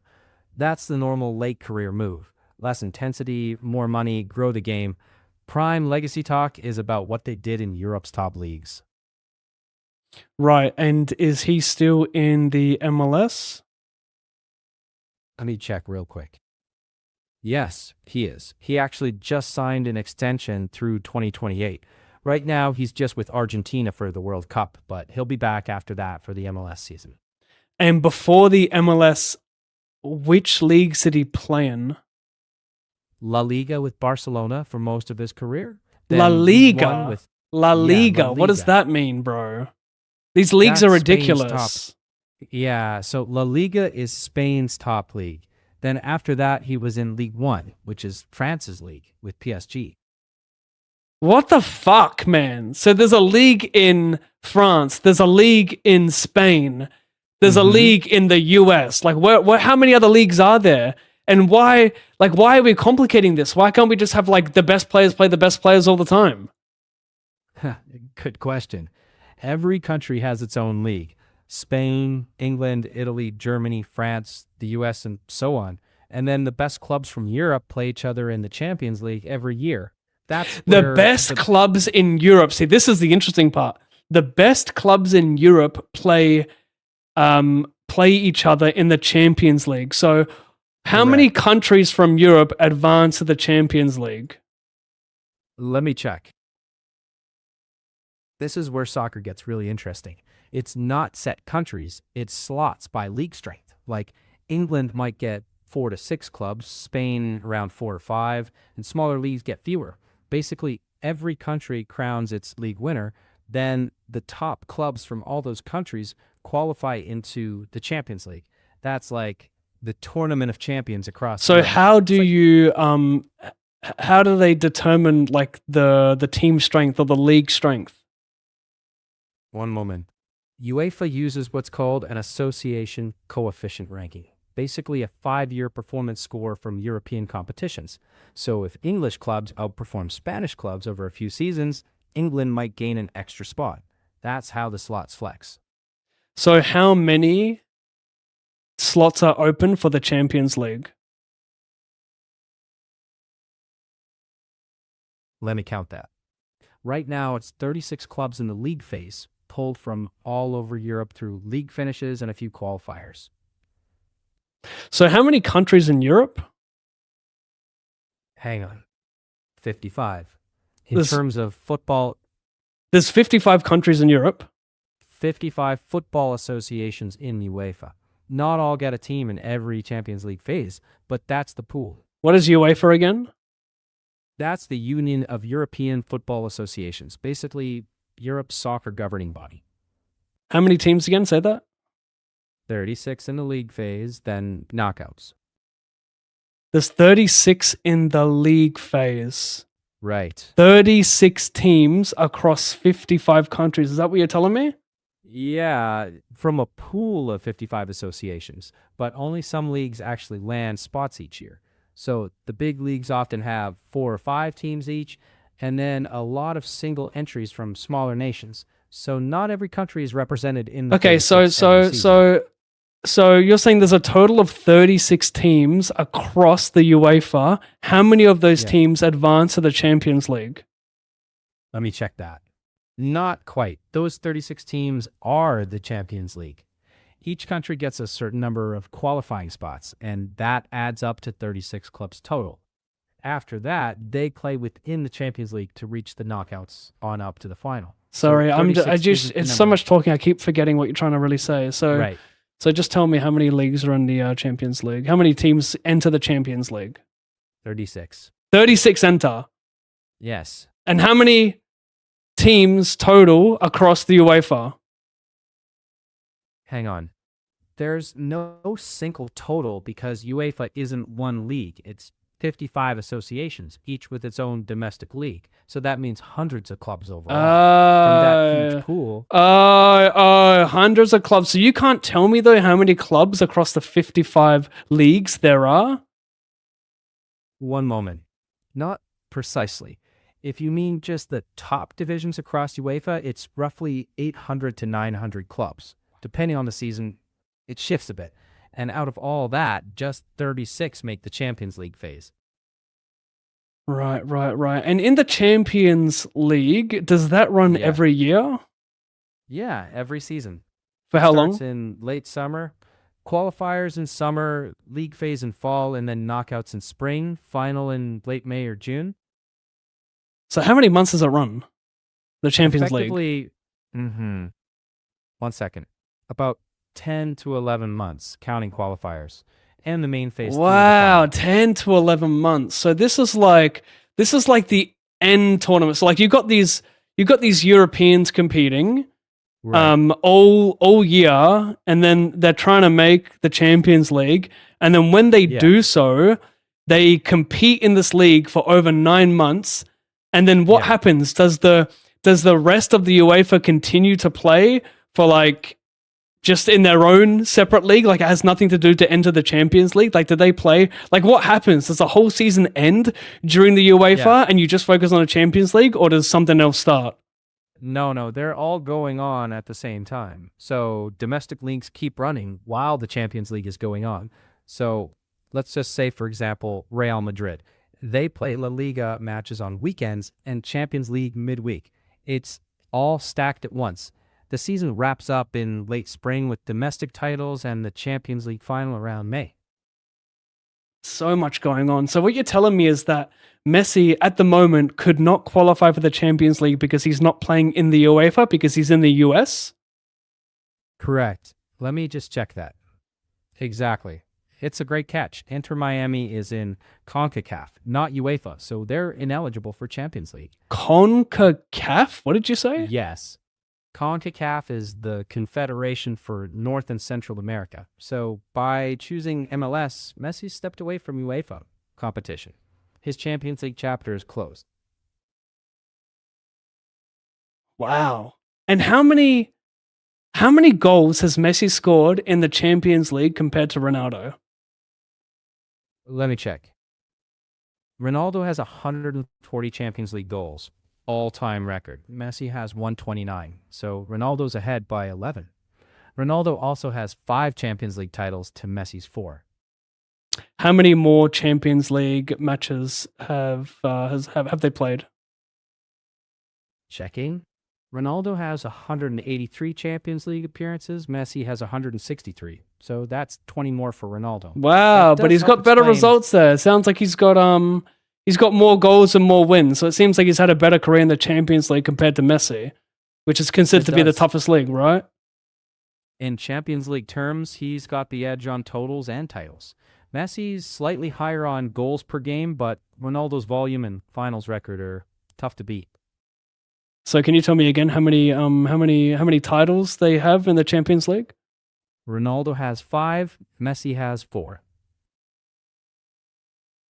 And 20 fewer matches for Messi? That's right. And how many matches do you need to win in the Champions League to win it all? 1 moment. It depends on the exact format.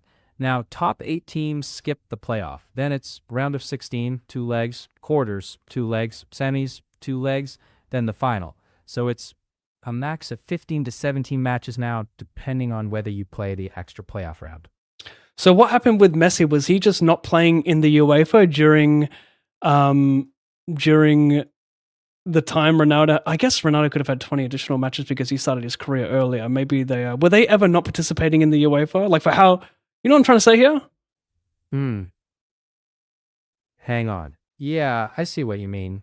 The big driver is simply tenure. Ronaldo started in the Champions League earlier, 2003, while Messi's debut was in 2004. Ronaldo's clubs also went deep almost every season. So it's not that Messi was outside UEFA, he wasn't. It's more that Ronaldo played from a year earlier and logged a few more deep runs along the way. So yeah, extra seasons plus a few extra ties. That's the gap. Also, both these players, have they been very durable in their careers? If so, like how long has each spent injured? Checking. They've both been remarkably durable, but Ronaldo's been more Iron Man overall. Roughly speaking, Ronaldo's missed around 90 to 100 matches with injury over his career, while Messi's closer to around 180 to 190.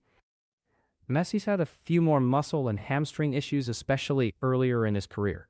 Ronaldo's fitness and recovery has been pretty legendary.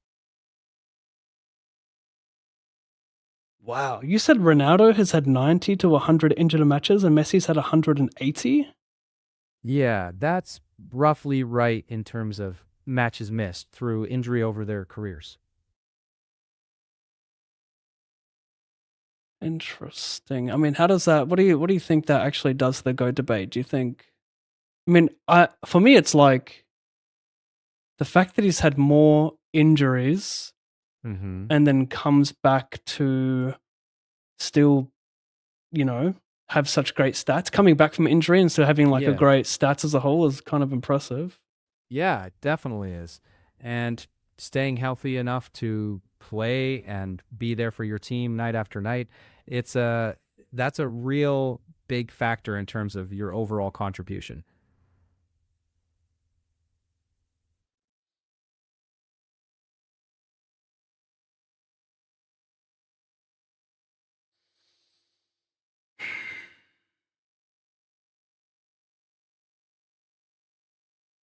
Oh my gosh. Chat, look at this. Wait, hang on. I'm gonna close that shit. Flat the spree. Oh my gosh. Oh my gosh. Humongous chip pot. Fuck the bounties. Look at the chips, bro. Look at the chips, bro. Of course you find it, you fuckhead. You're a fuckhead, bro. You fuckhead. Give me a jack. Give me a 9. Good color. Good color. You are a fuckhead. Big pot for me.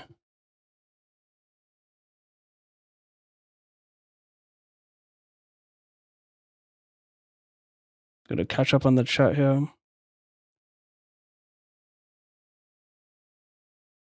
What you do in the Champions League and international big events is way more important. That's what you do in bad league like MLS and Ronaldo's Saudi League. Oh, Ronaldo's in the Saudi League.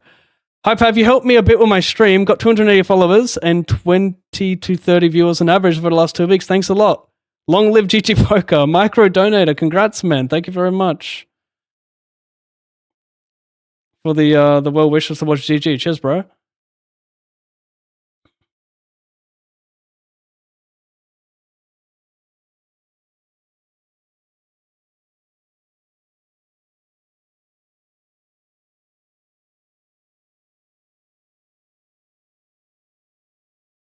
Someone trying to understand this in one night is hilarious. Yeah, I'm never gonna like search these questions again. That's the funny thing. So many leagues, it's crazy, bro. Big size call.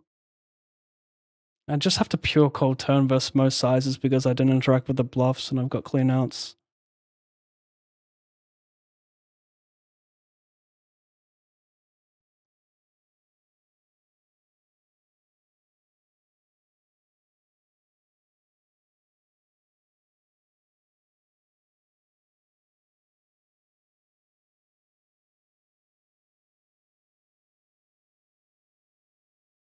I definitely do lean towards folding more in these situations when I've got giga chip lead. I just feel like people bluffing IP is so much less. So like in theory, I've got a good bluff catch to call sometimes, but I want to call way less with this distribution because I think people just don't fire the trigger enough. Fire the trigger, pull the trigger. Don't even want to burn a time bank because I'm just not calling here.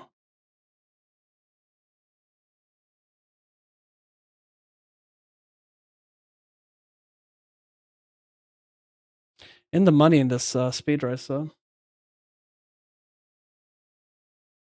Don't fuck with me. I'll be right back.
World Cup is a little dependent on what country you were born in. Portugal is a small ass country. Yeah, that's why I don't put the World Cup wins too much into consideration. Whether Messi wins 1 or 2 more World Cups, like for me, that's not going to be the decider or a factor really, because it does depend on where you're born and what group of players you get assigned with. Like I would say, even if Ronaldo had 2 World Cup wins and Messi had none, with the rest of their stats side by side, I would still consider Messi the better player.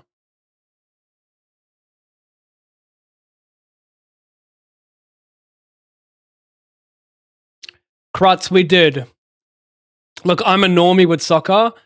I just learned a whole lot in the last 20 minutes, and I'm going to say that Messi is the GOAT, respectfully, to Ronaldo fans.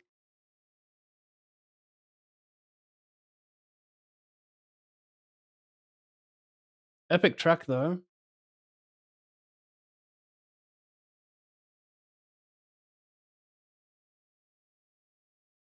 ALLINPAV Twitch, Zone Up.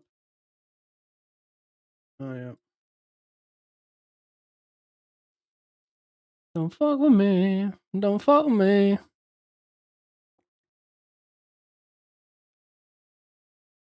The conclusion was made before the debate even started. Not for me. I really didn't know what their stats were side by side.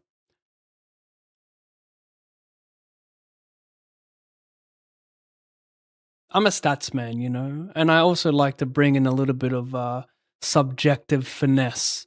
And I will say that Messi's finesse is a little bit more impressive than Ronaldo's swag factor. That's why I'm pro LeBron over Jordan. Just overwhelmingly better stats.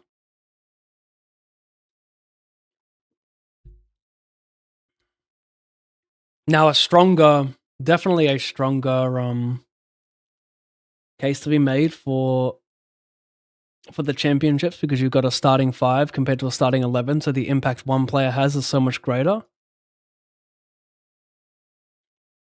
But I mean, fuck. I mean, I don't really know much about basketball, but Jordan had Scottie Pippen. That dude was like fucking second or third best player in the league at the time, you know? Like, probably, right? Like, that dude was fucking good.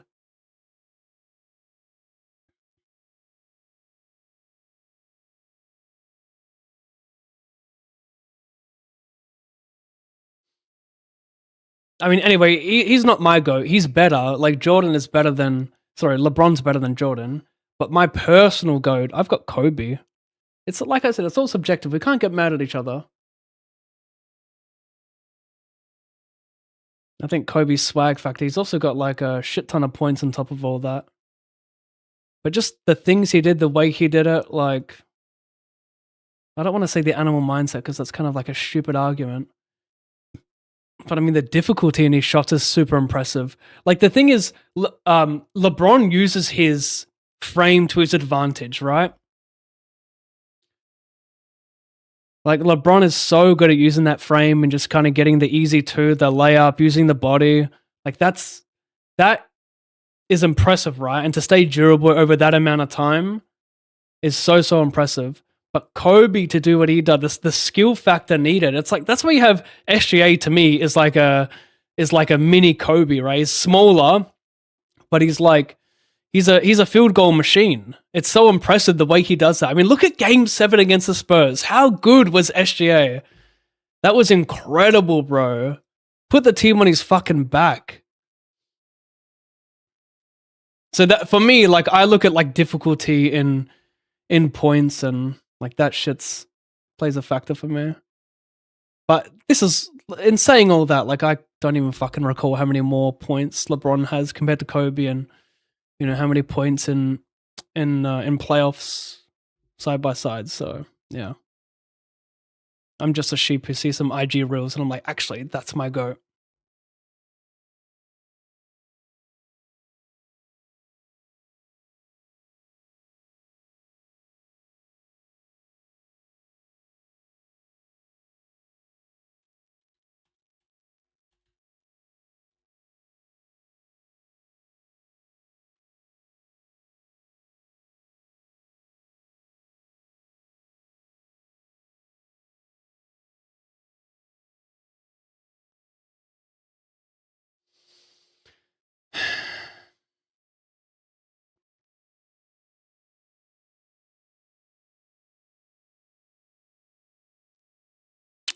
Yeah, I'm calling. I get a ladder anyway. I'm the next shortest stack. I get a ladder a lot anyway. I can triple up, yada yada. It's a great spot. Low board, low board, low board. Not quite. Club, 4 of clubs. Ace for choppies.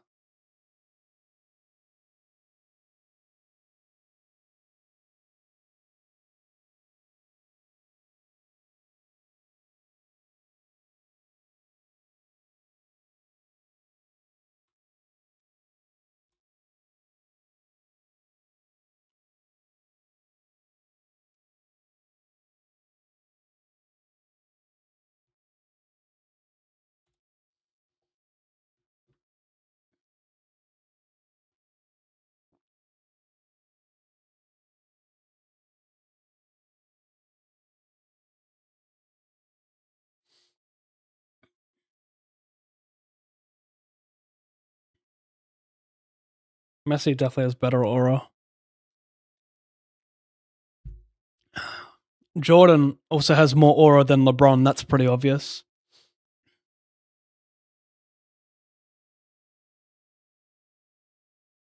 Back-to-back World Cup would be crazy. Ronaldo will die crying about it. He definitely will be in shambles a little bit. I saw a random video today of him on a lie detector test talking about how he Googles himself regularly and yada yada. He watches his highlights regularly. But like, I think you would do that. Like, if your obsession is to be the best, it's hard not to do that. It's all you think about, right? Like, I wouldn't be surprised if like all the NBA superstars did the same.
This is a great viber.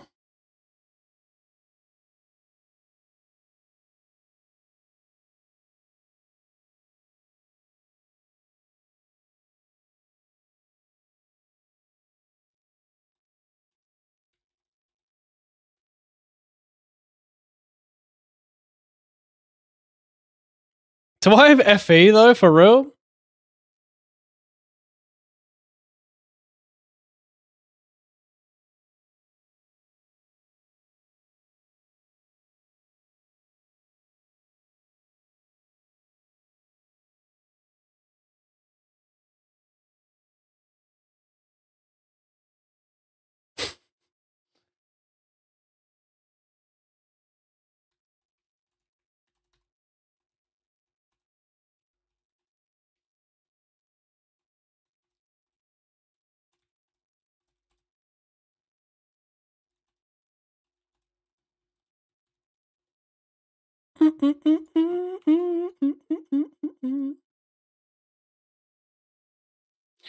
Think Messi is more relatable while Ronaldo walks around looking like an uber athletic supermodel. Well, I don't want to put relatability into the GOAT discussion. We can't factor that, surely not. Got to take into account longevity. Ronaldo was benched 4 years ago in the World Cup, almost didn't make the team. This year, Messi is still a GOAT at 38. Really? He almost didn't make the team, Ronaldo? What the fuck? He doesn't. What is he, 41 years old now or some shit? Ronaldo almost didn't make the team at the age of 37? That is crazy. I did not know that. That is crazy. Yeah, I mean that to me that is definitely a factor that favors Messi's the GOAT discussion. Stats in basketball are huge for LeBron because there's only one league with all the best players. Soccer stats can lie with the numbers of leagues where you're born, etc. Yeah, for sure. That's why the GOAT debate in soccer is actually far more complex. Bruh, LeBron over Jordan, you serious? Did you gotch that? Or did I GPT that? I didn't. It's just my opinion. Well, GPT would also probably favor LeBron. But like the whole GOAT discussion is subjective, right? Do you favor stats or do you favor rings?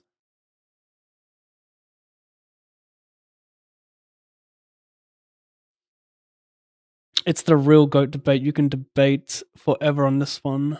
Yeah, for sure. It's a fun GOAT debate.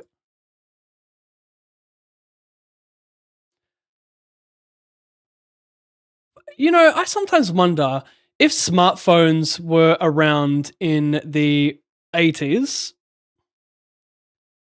if that would magnify superstars like Michael Jackson and Michael Jordan, or if it would do the opposite. Because one thing, so what I mean by that is there's one example where phones could be distracting and people can just like, there are other things that come into play. Like there are more of these like personalities that get fed into the phones, which, you know, can distract you from an icon like Michael Jordan and Michael Jackson. Or if it would magnify it because obviously there's more exposure, yada yada. You could argue both ways. I actually might argue that the fact that there were no smartphones back in the day could make someone like Michael Jackson even larger because the TV time and radio time was kind of going to this one person, right? There was less, there was more exposure for one person because like these networks wanted to focus on like the top dog. They didn't have time to focus on all these other people. Whereas these days you got smartphones where you can just upload to an Instagram, TikTok, and you got thousands and thousands of these personalities that are magnified. But you know, when you're focusing on a handful of people like the Beatles, Michael Jackson, you know what I'm trying to say, right? I don't know how many were actually fucking put out there back then, but you could argue that it makes them bigger not having smartphones back in the day. Krutz, thank you for subscribing via Twitch Prime. Many gratitudes.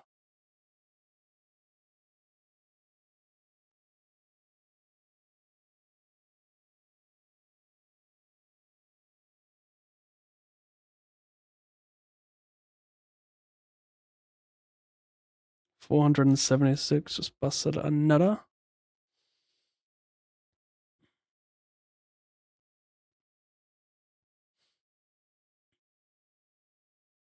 Anyway, the reason I mention that is because do you think like I think a lot of like the GOAT debate for Jordan comes from like the romantics in basketball, those who have been watching it longer, those who like I also firmly believe that people who favor Jordan, they just like him as a person more, which kind of blinds them from like the real stats.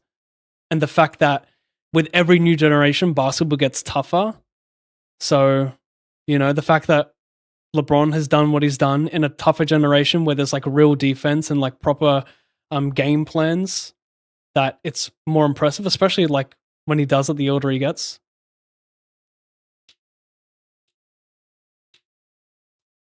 So yeah, I wonder if like no smartphones has actually magnified LeBron's iconic aura more than what it really is.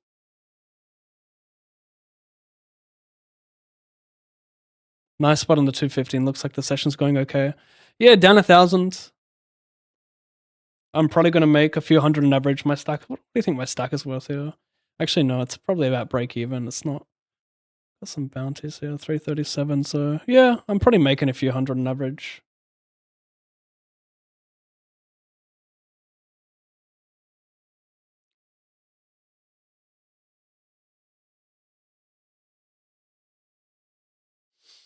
LeBron's best skill set is playing for a long time. That's silly. I feel like if you make another stupid comment like that, I can't take anything else you say into consideration because that's just so unfair. You can't say that. And I'm not even like a LeBron fanboy. He's not even my go. I'm just like, you can't. That's not fair, bro. And he has handpicked his team pretty much the last 12 years. That doesn't appear anywhere in stats. That's a fair thing to say, to be fair. In fairness, to be fair, that's fair to say.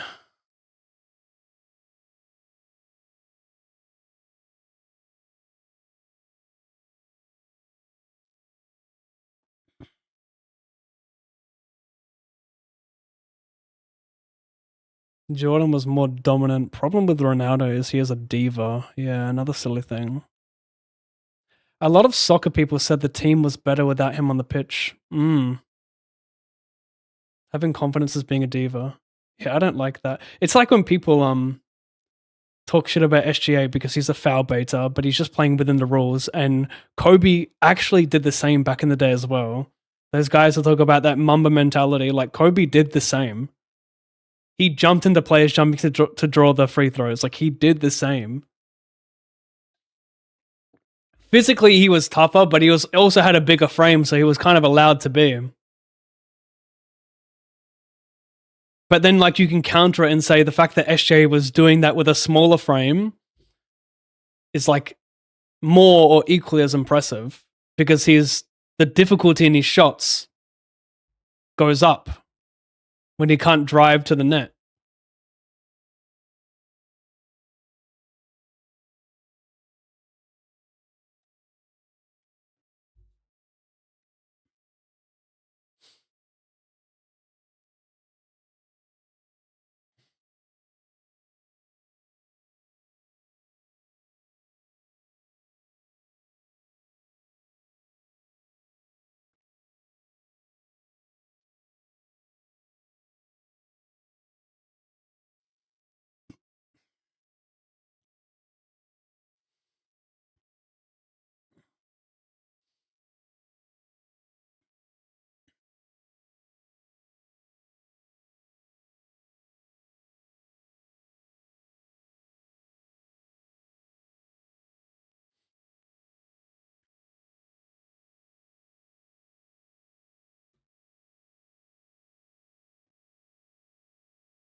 Ronaldo off the field is a beautiful man.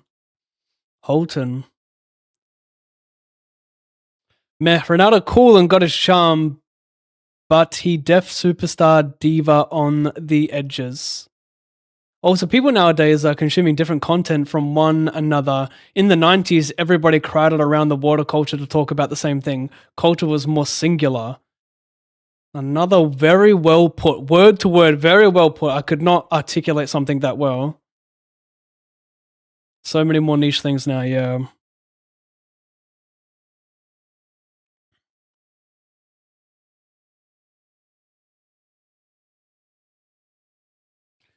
$100, 4, 28, 33%. I mean, I think I have to call here. I think I have the right equity still. He's not going that tight.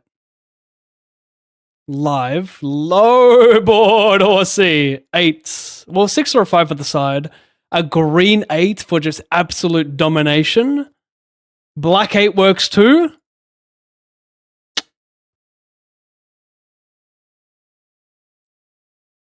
I think that I mean, a 6 or a 5, by the way, for the sidebot would have been something plus a bounty. You are.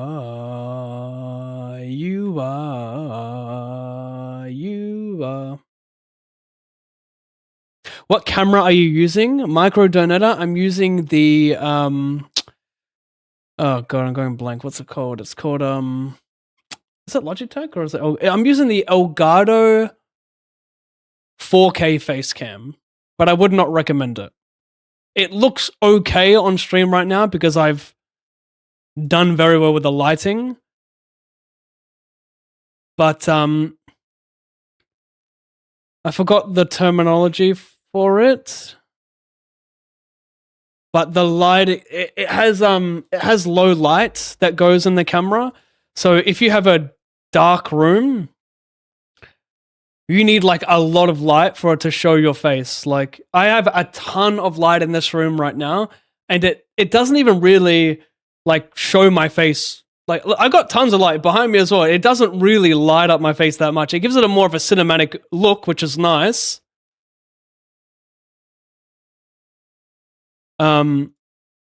But yeah, you need a ton of light, or of course you can adjust the settings and you can up the ISO, but then it kind of reduces the quality.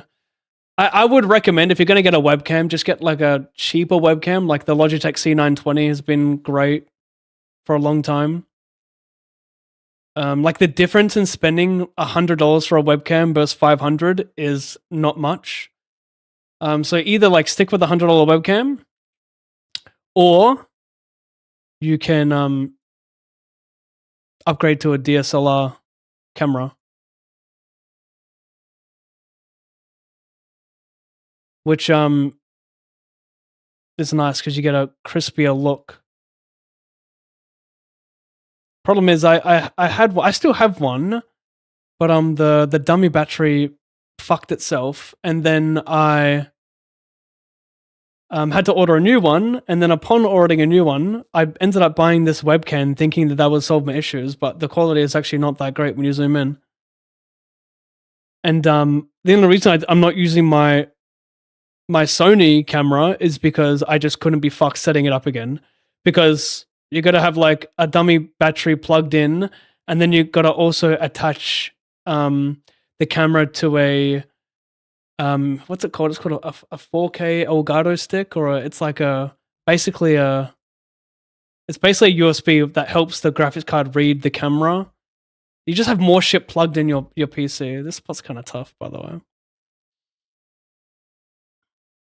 And I don't have any wheels on my desk, so I've got like, look, can you imagine how much this desk weighs? I've got 4 ginormous monitors on it. I have a desk riser. I've got 2 XLR Stream Decks. I've got this fucking thing. I've got everything underneath the desk. All the cords underneath the desk, holding all that shit. I have my computer attached to my desk as well. It's a miracle this desk can even rise. So can you imagine what I go through to just lift it up an inch and move it across to get behind it? I ain't going through that again. I had to take my wheels off because like when you attach the wheels, you have these, I think they're called wheel bearings or ball bearings or some shit. It's like these little tiny balls inside, like above the wheel, which attaches to the desk. So like you can, obviously that little ball, so like it helps move the desk, right? It rolls, but they started popping out. I didn't even know what the fuck they were. My daughter went under my desk and then she was holding these silver balls. I'm like, what the fuck is that? I didn't understand it for like 2 months until one day I saw that they were actually attached to the wheels and they were just popping away. So they were collapsing essentially. So I had to take everything off this desk, everything. Flip the desk upside down, take the wheels off, and then just have it lay flat so it wouldn't collapse. So now I've just kind of given up on upgrading the desk. This is what it's going to be. The next upgrade I make, it's going to be like my final desk upgrade probably. I'm going to like literally order a whole new slab of wood and get it custom made, custom cords, custom everything. But I can't do that until I know what I want my desk to look like. Like this is an optimal look, but for me, for it to be the perfect desk, I want there to be no cords, right? Like I have chords for the Wave XLR because I forgot the terminology used for like there's a like when you have wireless headphones, there's a like microsecond delay between what's transferred to you versus what you guys hear. So like I'm gonna hear things on like sometimes like a 0.3 second delay. And it just sounds annoying. Like I don't like to hear the delay, especially when I sing. It's so fucking annoying to have that delay. But I'm waiting for technology essentially to get better, where like I don't need chords and everything's like in sync perfectly. I then want to like drill holes into the desk so all the chords are hidden, tucked away so cleanly. That's my ideal desk, but that'll take like legitimately like 6 months to a year to like create and order and make sure it's all perfect. There's some great desk channels out there on YouTube.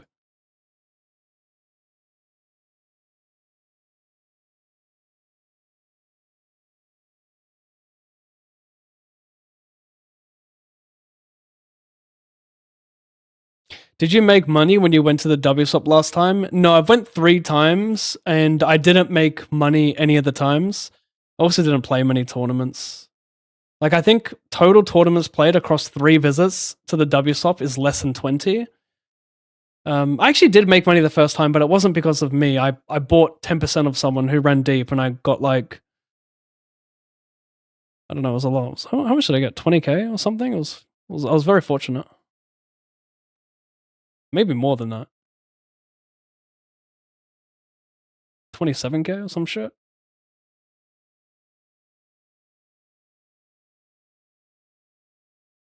I've actually ran very good in terms of buying pieces from my friends or swapping.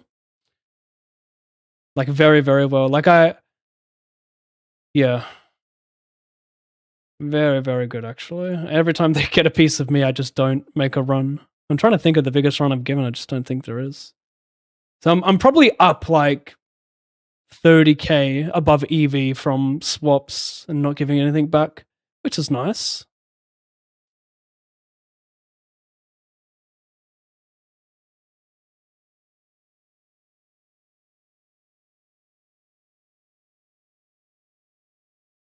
One smart thing Jordan has done is stay out of the media post basketball. People become more legendary if they die young. Jordan didn't die, but has done nothing to worsen his legacy. Yeah. He is also a scratch golfer, so that don't hurt Jordan's image. What does that mean? What is a scratch golfer? Is that someone who just like is able to get close to par from a pro golfer? Like I don't understand.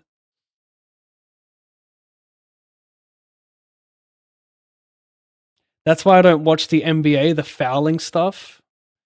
I mean, how could you say that and then you see the ridiculous rolling over these soccer players do? At least with the NBA, it's a fast-paced game, so like the fouling is gone relatively quickly. But I get what you mean. I know what you're trying to say, but I mean, comparing to soccer is kind of wild. Because you could say that. I think I'm going to check here, actually. 3 is pretty good for the big blind. I might bluff this. Check to the river, BVB. Because although there are more stoppages in basketball, you have a lot more nothing going on in soccer. There's just a lot more just holding possession, going back and forth. Just depends on the person, right? Most people 40 years plus have Jordan GOAT. I'm old school and it's an easy choice. But yeah, Jordan has a badass type aura. But as a person, he was cold and hyper stubborn. I bet even his teammates didn't like him. I mean, yeah, I saw the doco.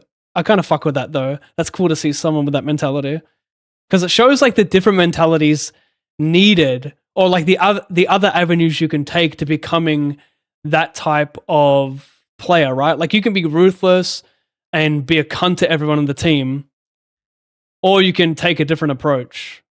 You know, like if you look at the big 3 in tennis, like Djokovic comes in, kind of spoils the party between Nadal and Federer, and the way he hypes himself up is when he gets asked questions about, you know, Grand Slams and, you know, like if like Djokovic, do you think you can win this Grand Slam with the record that Nadal has and the role he's been on, you know, like early 2000s we're talking here, and him just saying like, yes, of course I can do it. Like that's how his confidence in him kind of like forcing himself to get in that mindset helps him.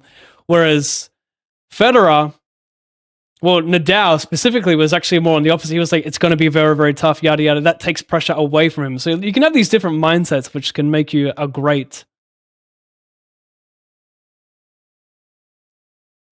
Didn't you see Pippen say him and Jordan have never been to dinner together alone? Wild. Also padded his stats. The stat keepers gambled, had to leave the NBA in this social media generation. That'd be the biggest story ever. Yeah, but whether you gamble or not, I don't think that affects like, I mean, maybe it affects your legacy, but it doesn't affect whether or not you were the best. You know, are you saying back then there weren't as many regulations on betting in the NBA, so you were able to bet on yourself? I don't know what it was like back then. I forget. Jordan too fierce a competitor. He and Isaiah Thomas still hate each other. It's ridiculous. Jordan was an asshole. I barely respect him out of the stadium. I said it. Sick player. Sometimes teammates don't get along, kind of like Bam punching Hero in the face. I don't know who those players are. Obviously, tension rises within teams, but yeah, Jordan competitive to a fault. He probably going to bring his hate of Isaiah Thomas to the grave. To me, that's not cool. He'll bring a lot of hate to the grave. It's unfortunate. Look at Bird and Magic. They have this cool vibe of being still competitive, but they respect each other. Hollywood production. Man, that's a cool cam view. Thank you. Very cool. You should show that more often. I feel like I show it enough. Latency is the word, yes. The latency between Bluetooth and like wireless headphones, like that latency is from PC to device is annoying.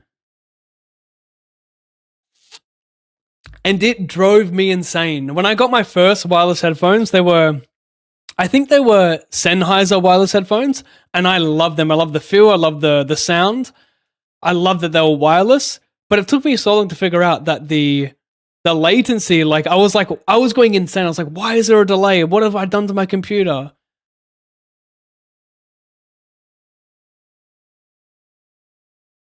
Casual 20 or 27K is crazy work. It was like 10 years ago. I just can't remember, you know?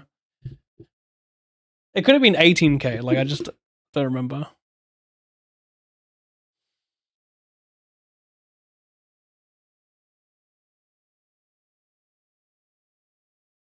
Top 3 movies all time. Pav, go. Rocky, number 2 or 3. I'm undecided. Interstellar.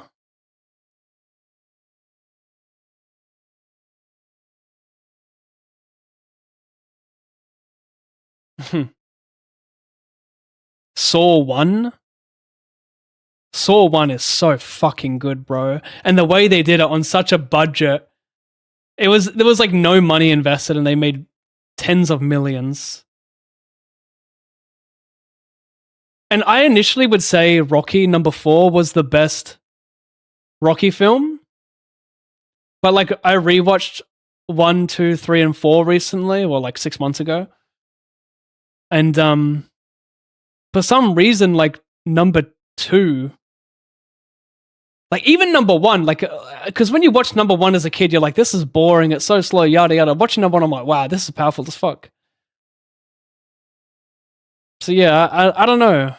Like I used to go between number 4 and 3. So when he fought the Russian and when he fought Mr. T, I leaned towards the Russian, but then like rewatching it, I was like, oh, number 3 is pretty good. And then I was like, number 2 is way better than I thought it was. And number 1's actually pretty good. So I'll just say one of the Rocky films, Interstellar and probably Saw.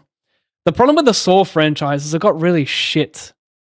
Like after 4, it was just ridiculous. And the thing that I fucking hated about the Saw films was that they weren't fair games.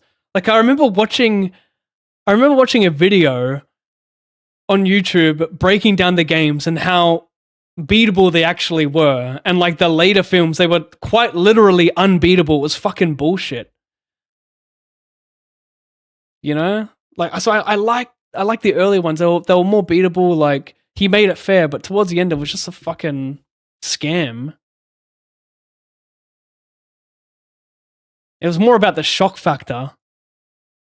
That's what the movie came down to, the fucking shock factor. More so than like the psychology behind it and like the strategy.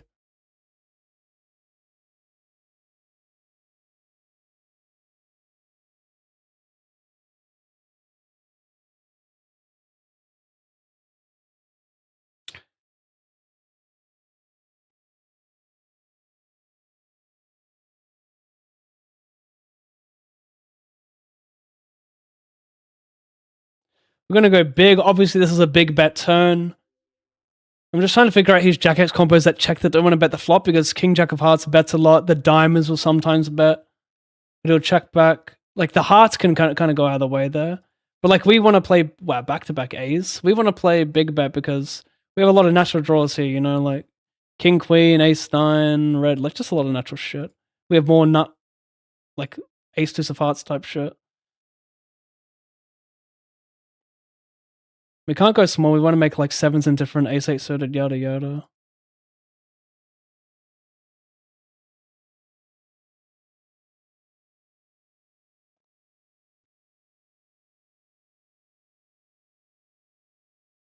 Cool thing about flatting is we could see some over aggression 2 from the money, but I feel like 2 from the money is maybe not enough for him to be over aggressive because relative to the field, it's still quite far.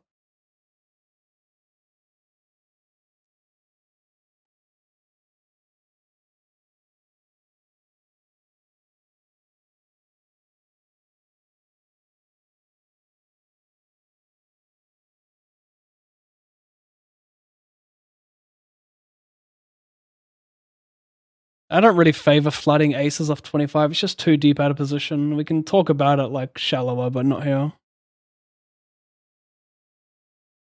Wow, that's a wild one. That's a non-believer. I gotta block 2 corners of the table because I think this... Oh my god. Oh no, he's got a club. We're safe. He's got a club.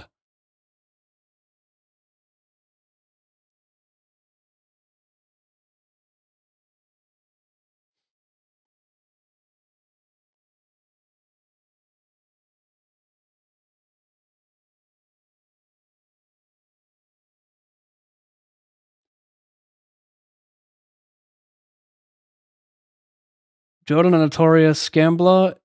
Yeah, I know that. You're right about soccer. That's why I mostly only watch NHL and NFL.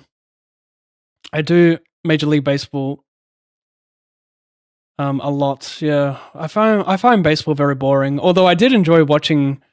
Fuck, what are they called? I forgot the team. It was who's Canada's team again? They were playing. I think they were playing LA. I got the symbol. I just forgot the name of the team. But yeah, I watched that series, the World Series. That was cool. That went to Wait, did that go to 7 games?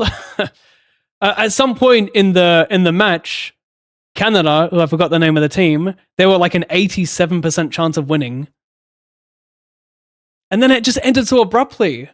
Like they just got 2 outs and that was it. I was like, what the fuck?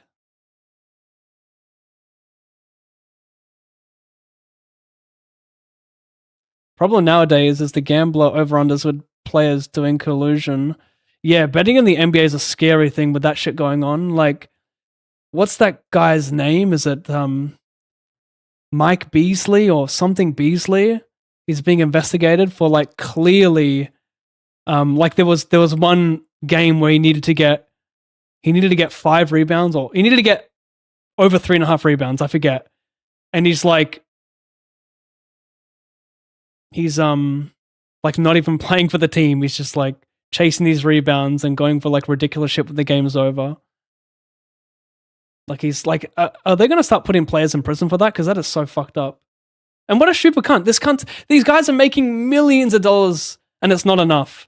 Like what are they trying to do here? They're trying to take care of their family? Yeah, bet some money here. Like what? Is it because you can't get taxed on gambling winnings? So they're trying to, like, what are these guys doing this for? It's ridiculous. Like they make tens of millions of dollars. And then like, it's actually kind of easy to spot these things as well. I think this is too light, even with too short is. Can't raise call for these guys. The ace is nice. No, I'm gonna raise. Change my mind. Yeah, it's like obvious. Like the way they use AI these days to track these like odd bets, you know? These large bets. Especially from accounts that don't usually make these bets. Like they have technology that spots this shit. And it just seems so easy now to or a lot easier to spot someone who's trying to like cheat the system.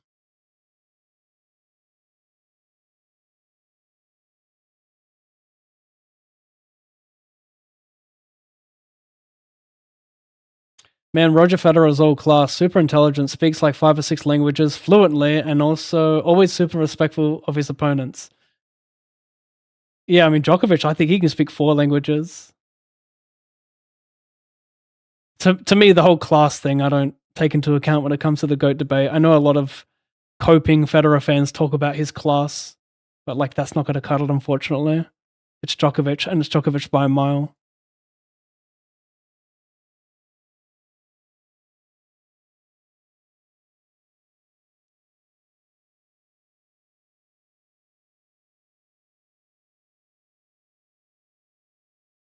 LTT store has some good cable management accessories, maybe worth a look. LTT? What is that?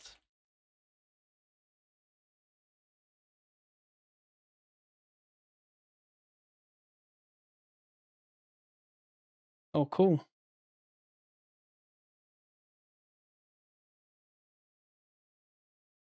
That's cool. I'll bookmark that. Yeah, that's cool as fuck. Thank you for that.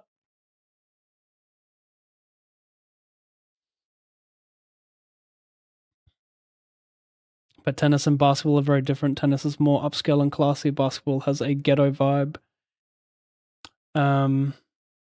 Team sport versus individual too. Yeah, it's 2 extremely different things. So, like it's more impressive the individual stuff for me. But there's so few individual sports, you know? Like I can't even name any outside of tennis right now.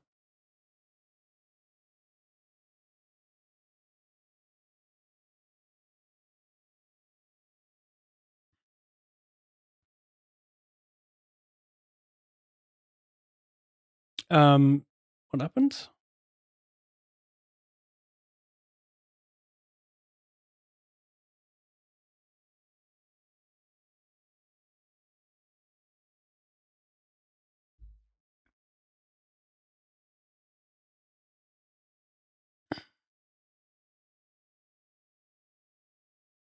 It's amazing how GG is just owning stars in the last years, just way more innovative and ahead of the curve. Stars doing nothing to conserve their ecosystem, it's sad. Yeah, so that's the lobby not too long ago. It's kind of fucking dead.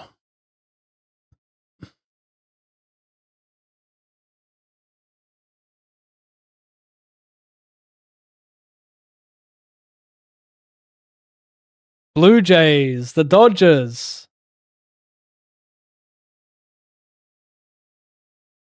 So the Blue Jays, they're the Canadian team. The Dodgers are the LA, right?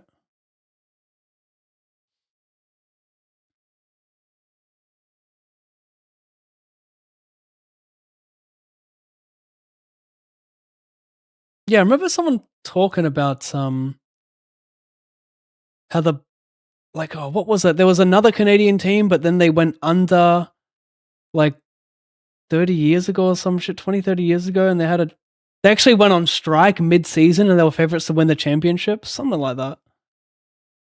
Wow, that's a large gem. I guess I fold. Like my hand's just not strong enough. It's so interesting. I mean, there's a good chance he's overvaluing the bounty, but I got a big stack covering me behind, so I'm just gonna fold this. Because how much wider are you going to go here? Yeah. Fuck, he was overvaluing it, man. Fuck's sake. It's just so easy for that to be like ace, queen, and pocket pairs, and I don't want to call against that range because short, this guy covers me behind, so it just seems like a bit of a, torch. The bounty's nice, but it's only worth like 2.5 blinds. I understand people thinking it's boring because it's slow. They made the new rules like shot clock for the pitcher. You need to appreciate the pitching to truly love the game. Yeah, I can see that too. Like, I feel like if you play baseball for fun, you can appreciate how hard it is, and that would make you like it more. By the way, reminder to watch Moneyball, because I've tried watching that like 4 times, and it's not because I don't like it. I just watch it at horrible times of the day, and I never like get past 20 minutes because I'm distracted by something else. But that looks like such a great movie that I really want to finish. Jonah Hill and is it Brad Pitt or what's his name? No, I don't think it is Brad Pitt, is it? It is.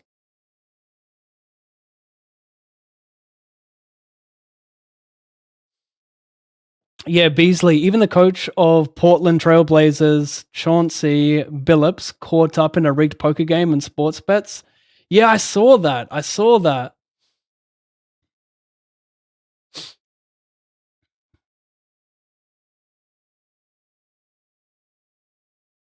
We actually want this guy to win so this guy can't chip up to our left. That'd be pretty cool. Nice. Because we're going to cash a lot anyway, so this guy chipping up is a way better result for us.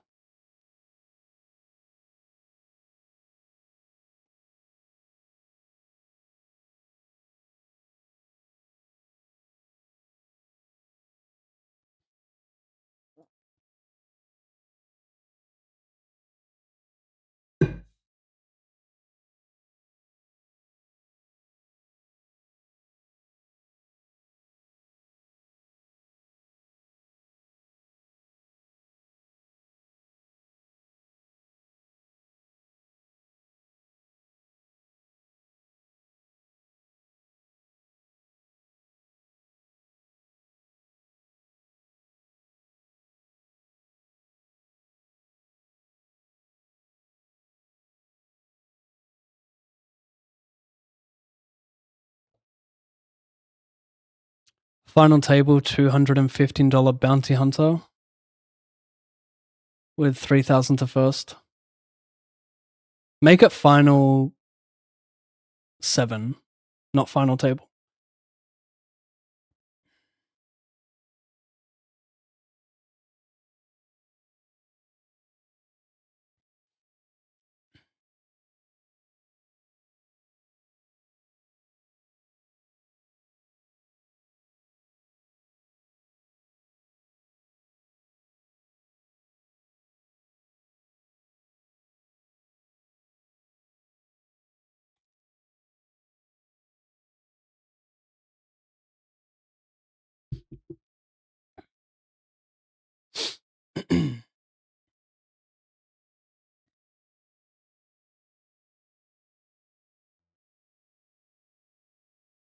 UFC, another individual sport. So is chess like poker? Yeah. Chess and poker very similar. Although,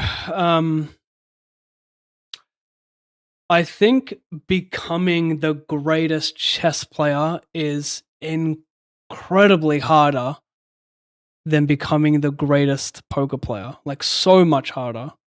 Because chess is pure skill. And I know in the long run, the luck kind of runs out in poker, and it's just kind of like you see the skill only. But I mean, yeah, there's so many ways to like really talk about what a GOAT is in poker, Like, is it most money made? Is it best performances across the toughest fields? Like, there are so many ways. Is it longevity? Like, what is it? In chess, it's like pretty easy. Like, who's been the best for the longest? Who's memorized the most patterns? I don't know.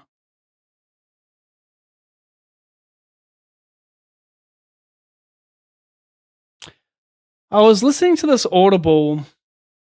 I'm going blank on the name. But it's about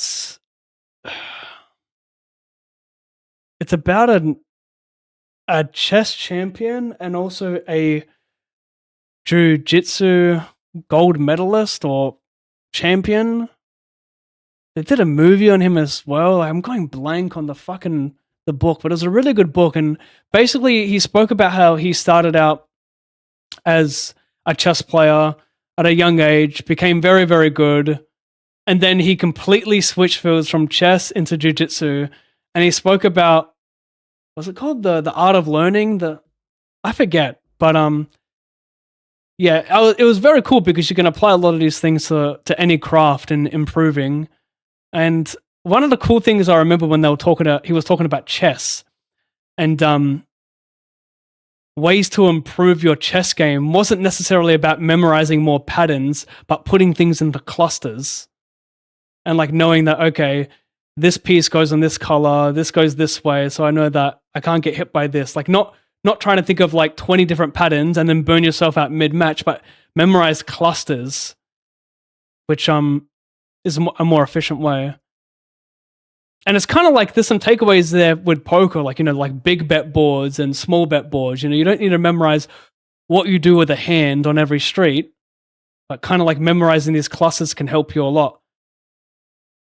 So like if you find yourself post-game looking at hands and spending 20 minutes in like a 3-bet node where it's like 30 effective, button hijack, you 3-bet, here's the board, you go to the turn, you check what he does versus bet, versus check raise, yada yada. There's so many nodes you can go down.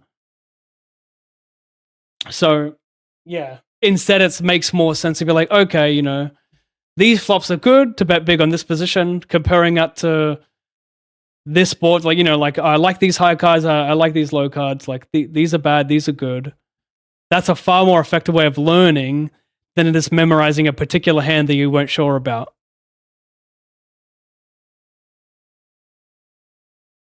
And I'm bad at that, like we're all bad at learning, aren't we? And you guys are watching Twitch. You suck at learning just like me. There's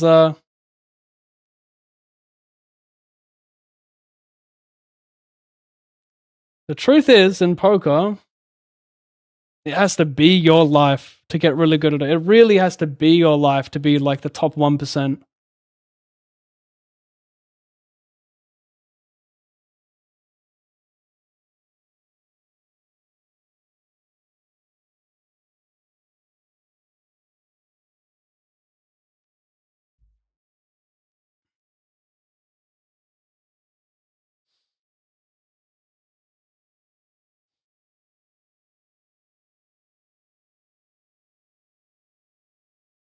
Funny you say that. I'm from Quebec, and it's the Montreal Expos. They had their best season ever, about to save the team, and the lookouts happen. I don't know what that means. Was that the team that got canned or AJ question mark question mark question mark? Dude, shut up. You spam question marks. You don't even hear my thought process. And when you do hear my thought process, you ignore it and stick with your dumbass comment. Like, come on. If you want to critique a play, offer some input on why you would do something else. Like, just think somewhere past like level 1 and like make it an actual topic. Don't just spam some 3-year-old question marks.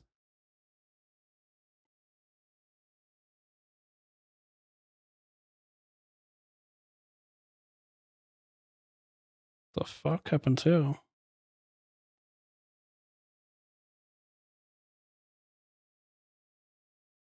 Cutoff button, raise call, check, delay 50. Nice call and nice get there. Oh, what? Okay, I'll see you soon.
Dun, dun, dun, dun, dun, dun.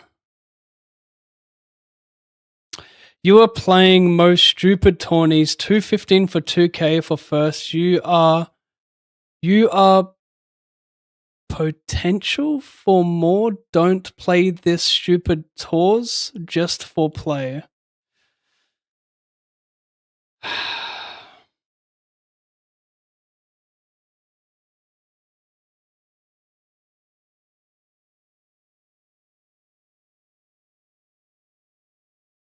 Let me enter the $500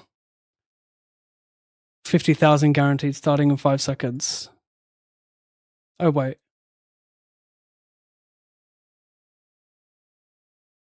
They lost a team, they never finished the season, yeah. The Montreal Expos, that's right, I remember hearing about them.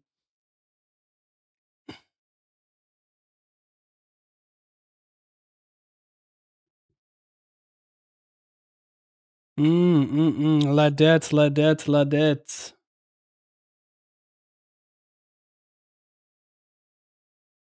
Big pay jump between second and third.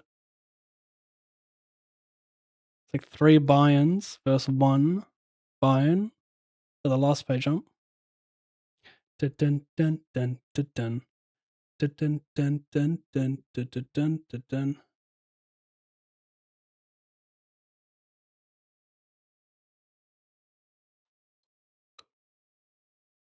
We get to limp chat just because he's a huge stack and we're under immense pressure doesn't mean we don't get to have a limping range, right? Yes, we get just because we're going to limp forward hands doesn't mean we can't limp them.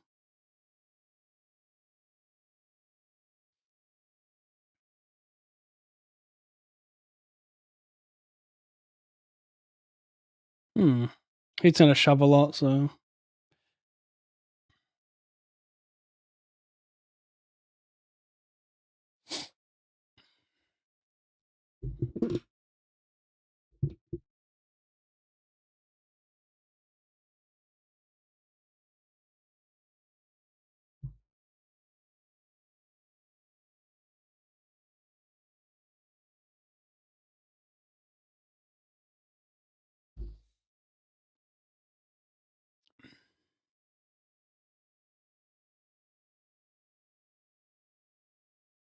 By the way, guys, we're on a final table if you didn't know.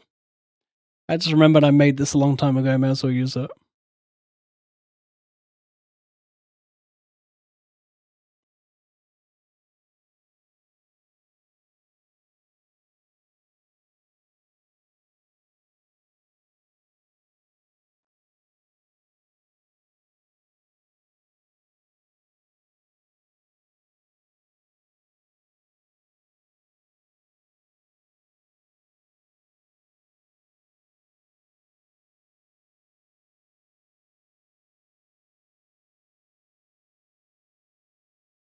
We'll do it live. Fuck it. TRM, Igor, thank you, my friend. 58 viewers. Welcome, everyone. I beat you. Fucking thing sucks. Just got that Mamba mentality.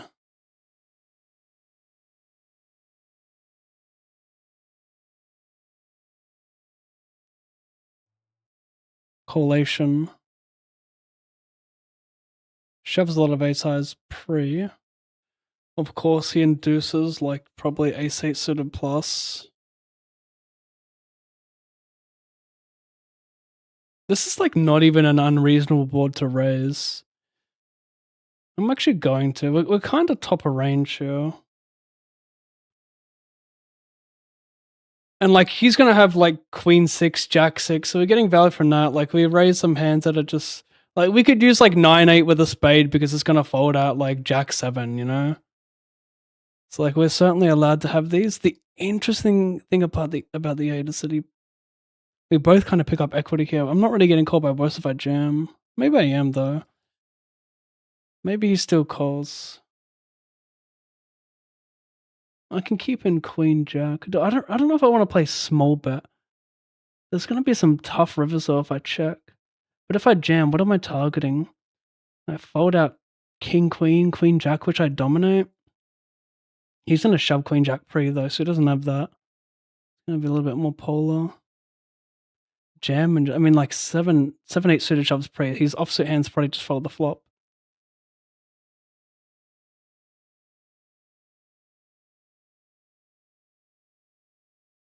The thing is, it's like never going to be a blunder to jam. It's like the difference between EV and these spots, like check and jam, is like really hard to find in game. Like what's better?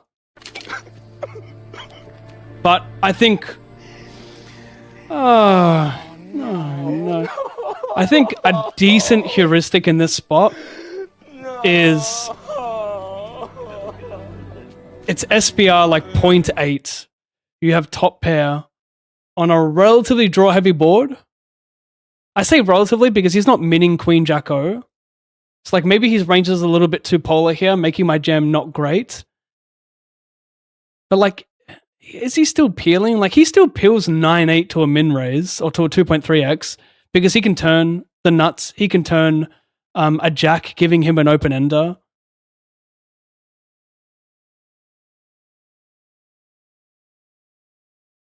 But also like his 10x hands, like if he opens like 10-7, 10-9, he might just jam like 10-7, maybe like 10-3 suited.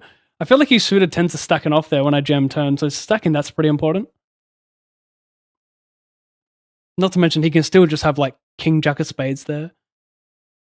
I mean, King Queen will undo, so I guess he folds King Queen though, that's the problem, so yeah, very tricky one.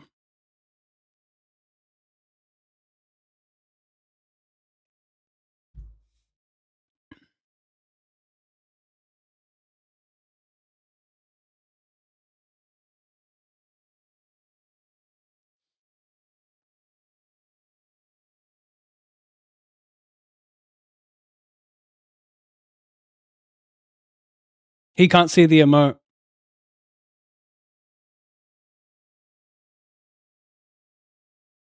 I'm confused.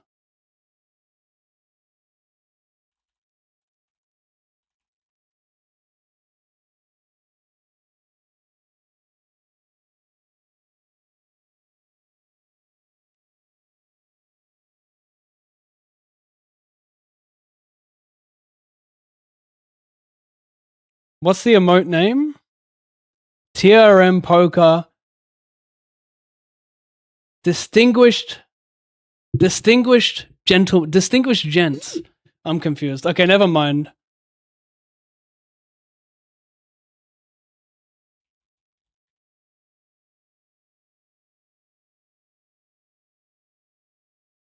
I'm lost. This is why I shouldn't participate in chat.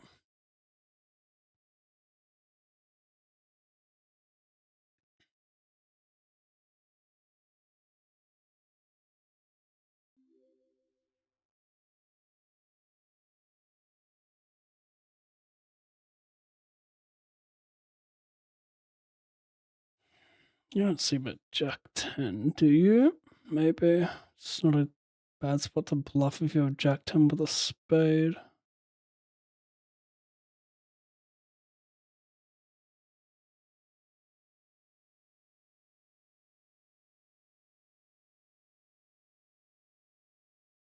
Nines you bluff? No.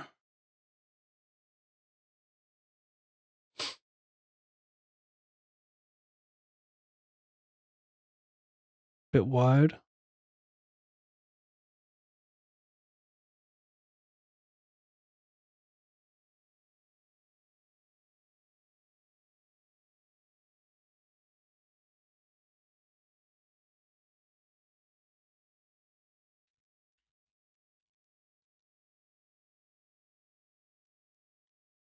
I'm so lost. Like, is there an argument going on, or is this like a meme versus meme?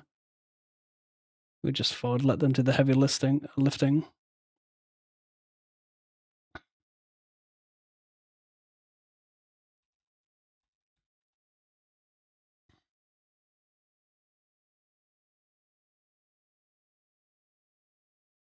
Cleo, come on.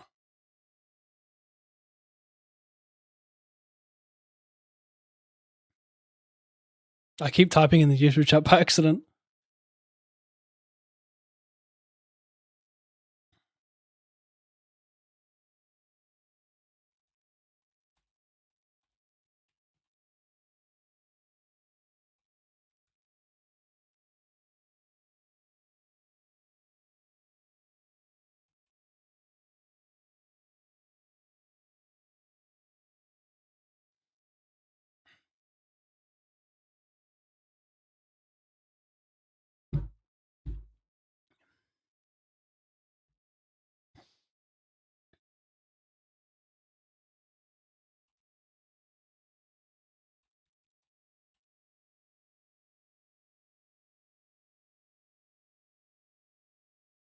I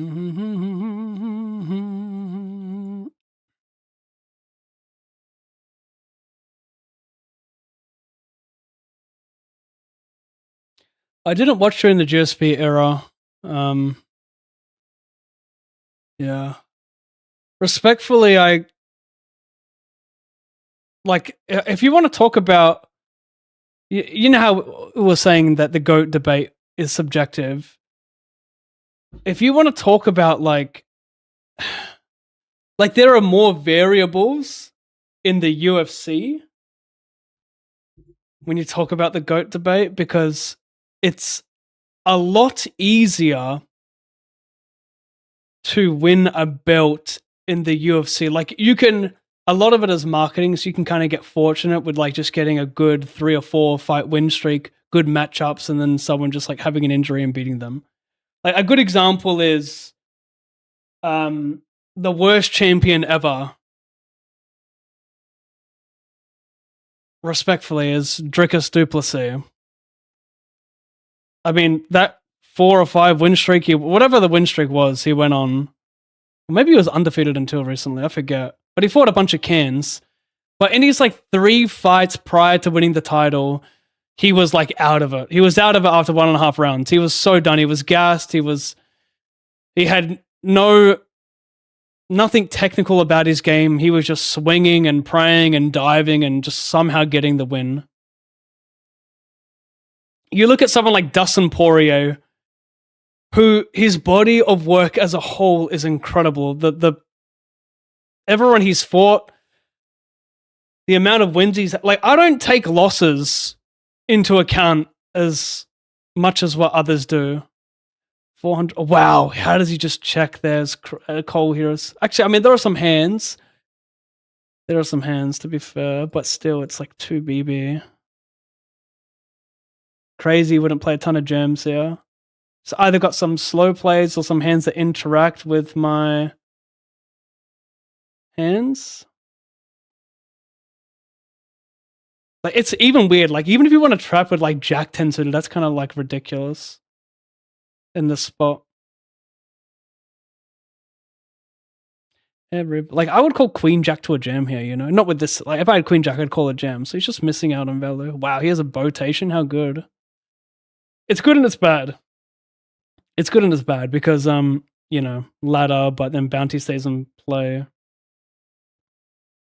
The thing is, when he goes all in, if he shoves, I have to fold. He's going to do that a lot, obviously. Wow. So I'm going to call, and if he jams and he jams, I'm calling because it's going to be 2 ranges versus 1 for a ladder, but a bounty on top. And there's a small chance that a button just gets it in behind against me.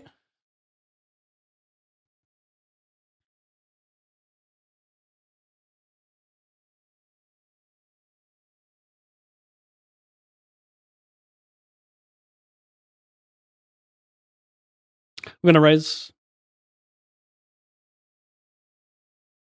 Don't like continuing with call on this board. That's a bonus that he folds.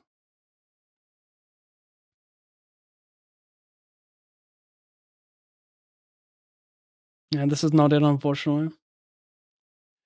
Yeah, so back to UFC talk and GOAT talk. Like, for me, I don't care that Khabib has got 0 losses, right? Because like the first 20 fights in his career are just a bunch of cans. He's got some impressive wins, like, but like a lot of his wins before his title fight, he was like a massive favorite.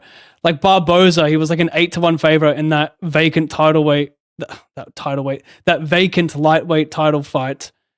Was who was he meant to fight? Maybe that.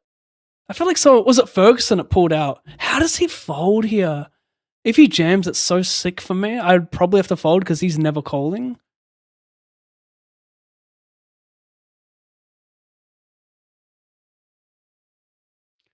Yeah, anyway, like Barbosa's great fighter. Great fighter. But he was a huge favorite against him. So who else have Khabib beaten? He's beaten Barboza, Ally Quinta. We're not adding that cunt to like impressive wins. So you've got Barboza, Connor, Dustin, Gaethje. Did he fight Oliveira? Don't believe so. I do not believe so. I'm going blank on his wins, but like I honestly rate other players. I rate other fighters ahead of Habib with like their body of work. I don't care that you don't have a loss. It's impressive that Habib has basically like not even been scratched in the octagon. That's impressive. Like taking no damage, that is really impressive. And being as dominant as you were, that's super impressive. My issue with his record is the fighters he was up against. This is a sicko remix.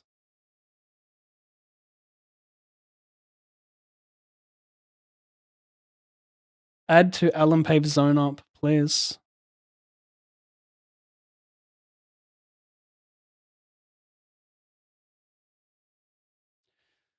Like I could make an argument for Anderson Silva being ahead of Habib on like the GOAT listing. I could make an argument. I don't think he is, but I could maybe make an argument for it. Right? But it's such a subjective topic because in fighting, like, you know, you could talk about the style in which they win. You could talk about submissions versus knockouts. You could talk about being dominant in their generation. So like Anderson Silva was so far ahead of his generation in striking, right? So far ahead. But you could say the same about Habib with his wrestling. But like I still think Silva's striking was further ahead in his current generation than Habib's wrestling was. So like that in itself is like really impressive. The difficulty in which like they get those wins. Like naturally, if you have a striker, they're going to be more prone to getting knocked out than a wrestler, so they're going to get more L's on their record as well. So like a striker who has a ton of knockouts but has only been finished twice out of like 30 fights could be extremely impressive.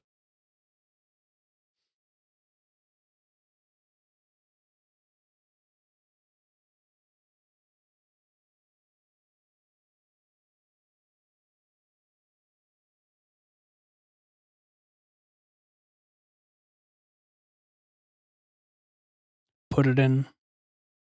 Give me chip lead. No way, bro. What the fuck? Is what I would say if I didn't scoop this tournament in the next hand. I win this tournament and it's lasting one more hand, I promise you.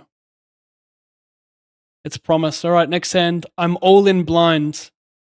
I'm all in blind. I can't see. I literally cannot see my hand. I'm all in blind. I'm all in blind, chat. I lied. I'm not doing it. Oh my god, I should have stuck with it because I got fucking kings, mate. I was never going to do it all. Are you crazy? I'm not stupid. Wow, I'm going to get punished for not sticking to my word. Is what I would say if the tournament actually didn't last one hand and it's over. Stunning. Profitville.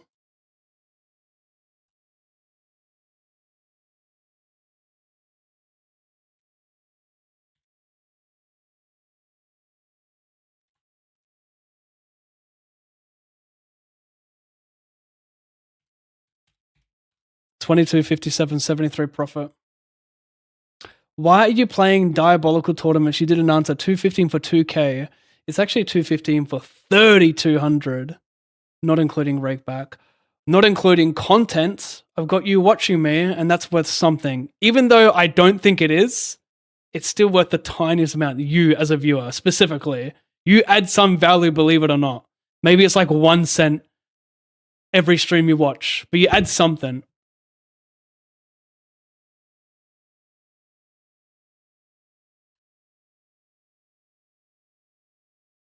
Spider, GSP, John Jones, better than Connor. I agree with their body of work. Yeah, I might say Connor's ahead of one of them. I might put GSP number 4 on that list.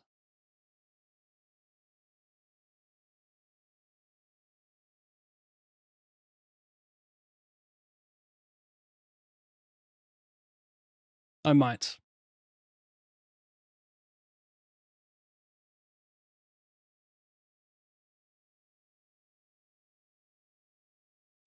I hope you wouldn't erase like you... Mate, I don't erase any comments.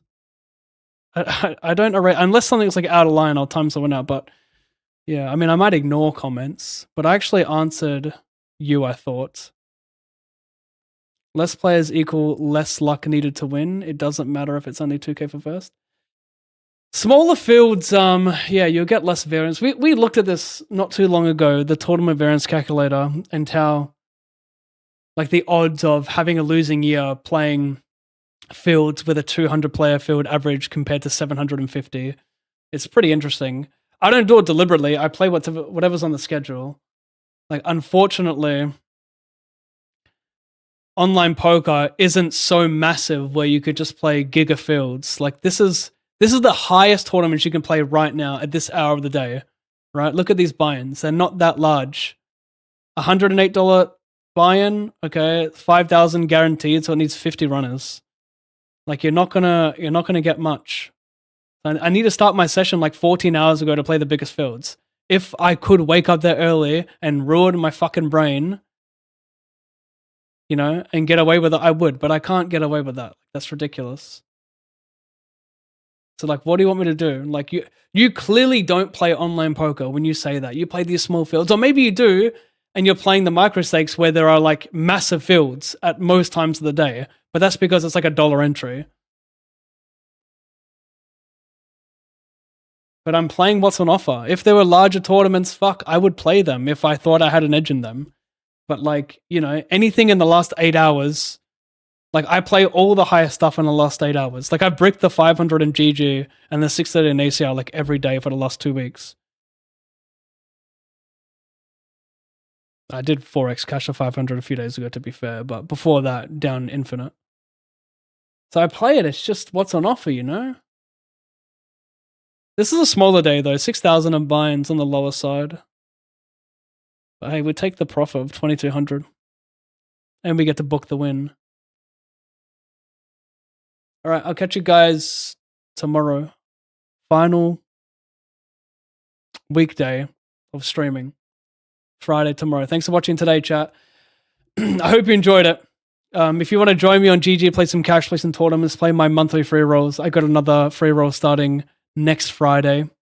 $500 free roll. You need to sign up to GG Poker with the sign-up code ALLINPAV. Deposit 20, then you receive a free C25 and access to my monthly free rolls. It must be ggpoker.com in order to receive transfers player to player. Thanks for watching. I'll catch you guys tomorrow. If you want a free $25 in GG Poker, all you have to do is create a ggpoker.com account. You'll need an email, a username, and the most important part, the sign-up code. ALLINPAV. Once you've verified your account, deposit more than $20 and DM me on either Discord, Instagram, or X your email and your username, and I'll send you the 25 cash dollars. It's a sick spot to take advantage of Russian Cash Fridays where the cash drops are multiplied for 24 hours. You might even get lucky and hit the bad beat